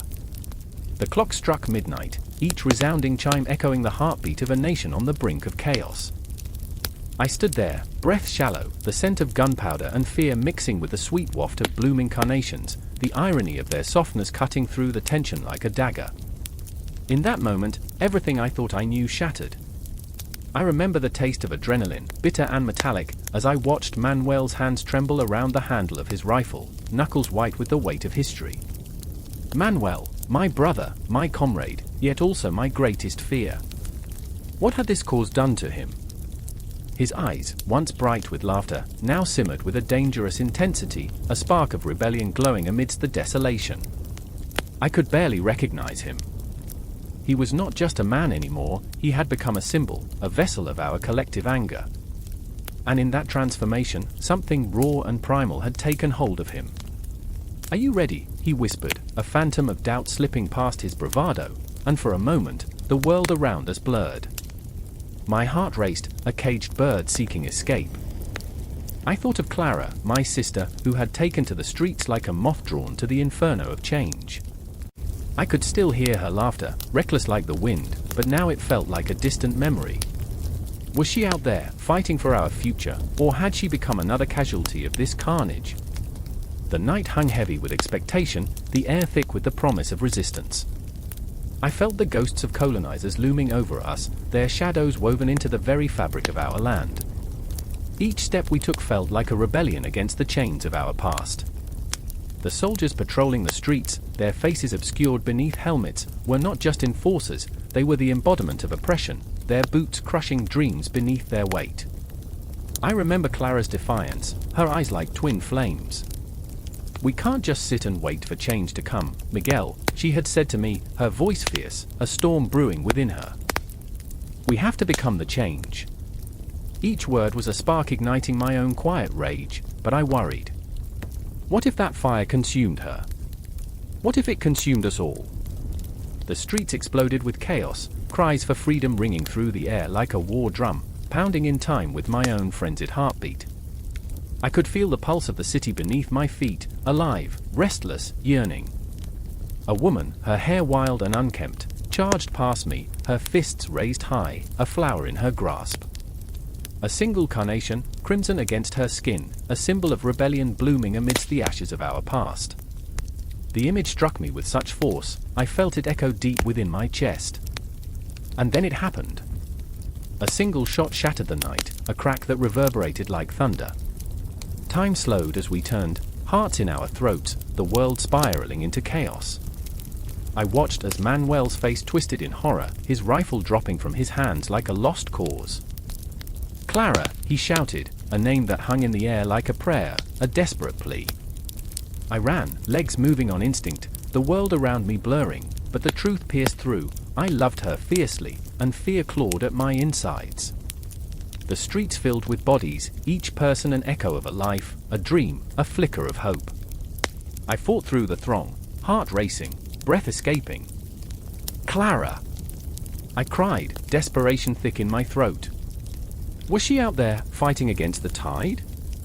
Had she become just another shadow in this nightmare? I stumbled through the cacophony, searching every face, but all I saw were the ghosts of those who had come before us, their sacrifices etched into the very soil we stood upon. And then, in a frenzied moment, I found her. Clara, crumpled against the wall, a scarlet bloom in her hand, her eyes wide with disbelief. Her breath was shallow, and I could see it. She felt the weight of revolution pressing down, the pulse of history swirling around us. Miguel, she gasped, voice trembling, but there was fire in her gaze, a fierce resolve that mirrored my own. Stay with me, I pleaded, as sirens wailed in the distance, an ominous lullaby. Time spun like a tempest, but in that moment, as our eyes locked, I felt an unbreakable bond forged in the crucible of chaos. We were not just siblings, we were warriors in this fight for our land, for our people, for the future we dreamed of.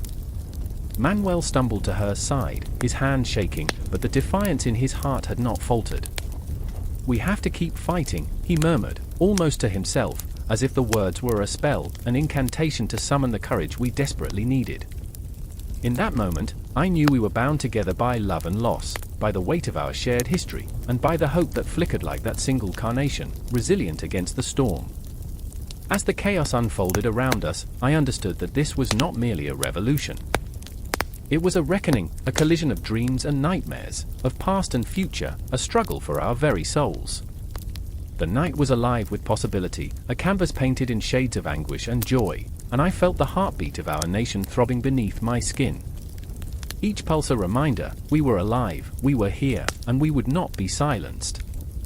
And so, we stood amidst the fire, ready to face the dawn, knowing that the fight was far from over.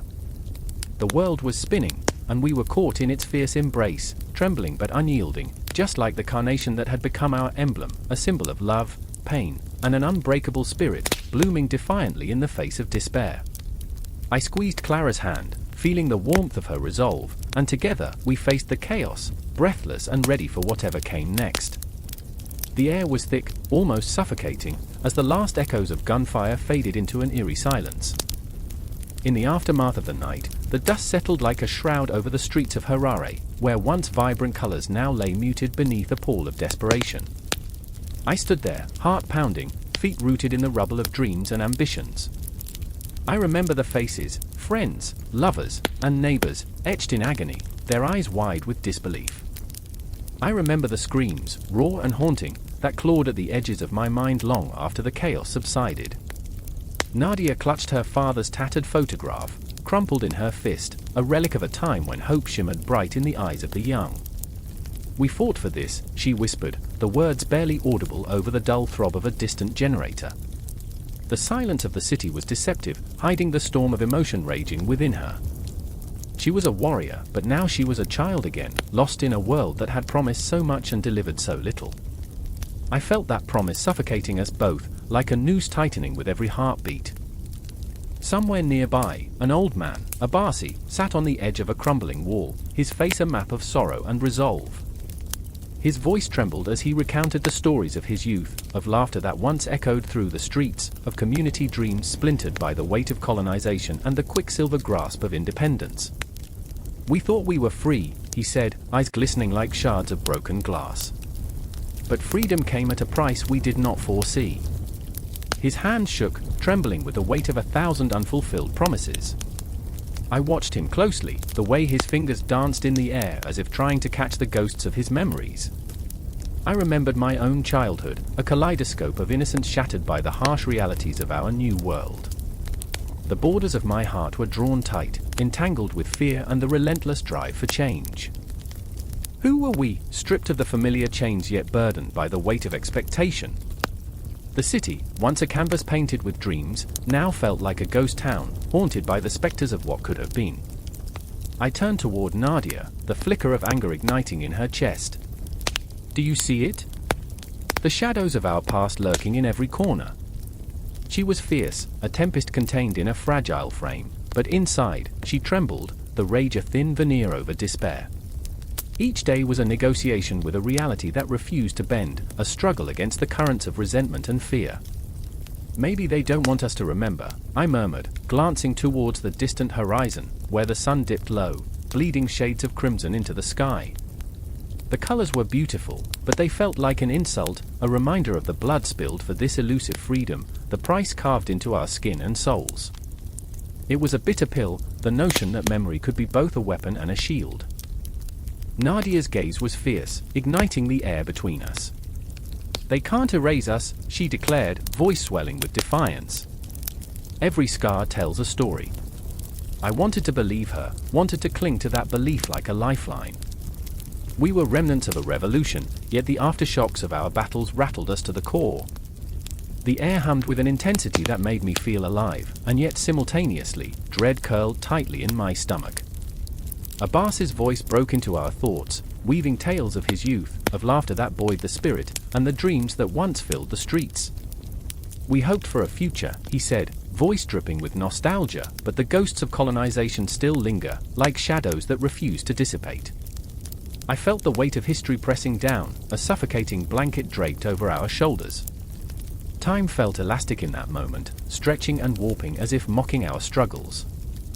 I remembered lying awake at night, staring at the ceiling, grappling with the enormity of change. The clock ticked on, steady and unyielding, while my thoughts spun wildly. In the dark, I could hear the whispers of the past, taunting me with their secrets. What had we truly gained? What did freedom look like when the chains were gone but the heart remained shackled? Nadia turned to me, her eyes fierce with determination. "We must carve our own path. This is our home." Her words ignited a flicker of hope, a spark in the darkness that threatened to consume us. I wanted to grasp it, to hold it tight, but doubt crept in like a thief in the night, stealing away the warmth. Abbas's voice, now a quiet murmur, interrupted my thoughts. "We must remember the past, but not be chained by it," he said. "It can guide us, if we let it." There was a wisdom in his words that resonated deep within me, echoing through the chaos of my thoughts. The city around us was a canvas waiting for new brushstrokes, and yet I felt paralyzed, standing on the precipice of hope and despair. As the sun dipped further, shadows lengthening, I could almost taste the bittersweet tang of change in the air. Each heartbeat thrummed like a drum, a reminder that we were alive, that we were here despite the ghosts. The confrontation loomed ahead, an emotional crescendo waiting to burst forth. Nadia clenched her fists, her resolve palpable, while Abbas's eyes twinkled with remnants of youth, of dreams unfulfilled yet not forgotten. I stood between them, a bridge of emotion and uncertainty, feeling the weight of our shared history pressing down, suffocating yet illuminating. In that moment, the city was both a graveyard and a sanctuary, a haunting reminder of our past struggles and the flickering promise of a future yet unwritten. The darkness whispered secrets, and I felt the pulse of possibility in the air, a heartbeat echoing against the silence. The sun sank below the horizon, and the shadows deepened, but beneath it all, the fire of hope flickered stubbornly in our souls. It was raw and unrefined, but it was real, and I knew then that we were not alone. Hope wove through our hearts like thread through fabric, binding us together, a testament to our resilience.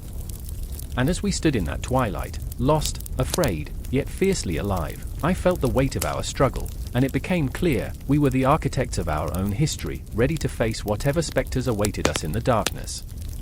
This was not just the end of one chapter, it was the beginning of another.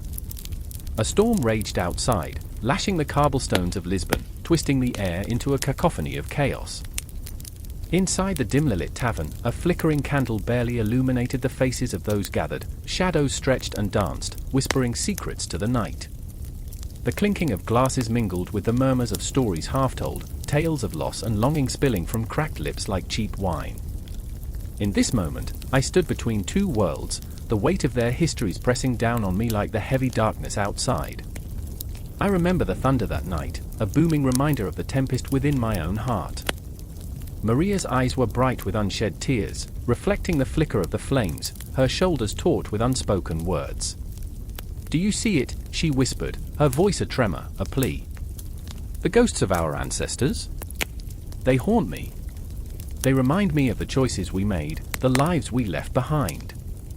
The truth sat heavy in the air. The Portuguese diaspora had carved paths across the globe, yet here we were, tangled in the threads of our own despair.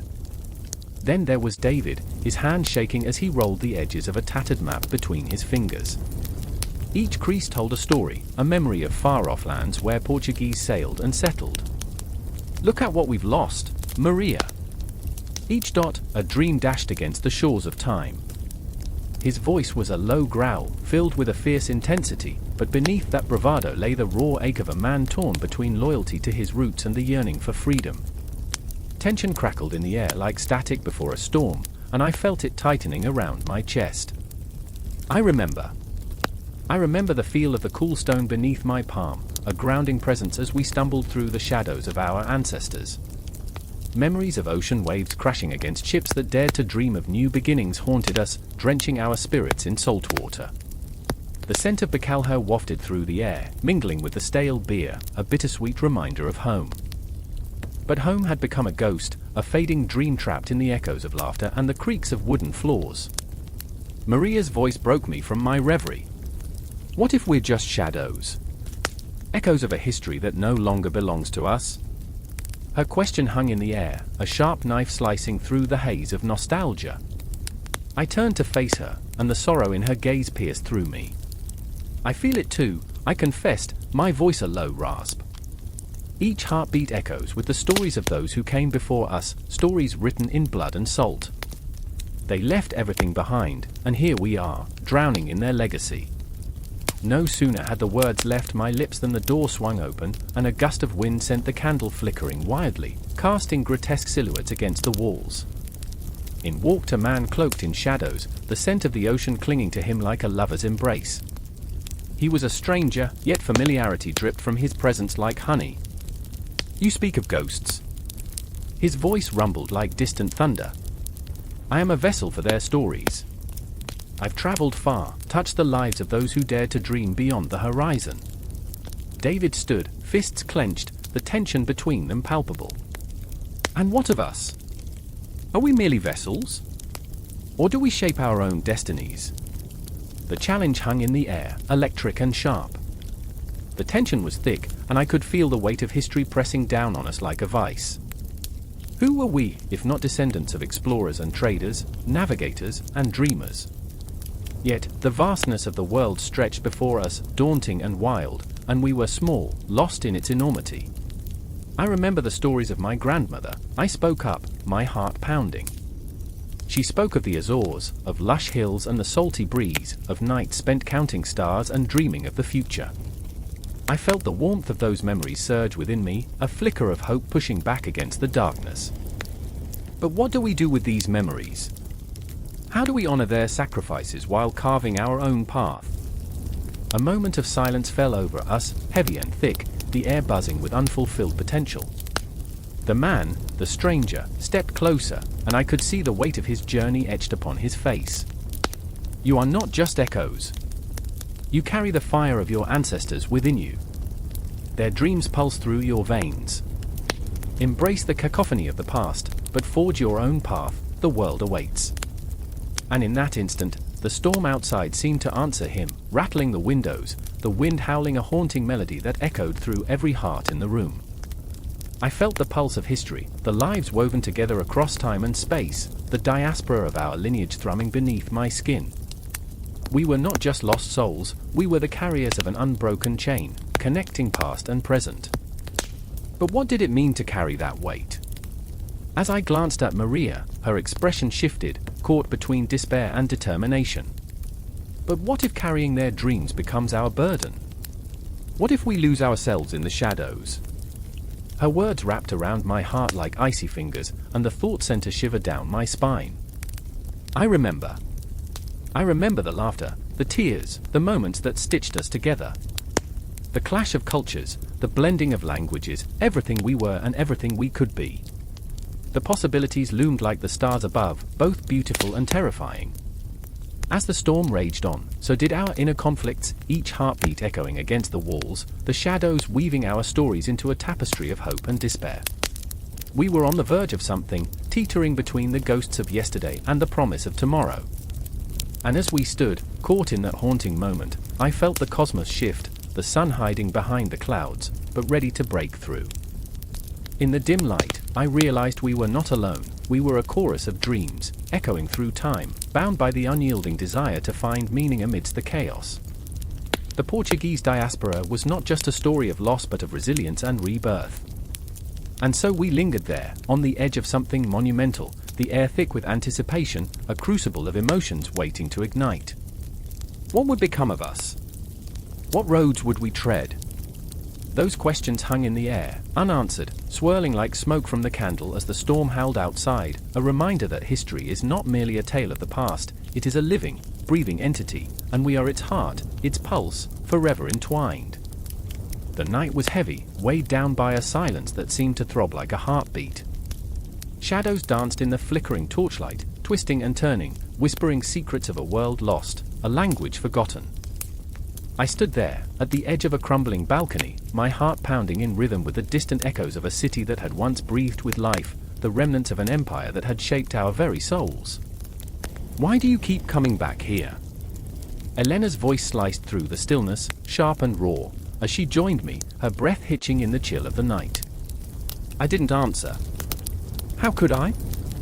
The weight of history hung between us, thick and suffocating. It's like you're haunted, she continued, a tremor in her voice. Every time I see you, you're lost in this ghost story. I turned to her, caught in the web of her gaze. Maybe I am, I admitted, the truth spilling out like blood from an open wound. Maybe the ghosts are all I have left. My fingers brushed against the cold stone of the balcony, a reminder of battles fought and lost, of voices that once sang in languages so beautiful they could cut through the darkness like a blade.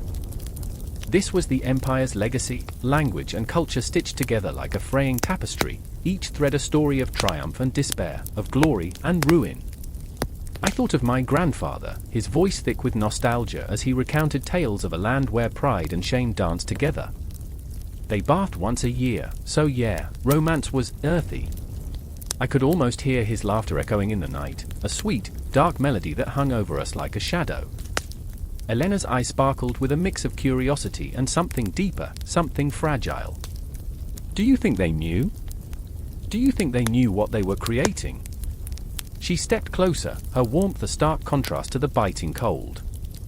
Or were they just living? Like we are. Sometimes I think they were just trying to survive, I whispered, the words scraping against my throat. Survival was a language all its own, spoken in the hushed tones of those who had lost everything. And somewhere along the way, they forgot how to live. A flicker of movement caught my eye, and I glanced down to see a figure lurking beneath the arch of an ancient stone. My breath caught, a heartbeat skipped. It was Marco, his face shadowed but unmistakable. He was the embodiment of conflict, his heart torn between the Empire's fading glory and the aching desire for something real. You two are still caught in this, he said, voice laced with disbelief, yet saturated with a longing to belong. Don't you see? They've moved on. Moved on to what? I shot back, the words tumbling from my lips like stones. To oblivion? To silence? The Empire may have fallen, but its ghosts still linger. They demand to be heard. Marco stepped closer, fists clenched at his sides. And what if the ghosts are just echoes? Shadows? You can't chase the past forever. It's gone. His voice trembled with frustration, but there was a desperation in it, too, a yearning for connection, for understanding. The air crackled with tension, the chill of unspoken fears wrapping around us like a noose.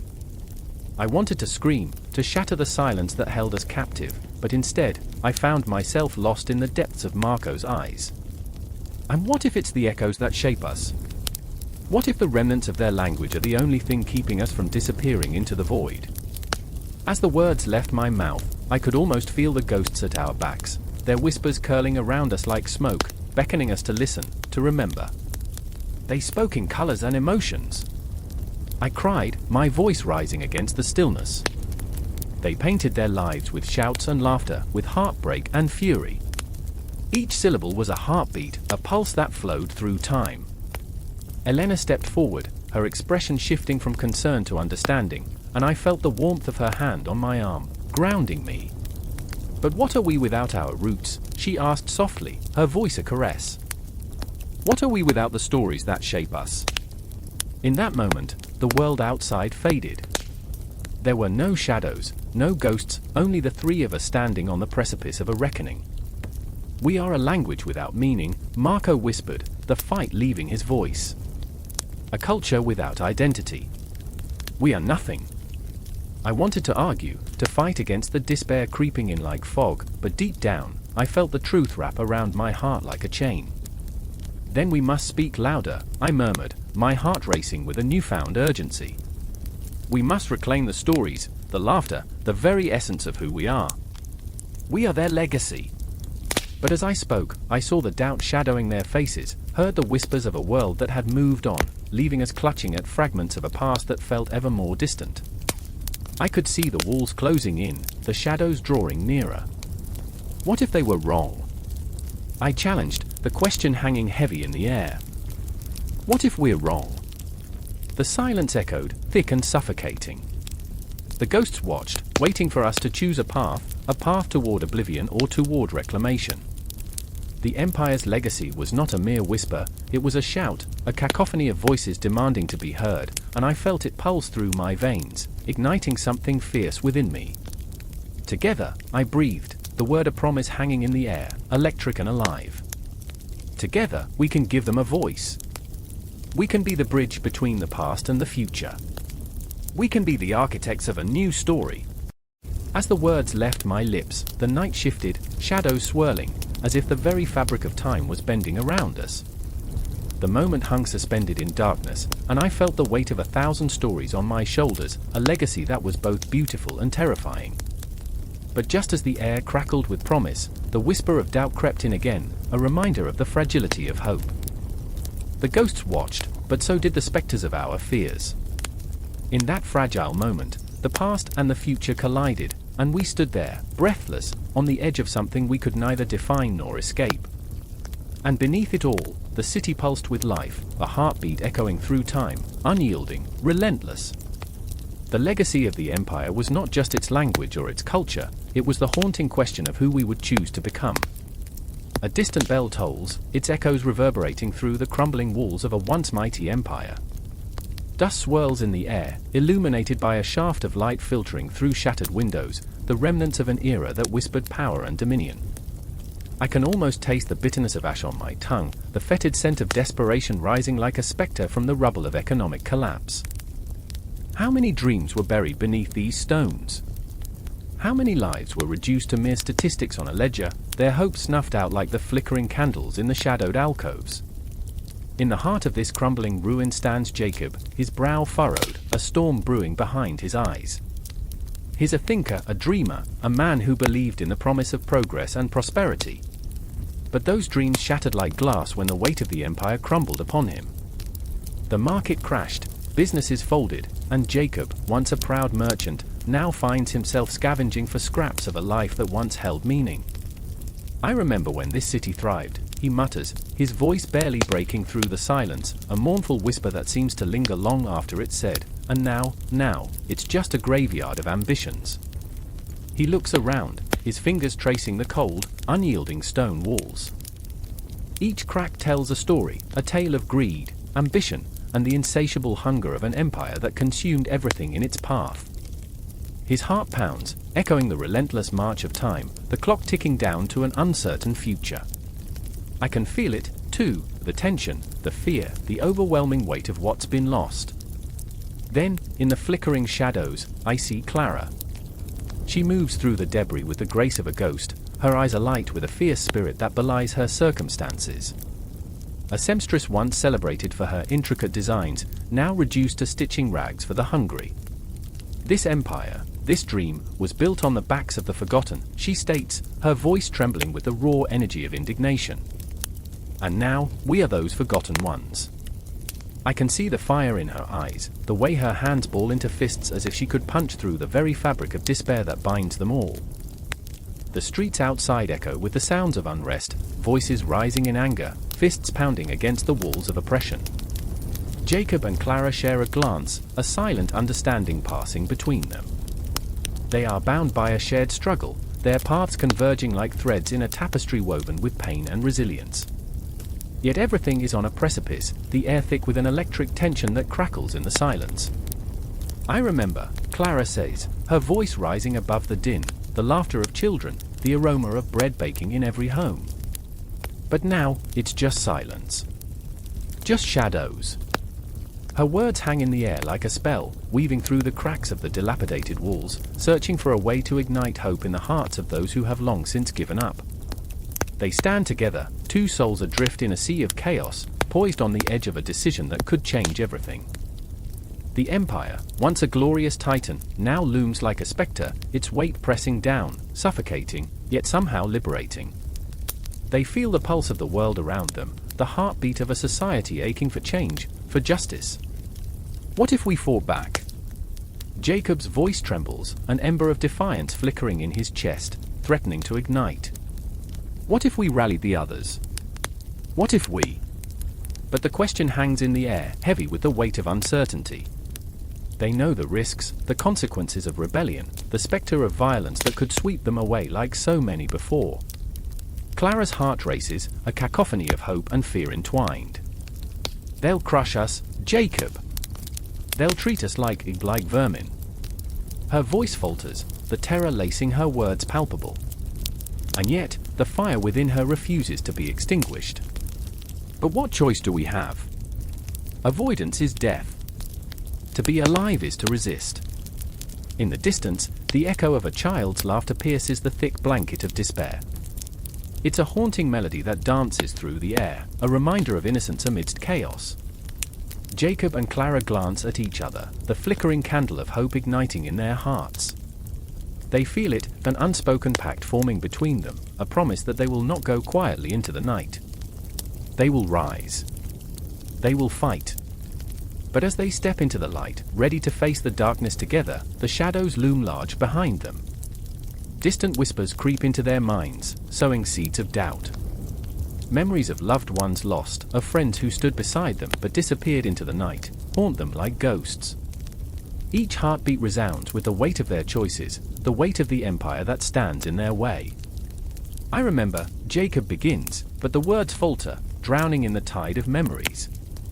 I remember when it was easier to dream. In that moment, beneath an endless sky, surrounded by crumbling walls and the weight of history, they stand at a crossroads. The past coils around them like an iron chain, but the future glimmers faintly on the horizon, a shimmering promise forged in the fires of rebellion. And just like that, as they take their first step toward destiny, the bell tolls again. The sound is more than an echo, it's a call to arms, a summons to every heart that beats within the shadows of an empire that once was. The tension thickens, stretching the very fabric of their lives, as they prepare to weave their story into the tapestry of history, their voices rising in unison against the silence that seeks to smother them. The air becomes electric with anticipation, the promise of change swirling like a tempest, unstoppable, unyielding. In that moment of divine reckoning, they are not alone. The ghosts of those who have come before them linger, their whispers urging them forward into the unknown, into the chaos of revolution. And as they step into that uncertain light, I feel it, the pulse of life, of resistance, of hope, echoing against the crumbling walls of an empire. The clock struck midnight, and the sound echoed through the narrow streets of Alfama, sending tremors through the cobblestones, as if the very ground remembered the weight of centuries. I stood there, heart racing, breath hitching in my chest, as shadows danced around me. The ghosts of the past whispered stories to the night, a cacophony of voices, jumbled yet hauntingly clear. I could almost see them, the figures of those who walked before, their faces carved from stone, their eyes filled with unfulfilled longing and regret. And then came Clara, her presence bursting into the frigid air like a firework in a darkened sky. She was an artist, a weaver of tales and colors, yet the weight of her family's unspoken history bore down upon her like a millstone. "Do you feel it?" she gasped, eyes wide, luminous, as if she were channeling the very essence of Lisbon. The ghosts don't just haunt us, they guide us. For a moment, the city was alive with memories, echoing off the walls of the ancient buildings, the cries of long-forgotten protests mingling with the laughter of children playing in the squares. I wanted to scream, to cry, for every heartbeat felt like a reminder of the pain buried beneath the surface. "Clara," I murmured, the name heavy on my tongue, "you don't know what it's like." I was trapped in a cycle of memories, my father's stories of the Salazar regime washing over me like a tide, pulling me under. I wanted to breathe, to escape, yet I was anchored to the ground, to this city that held both beauty and despair in its grasp. "You weren't there. You didn't see the darkness. I felt a shiver run down my spine, the shadows creeping closer, whispering secrets I wasn't ready to hear. Pedro emerged from the side street, his expression a blend of defiance and sorrow. He was a historian, a man who clung to facts like lifelines in a turbulent sea. You talk of ghosts, Clara, but what of the living? Are we not haunted by what we choose to forget? His voice was sharp, slicing through the silence with an urgency that made the air crackle. He carried the weight of his own family's past, a weight that threatened to crush him as he navigated the thin line between remembrance and denial. We can't let history become a specter we fear, it must be our compass. I felt the tension thicken between them, a palpable energy charged with anger and sorrow. Clara's eyes flickered with emotion, a storm of creativity and pain. You think it's that simple? To separate ourselves from our roots? To forget the silenced voices? Her hands trembled like leaves caught in a tempest. What if the fabric of our lives is woven from the very threads of that darkness? The streets of Lisbon seemed to pulse around us, the ancient buildings breathed in time with our rising voices. I could almost hear the beating of past hearts, the thrum of revolution echoing through the very stones, the cries of the oppressed rising like a fog. My own family's history felt like a noose, constricting, reminding me of the sacrifices made in the name of freedom, the blood spilled on cobblestones now so familiar. Not all memories are burdens. Pedro countered, a quiet storm brewing within him. Some are lanterns that light our way. But his eyes betrayed him, reflecting a fear of what those memories might reveal, the truths buried deep within the earth, waiting to rise like specters at midnight. I trembled at the thought of it. What if we unearthed something too terrible to confront? The din of the city faded to a droning whisper, and for a moment, we were suspended in a world of our own making, time and space folding in on themselves, drawing us closer to the heart of our shared fears. I could hear the distant chants of students protesting injustice, the vibrant rhythms of fado weaving through our silence, the city alive with the pulse of history. It was overwhelming, intoxicating, and terrifying all at once. I remember, I whispered, the words spilling from my lips like a confession. I remember my grandmother's stories, her eyes aflame with the passion of those who lived through the revolution, the agony of loss etched into her very being. I felt the tears prick at my eyes, the memories flooding back like a tidal wave. Can we ever truly escape the echoes of that pain? Clara stepped closer, her breath warm against my skin. Then let's not escape. Let's embrace it. Her voice quivered with conviction, a fragile determination that resonated in the cavern of my chest. Every stroke of my brush is a rebellion, every canvas a testament to those who came before. We honor them by remembering. But Pedro shook his head, the weight of history pressing down on him like a leaden cloak. And yet, if we remember too vividly, we may become trapped within it. History is a double-edged sword, wielded by both the oppressor and the oppressed. The words hung heavy in the air, a dark promise of the conflicts yet to come. In that moment, amidst the shadows and whispers, I felt a surge of clarity. Each heartbeat echoed a truth that resonated within my soul. I understood the delicate dance we performed, how our past shaped our present while our present fought to redefine the past. The city pulsed with potential, and we were caught in its web, woven together by memory, pain, and hope. As we stood there, the night thick with tension, the distant sound of a bell tolled, ringing through the air like a call to arms. I wanted to scream, to release the emotions that clawed at my insides, but instead, I took a deep breath, letting the city's heartbeat guide me. We were all connected, Clara, Pedro, and I, bound by the shackles of history, yet yearning for the freedom to redefine our narrative. And as the shadows whispered their secrets, I felt the weight of the past and the promise of the future entwine, two sides of the same coin, forever spinning in the haunting echo of Lisbon's ageless heart. The confrontation, inevitable, electric, loomed in the distance, a storm waiting to break, and I was ready to face it, ready to reclaim the stories that shaped us all. The air crackled with possibility, and I knew this was just the beginning. The air crackled with tension, thick enough to choke on, as the lighthouse stood like a sentinel on the jagged cliffs of Cascades. Its beam cut through the swirling fog, illuminating the ghosts of history that lingered, whispers of sailors lost at sea, dreams drowned in salt water, and empires crumbled by time. I stood there, heart pounding, memories flooding my mind like the relentless waves crashing against the rocks below. I remember the stories my grandmother told me at dusk, when the sun dipped low, painting the sky in hues of blood and gold. Each tale dripped with the weight of a past we couldn't escape. There was Miguel, a young historian, his brow furrowed like the ancient maps he obsessed over. He was a man wrestling with the shadows of his ancestors, grappling with the knowledge that the Portuguese Empire had once stretched across vast oceans, devouring lands and cultures in its relentless pursuit of glory. But now, in today's world, that glory felt like a shroud, heavy, oppressive. I remember the way he clenched his fists, the way his voice trembled with the urgency of his conflicting emotions, a cocktail of pride and shame swirling within him.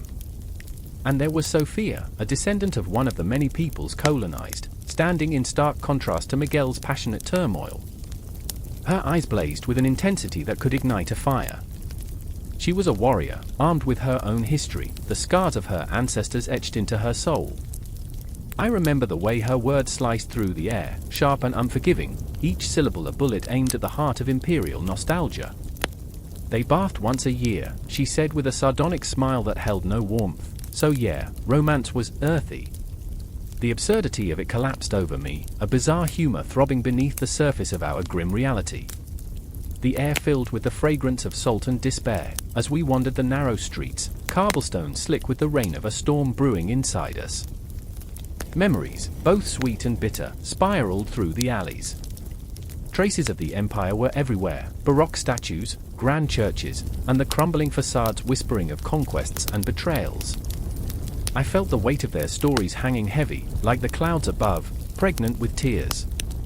Do you think they knew? Miguel's voice broke the silence, a soft tremor laced with vulnerability. Did they understand the cost of their ambition? The lives they shattered? His gaze drifted toward the horizon, where the sun was swallowed by the sea, as if seeking solace in the depths. I felt that loss, that unending ache, reverberating deep within me, a reminder that history isn't merely a collection of dates and battles, but the pulse of real human lives. Sophia scoffed, the sound hanging in the air like a thunderclap. They didn't care. They were blinded by greed, by power. We were just stepping stones in their grand narrative. Her voice cracked, and I could see the tempest swirling in her chest, a storm of rage and sorrow battling for dominance. Don't romanticize it, Miguel. It wasn't an adventure, it was devastation. I remember the moment when the storm broke, the skies opened, unleashing a downpour that mirrored our emotional turmoil. The rain lashed at us, but we stood firm, drenched in a deluge that felt purifying yet suffocating. The world blurred around us, and in that chaos, I felt the tremors of history thrumming beneath our feet. The ghosts of the past echoed in the thunder, urging us to confront the shadows that danced on the periphery of our minds. As we sought refuge in a dimly lit cafe, the air thick with the smell of coffee and despair, Miguel and Sophia faced each other, their arguments morphing into a dance of emotional turmoil, two souls caught in the crossfire of an ancestral war. I watched them, mesmerized, feeling the pulse of their conflict thrumming in my veins. They were each other's mirrors, reflecting the hurt and anger they tried to bury. I can't change what they did, Miguel said, his voice dropping to a whisper, like a prayer lost in the wind. But I can acknowledge it. I can honor it. He leaned forward, desperation etched on his face. Don't you see? We're the bridge between the past and the future. We must learn from it or risk repeating it. Sophia's eyes narrowed, and for a moment, I wondered if she would strike him down with her words, raw and unfiltered, as the storm continued to rage outside. Honor? Is that what you call it? A pretty word for a pretty lie? Her voice was a thunderclap, and I felt the room quake with her fury. You want to preserve their legacy while the scars on my people still bleed. You can't romanticize pain, Miguel. The cafe buzzed with life around us, oblivious to the tempest brewing at our table. I could feel the weight of their words pressing down on me, each one a shard of glass piercing through the fog of complacency that wrapped around our lives. I remember the other patrons shooting glances our way, their eyes wide with curiosity, perhaps sensing the earthquake of emotions brewing within this tiny, chaotic space. Then, in a moment that felt both surreal and painfully real, time slowed. The clock on the wall ticked, each second echoing the heartbeat of history, the relentless march of time that binds us all. Shadows flickered on the walls, dancing to the rhythm of our unresolved conflicts, reminding me that though the past may be buried, it is never truly gone. It lurks, waiting for the opportune moment to rise again, to haunt us. And suddenly, I felt the connection, the invisible thread binding our fates. How each of our stories was a strand in the tapestry of existence, woven together by the pain, the joy, the choices made and the consequences borne. Tears warmed my cheeks as I realized that perhaps the answer wasn't to erase the past but to grapple with it, to embrace the ghosts that haunt us, to learn and grow from their lessons. As the storm continued to rage outside, I knew deep down that this was not an ending but a beginning. The battle between Miguel and Sofia echoed the struggle within us all, the yearning to reconcile the past with the present, to find meaning in the chaos. With every heartbeat, the shadows of the Portuguese Empire lingered, both a weight and a gift, urging us to confront our humanity, to forge ahead into the unknown future. And so, we sat there, a trio of lost souls, bound by a history that refused to fade, embarking on a journey of reckoning, with the storm outside reflecting the tempest within. The world outside blurred, but the emotion surged like the tide, relentless and powerful, an echo of a past that demanded to be remembered.